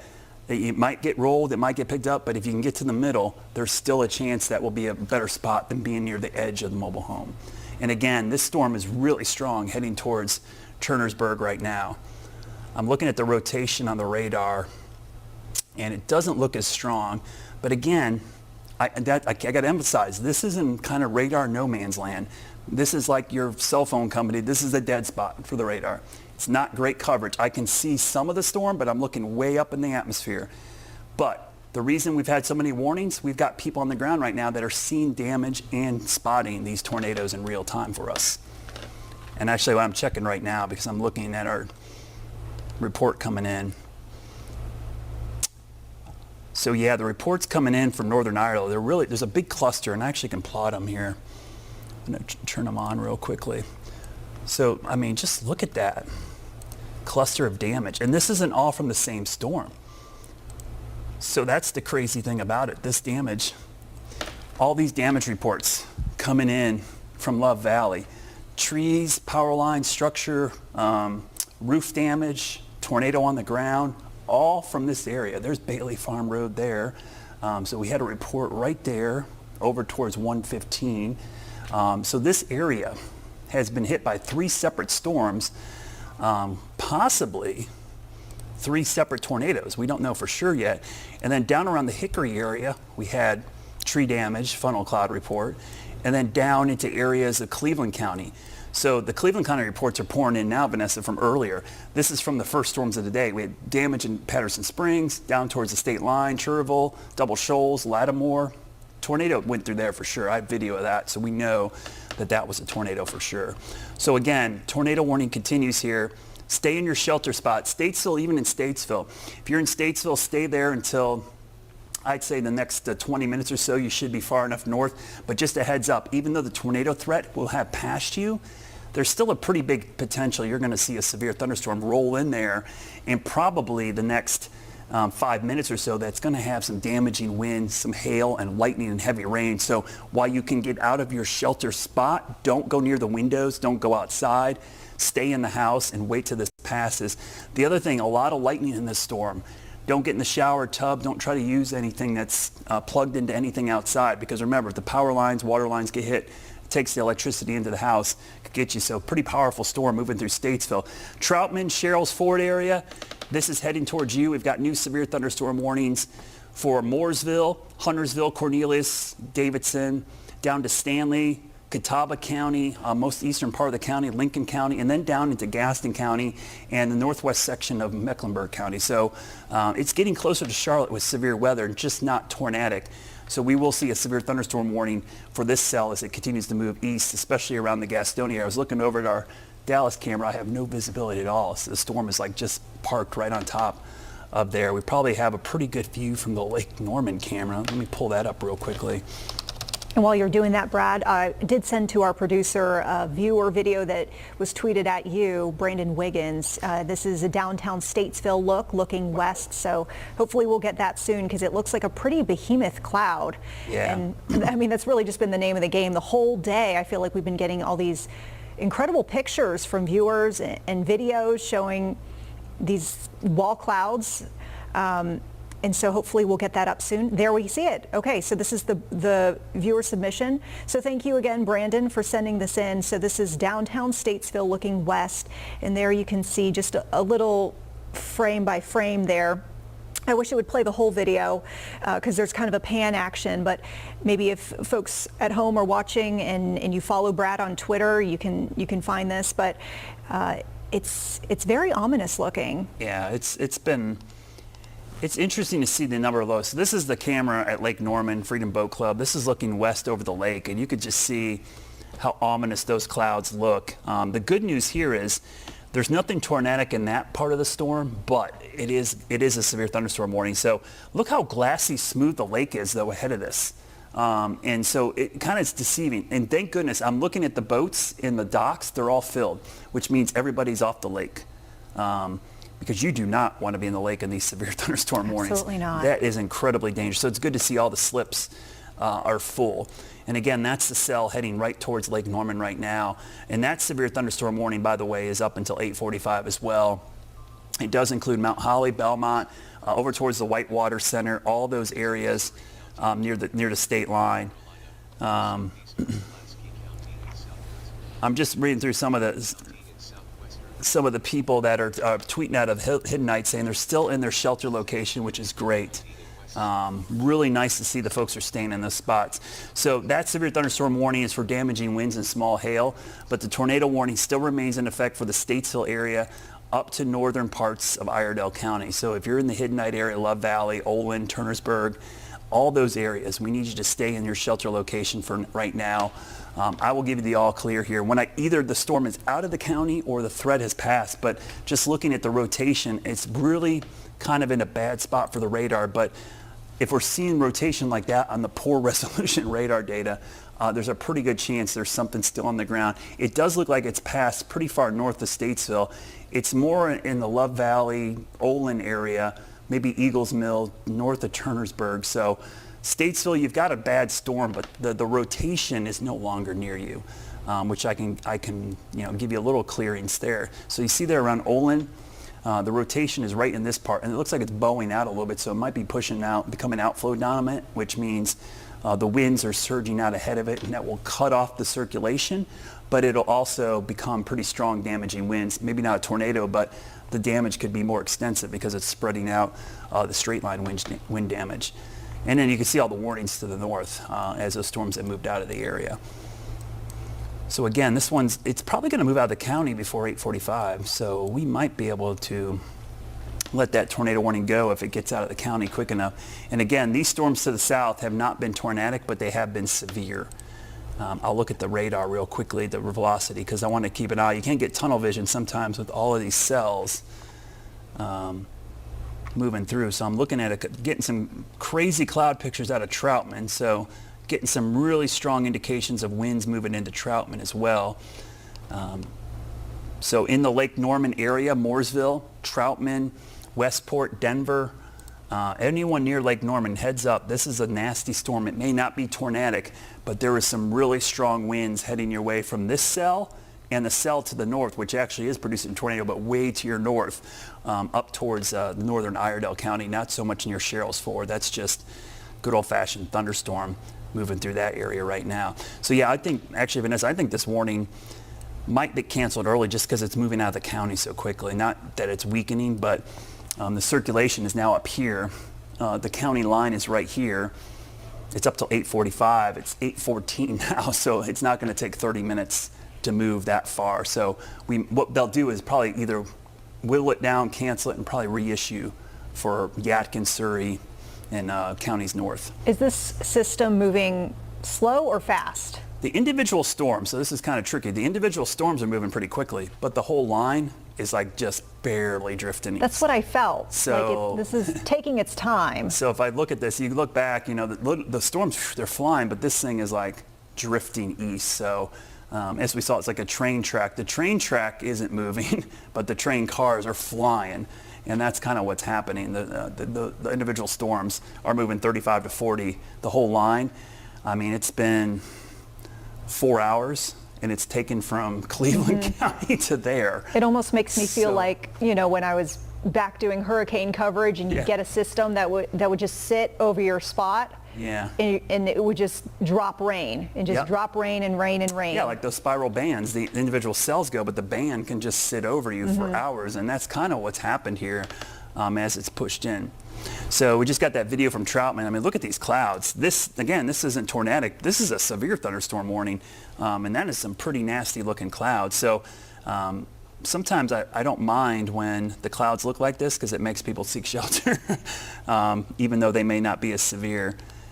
as some of the other storms, but the dark clouds will send you running, that's for sure. Yeah, the pictures from Lake Norman are pretty ominous. That's a pretty nasty cloud that's moving over the lake right now, and the visibility on the lake is so much better because you don't have trees to block your view, so you tend to see a lot more. That's why I keep bouncing back and forth to the Lake Norman camera just to see. And I'll go back to that real quickly here, as it takes a second to load on my end. Yeah, it looks like a shelf cloud actually coming over the lake right now. And you can kind of see that off in the distance. I mean, the boats are right in the foreground, but if you look carefully on the distance, you can see that lowering, and it looks like there is some kind of shelf cloud sitting over their area right there. So this thing right here is a lowering of the shelf cloud coming at us. Notice how glassy smooth the water is. If we start seeing white caps out here, we know that wind is really picking up as the outflow from that continues to push off to the east. And just to show you what the radar looks like, that's what's heading towards the lake right now, right there. We'll go in close. So we're looking across the lake from about the Cornelius, Huntersville area back towards the west, and that's what you're looking at coming towards Westport, over there in the eastern part of Lincoln County, and then Mount Holly getting clobbered right now. Some strong storms, Belmont, that area, and then up towards Troutman. We saw the video from there. That was a really nasty storm, but the worst of it is just to the north, where the tornado warning remains in effect until 8:45. If I look at the rotation again, I'm not seeing a whole lot, which is a good sign. It's encouraging that we're getting closer to sunset, which is coming up in 10 minutes. So I'm hoping that will put an end to the rotational part, because we'll start to see less and less in the form of surface-based storms, which tend to produce the tornadoes. I'm looking at the supercell parameters. Still some ingredients east of us that are a little worrisome, but we're getting closer to the time of day where I don't think it's going to be as big a deal. But again, starting to get some delayed reports, we call them, behind the line. A lot of damage in Cleveland County, lots of damage in Iredell County. Okay, so they're whittling down that warning a little bit.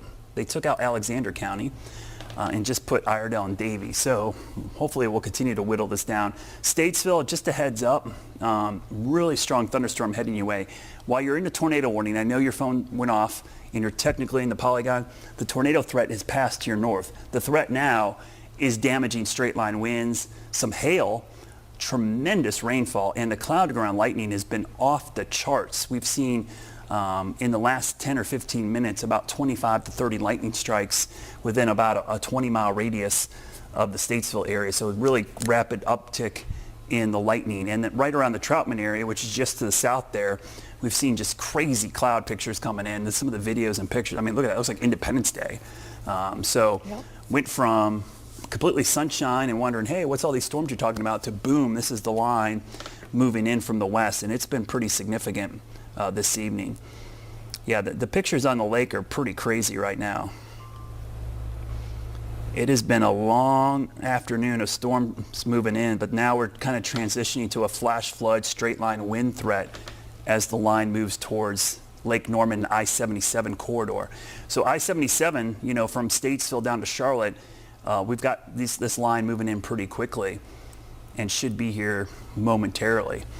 I'm curious, guys, if you have the view camera, what it looks like, because I bet the view has got probably going to start picking this up to the northwest of us as it crosses over from Gaston County into Mecklenburg. In some areas, South Charlotte south, you haven't seen much of anything today. Tomorrow might be a different day in the morning. We'll see how this unfolds as the threat begins to go down tonight, but then ticks back up during the day tomorrow. So rotation-wise, not much showing up in Iredell County. I'm going to be curious if they just cancel this warning. They'll let it expire. So the view cam, there's uptown. We're kind of looking off to the southwest. I don't know if you guys can move that to the west more. Might be able to see the clouds coming in. That's looking more due south right now.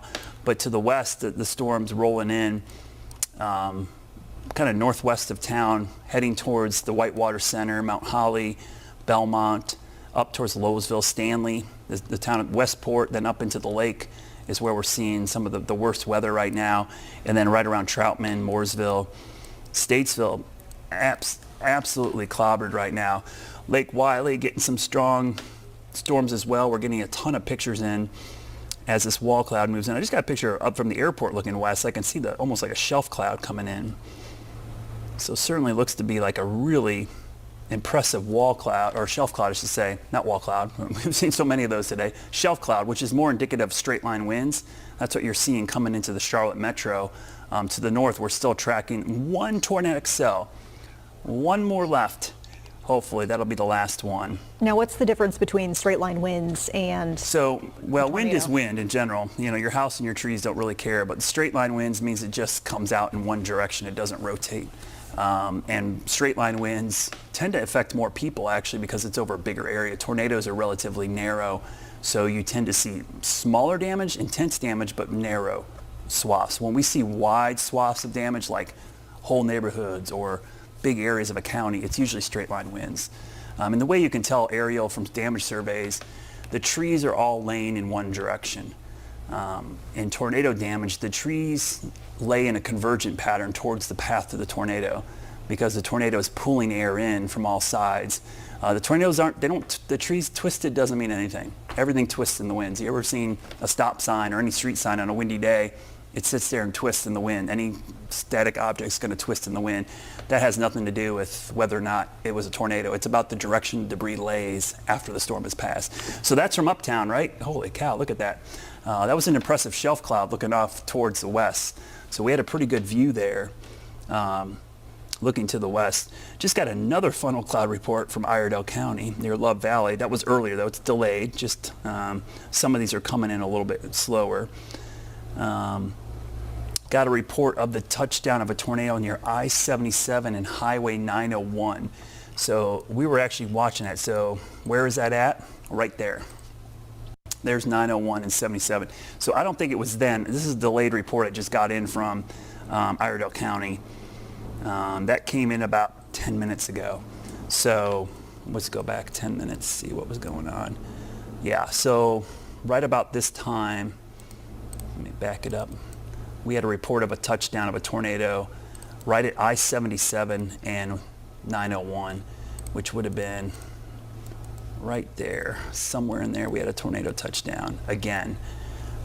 Losing track of the tornadoes in Iredell County. I think this might have been the third one, that touchdown, but the circulation is way up here now, which is good news for Statesville south and really Iredell County because that circulation is there traveling northeast, so it's going to move up into Surrey and Yadkin County, probably Davie County, maybe, well, I don't know, Davie County probably left out of that, even though that warning still includes, this is one of those issues where Davie County's in a tornado warning right now, but the circulation's nowhere near that section of Davie County. So just a heads up, I'm always looking at where the circulation is and the worst weather, and that's what we're tracking.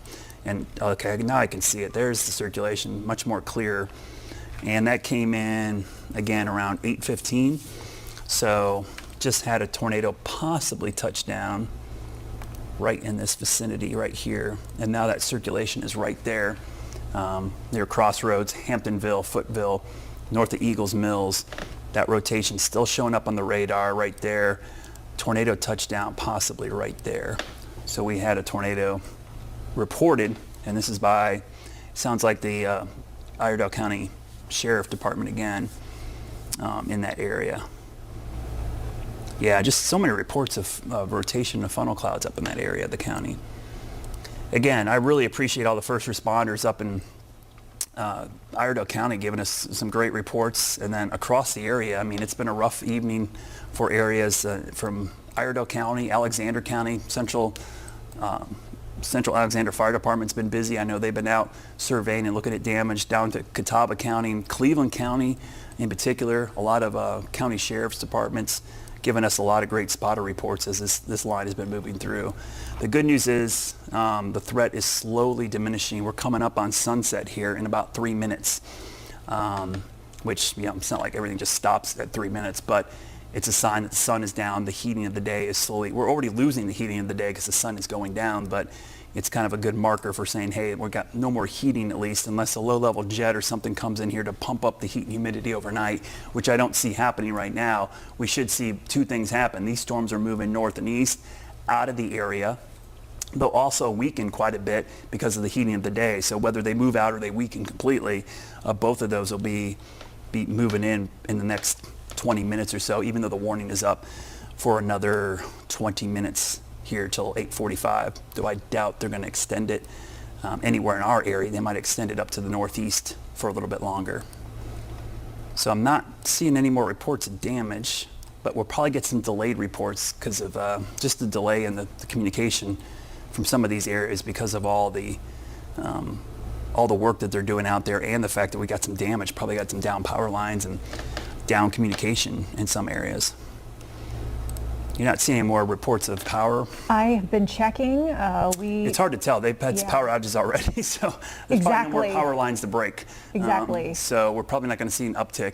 You know, sometimes the power lines and the power outages is kind of like a sneaky way to look for damage. And I've done this before with middle of the night tornadoes because you can't see anything. So you start tracking where the outages for power or cable or satellite disruption or any kind of disruption that is caused by trees hitting power lines or communication lines. That's usually a good sign, unfortunately, that you have something occurring. But because we were hit by 2 previous tornadoes here, likely not going to see any of those reports come in. Now, this won't come as a surprise to you at all, I'm sure, but on 77, right in the polygon, major delays reported. The flow is very slow. I'm wondering, since that report came in from 77 to 901, if it did not completely stop traffic. Because if you saw a tornado cross the interstate, the first thing most people do, and thankfully they do, is stop dead in their tracks. And again, that makes sense based on what we're seeing. It's right at 77 and 901. Yeah, so wild. I wish we had some cameras up there, because I keep checking. Yeah, I'm looking at the same area just to see how much of a delay that is, where it actually stops, because it probably, something did cross the interstate there, I'm guessing. It looks to be latitudinally around Olin. Yeah, so something there. Yeah, I see that too. That's interesting. It might have been blockage on the road. I don't know if there's trees there or what, but there's the sunset right now. So we just had the sun go down. Yeah, it looks like right around Olin. I agree. I think it's a pretty big area though. So it's, especially the southbound lane looks to be really backed up. Yeah, it's interesting, right? It's southbound. Which would make sense if you think about it. The southbound is on the west side. That would have been where the tornado hit first and blew stuff onto the interstate if that did happen. Because the area we're talking about, so Vanessa and I are just, what you're wondering what we're talking about, we had reports of a tornado crossing 901 and 77, but near Olin as well. So right in this area, we saw reports of the southbound lanes are on this side of the interstate. Northbound is on the right side. The southbound is backed up much farther, which is something, if the tornado came, it came from this direction and hit the southbound lanes first and then crossed over the northbound lanes and went that direction.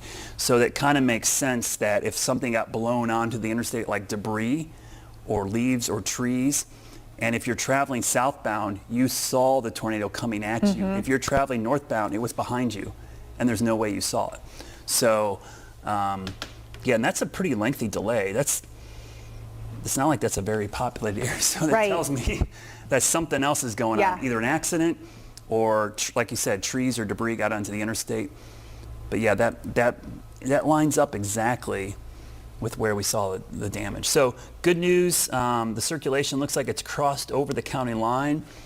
I am going to see if they're going to cancel this warning earlier. I have not seen any reports of them doing that. It's still up until 8:45. Here we are at 8:29. It's 16 minutes from now. See if we get any reports of that. Yeah, so that was at 8:10. The funnel cloud report came in. So they did cancel it. It looks like they whittled it down more. What did they do? So yeah, they continued it. They did not cancel it. So basically, the tornado warning remains in effect for 4 miles northeast of Statesville, moving northeast at 30. So I think they might be warning for another circulation in here. based on that. But they just pushed out there. So I'm guessing that they still want to keep it up in case there's somewhere in this line something else. And yeah, I kind of see why they're doing it, to be honest with you. Right here, there's a little notch northeast of Statesville, and right here. So it's not the same part of the storm, but it might be another circulation forming on the line. So it's a good, they'll do this often just to make sure we don't see an additional, yeah, right there, northeast of Statesville. So that's why the warning is going to stay up right here. It doesn't look impressive, but there's another little kink showing right there, rotation, and that could tighten up here in the next couple of frames. I have anyone in Statesville, tweet at me if you're seeing anything interesting there, because that's an area that definitely looks like it could be developing something. And the slowdowns are there too, 77 and 40. Yeah, so pushing off to the northeast at about 35 to 40, but the whole line is just drifting to the east. The speed is probably 3-4 miles per hour moving towards the east. The individual cells are moving 35 to 40 miles per hour. So that's where you're seeing it move off to the east very slowly. Impressive shelf cloud pictures. I'm seeing a lot of shelf clouds. So that means that line coming into the Mooresville, Huntersville, Charlotte area has got some pretty strong winds with it, but they're straight line, which means they're coming at you from one direction. They're about 55 to 60, and just a heads up, if you have lawn furniture or anything outside that could blow around, that's what usually ends up causing damage. Is someone gets their trampoline, the neighbor's trampoline gets picked up, blown into the neighbor's house. We saw that earlier this week. Yeah, so debris becomes dangerous. Just like in tornadoes, straight line winds, lawn furniture, loose items blown into your neighbor's house can cause it. Look at the Statesville. That isn't crazy how dark it is. Yeah, they're getting a lot of rain. And I know that came in, right before sunset, but there's still twilight. It should not be that dark yet, but real heavy rain, a lot of cloud around lightning, really gusty winds coming in those areas. A lot of the reports I've seen today of wall clouds have been rather impressive, but we have not seen anything except for that one piece of video from Lattimore of an actual tornado forming, which is really interesting. Yeah, so I'm looking at the Iredell County pictures a little bit closer just because we've had so many confirmed reports up there, but I have not seen anything definitive from there. Now that's really hilly area. You don't often see a lot of great clear views of the horizon, so it's kind of tough to always see what's going on. It's because of the tree line and the hilly roads and the hilly terrain up in that area. But right now, the tornado warning continues because of this little notch, which is near Turnersburg. I'm going to do a track on this. This little area, it's not the same circulation that the original warning was issued for, but what they did is they just left the warning up because it's in the same area. And I see why they did it, because it's a lot easier to leave this warning up than to cancel and have to reissue. That becomes really confusing to the public. So Turnersburg, 833, Olin, 837, Harmony, 840, Eagle Mills, 847. I think it'll stay east of Eagle Mills. Footville, which is heading up into Yadkin County, is around 854, and then moving up into the areas of Yadkin, Surrey County area as it pushes up to the northeast. So we got our first pictures from the Estes Road area where we had a possible tornado touchdown. Oh, wow. Just looking at that, pretty extensive looking damage. Yeah, I just saw that come across too. That area, yeah, there's a tree. It was a mobile home that the tree was on. That's tornado damage. I just retweeted those pictures as well. Yeah, that definitely had something go through there. What makes you say this is definitely tornado damage? Just looking at the way the trees are laying. So I had one picture where the trees were laying in several different directions towards a convergent path. Now, it's much easier to see from the air. Mm-hmm. That's why great drone technology is able to, but just looking at that quickly, that definitely looks like tornado damage. And the other thing is, you have other data. The radar data showed broad circulation in that area, and we have ground truth report coming from that area. So we got another report from tornado on the ground in the Sandy Springs and Joyner Road area of Iredell County. So I think that's that second circulation that we saw up in that area. And that's why that's the area northeast of Statesville, northeast of Harmony. And again, that area is right in here. I'm going to zoom in on it. So it's right in this area. So we just got that from this area right here.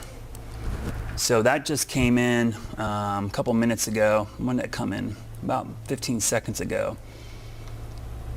Yeah, tornado near Jennings Road, Davie County line. So it's kind of near the county line. That's where I'm looking. So the Davie County line is on the right side of your screen in the Harmony area. So we're in that general area.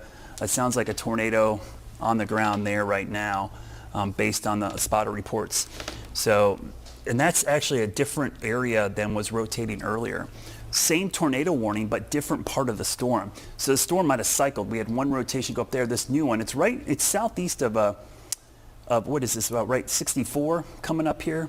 And this is Turnersburg. So it's northeast of Turner, kind of near Harmony, more in the Harmony area. Yeah, right there, 901. So 901 again, but this time southeast there. It's right near the county line. I'm going to do a quick track on that because that's where the rotation is. It's moving off in this direction. So northwest Davie County, this is heading your way. So if you're in the northwest corner of Davie County and you're watching, or you got friends and family there, northeastern Iredell County near Harmony, moving off in that direction, that is going to be the tornado that's confirmed on the ground from spotters. So yeah, this definitely producing a tornado based on the spotter reports right there. Let me look at a couple different. So the radar data is not great, but we're getting confirmation on the ground. Spotters reporting a tornado on the ground. The actual location I got in several different locations: Sandy Springs Road and Joyner Road, pushing towards the county line, and then just got one near Jennings Road, near the Iredell county line. So that's all in that general area. I'm going to zoom in, see if we can't find that. I thought I saw Jennings Road there a second ago. I believe that is right in here. You'll find it on my map. But yeah, that's the general area where there's a possible tornado on the ground moving towards the Davie County line. So you're going to see that warning stay up for the duration here. So Jennings Road is not too far from 601, Lone Hickory area, Four Corners. Yadkinville is going to be the next town in the path of that as it moves north and east towards 421. So 421 is off the screen here a little bit. It's going to be up in here. So it's moving in this general direction. 421, is like kind of the shortcut. If you ever go to Boone, go up 77 to 421 to get over to Boone and go through Wilkesboro, that's where it's heading. So it's basically heading towards 421, just south of Yadkinville, northwestern Davie County, southeastern Yadkin County, and parts of Surrey County as well. But the circulation looks to be just in that northeast corner of Iredell County right now. I lost track of how many tornadoes they've had up there, but this could be the fourth one, if I'm not mistaken.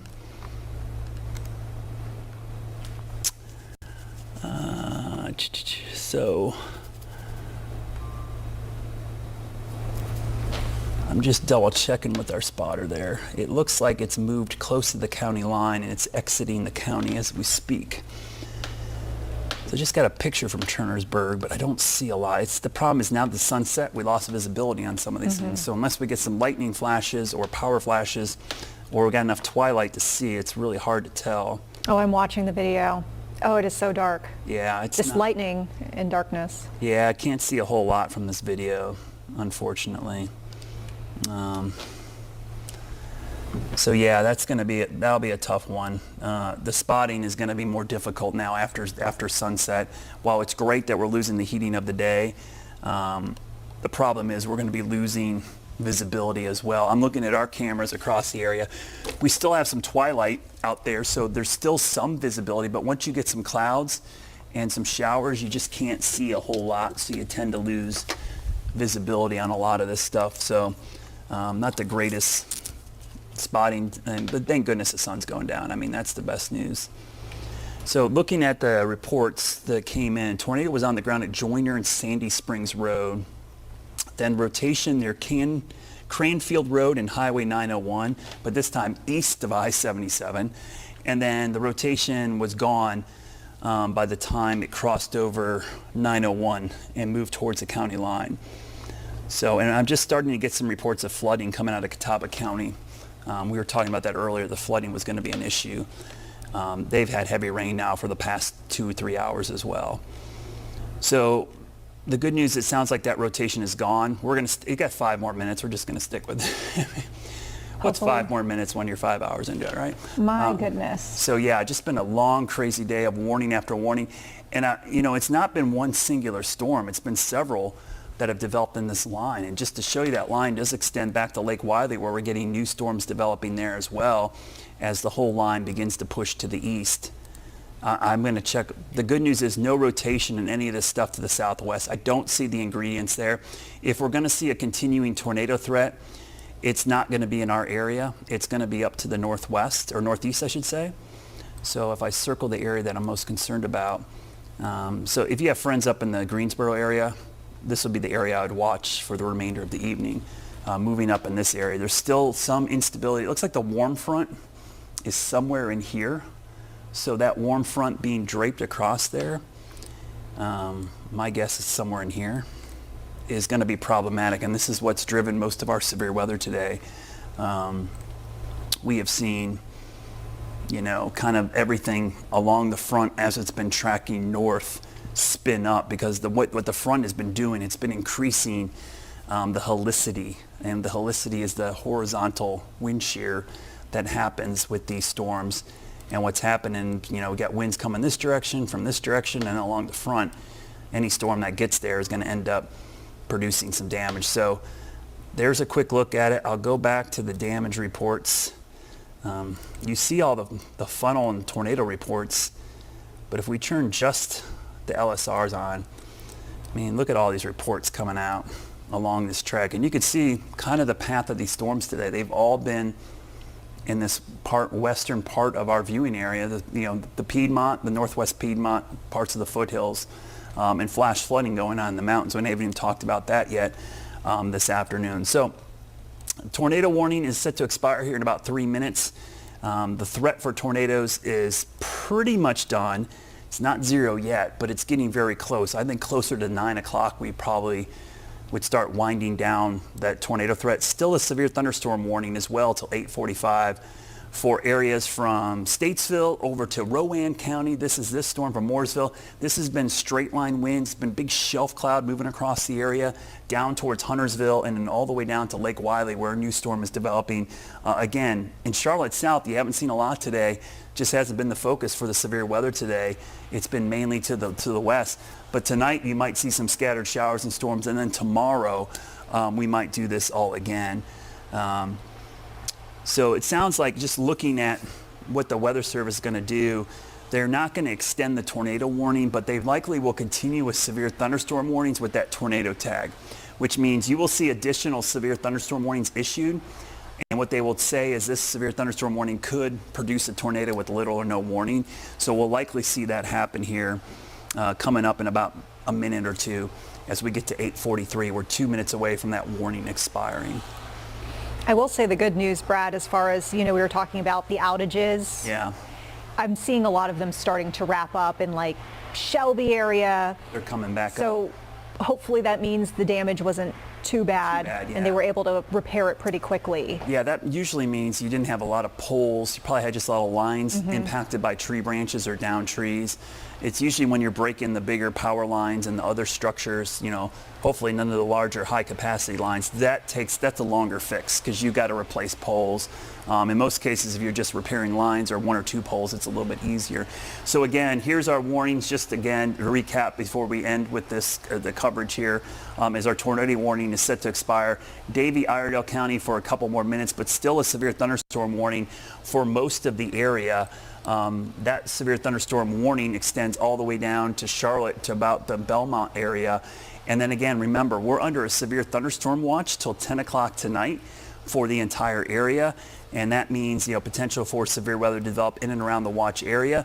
But right now, as you're seeing live on your screen, all the warnings have expired. So fingers crossed, we'll be done with the warnings. Of course, I'll keep an eye on it throughout the evening, maybe even into the overnight, depending on how things look. And then tomorrow we're going to have round 2, and of course we'll have you covered there as well. I know it's been a long day. Sorry we broke into a lot of your coverage. Had to do it. Severe weather, life-threatening situation. We're going to see a new severe thunderstorm warning popping up right there. But again, that's what I expected. Severe thunderstorm warnings are going to remain in effect with this line. That warning is a huge warning, by the way. Takes up Charlotte, Kannapolis, to Salisbury, Statesville. That one is up until 9:45. That does include the tornado tag, which means watch out. There's still a possibility of tornadoes. If there is another tornado warning, we will cut back into programming. But for now, we're going to return to your programming already in progress.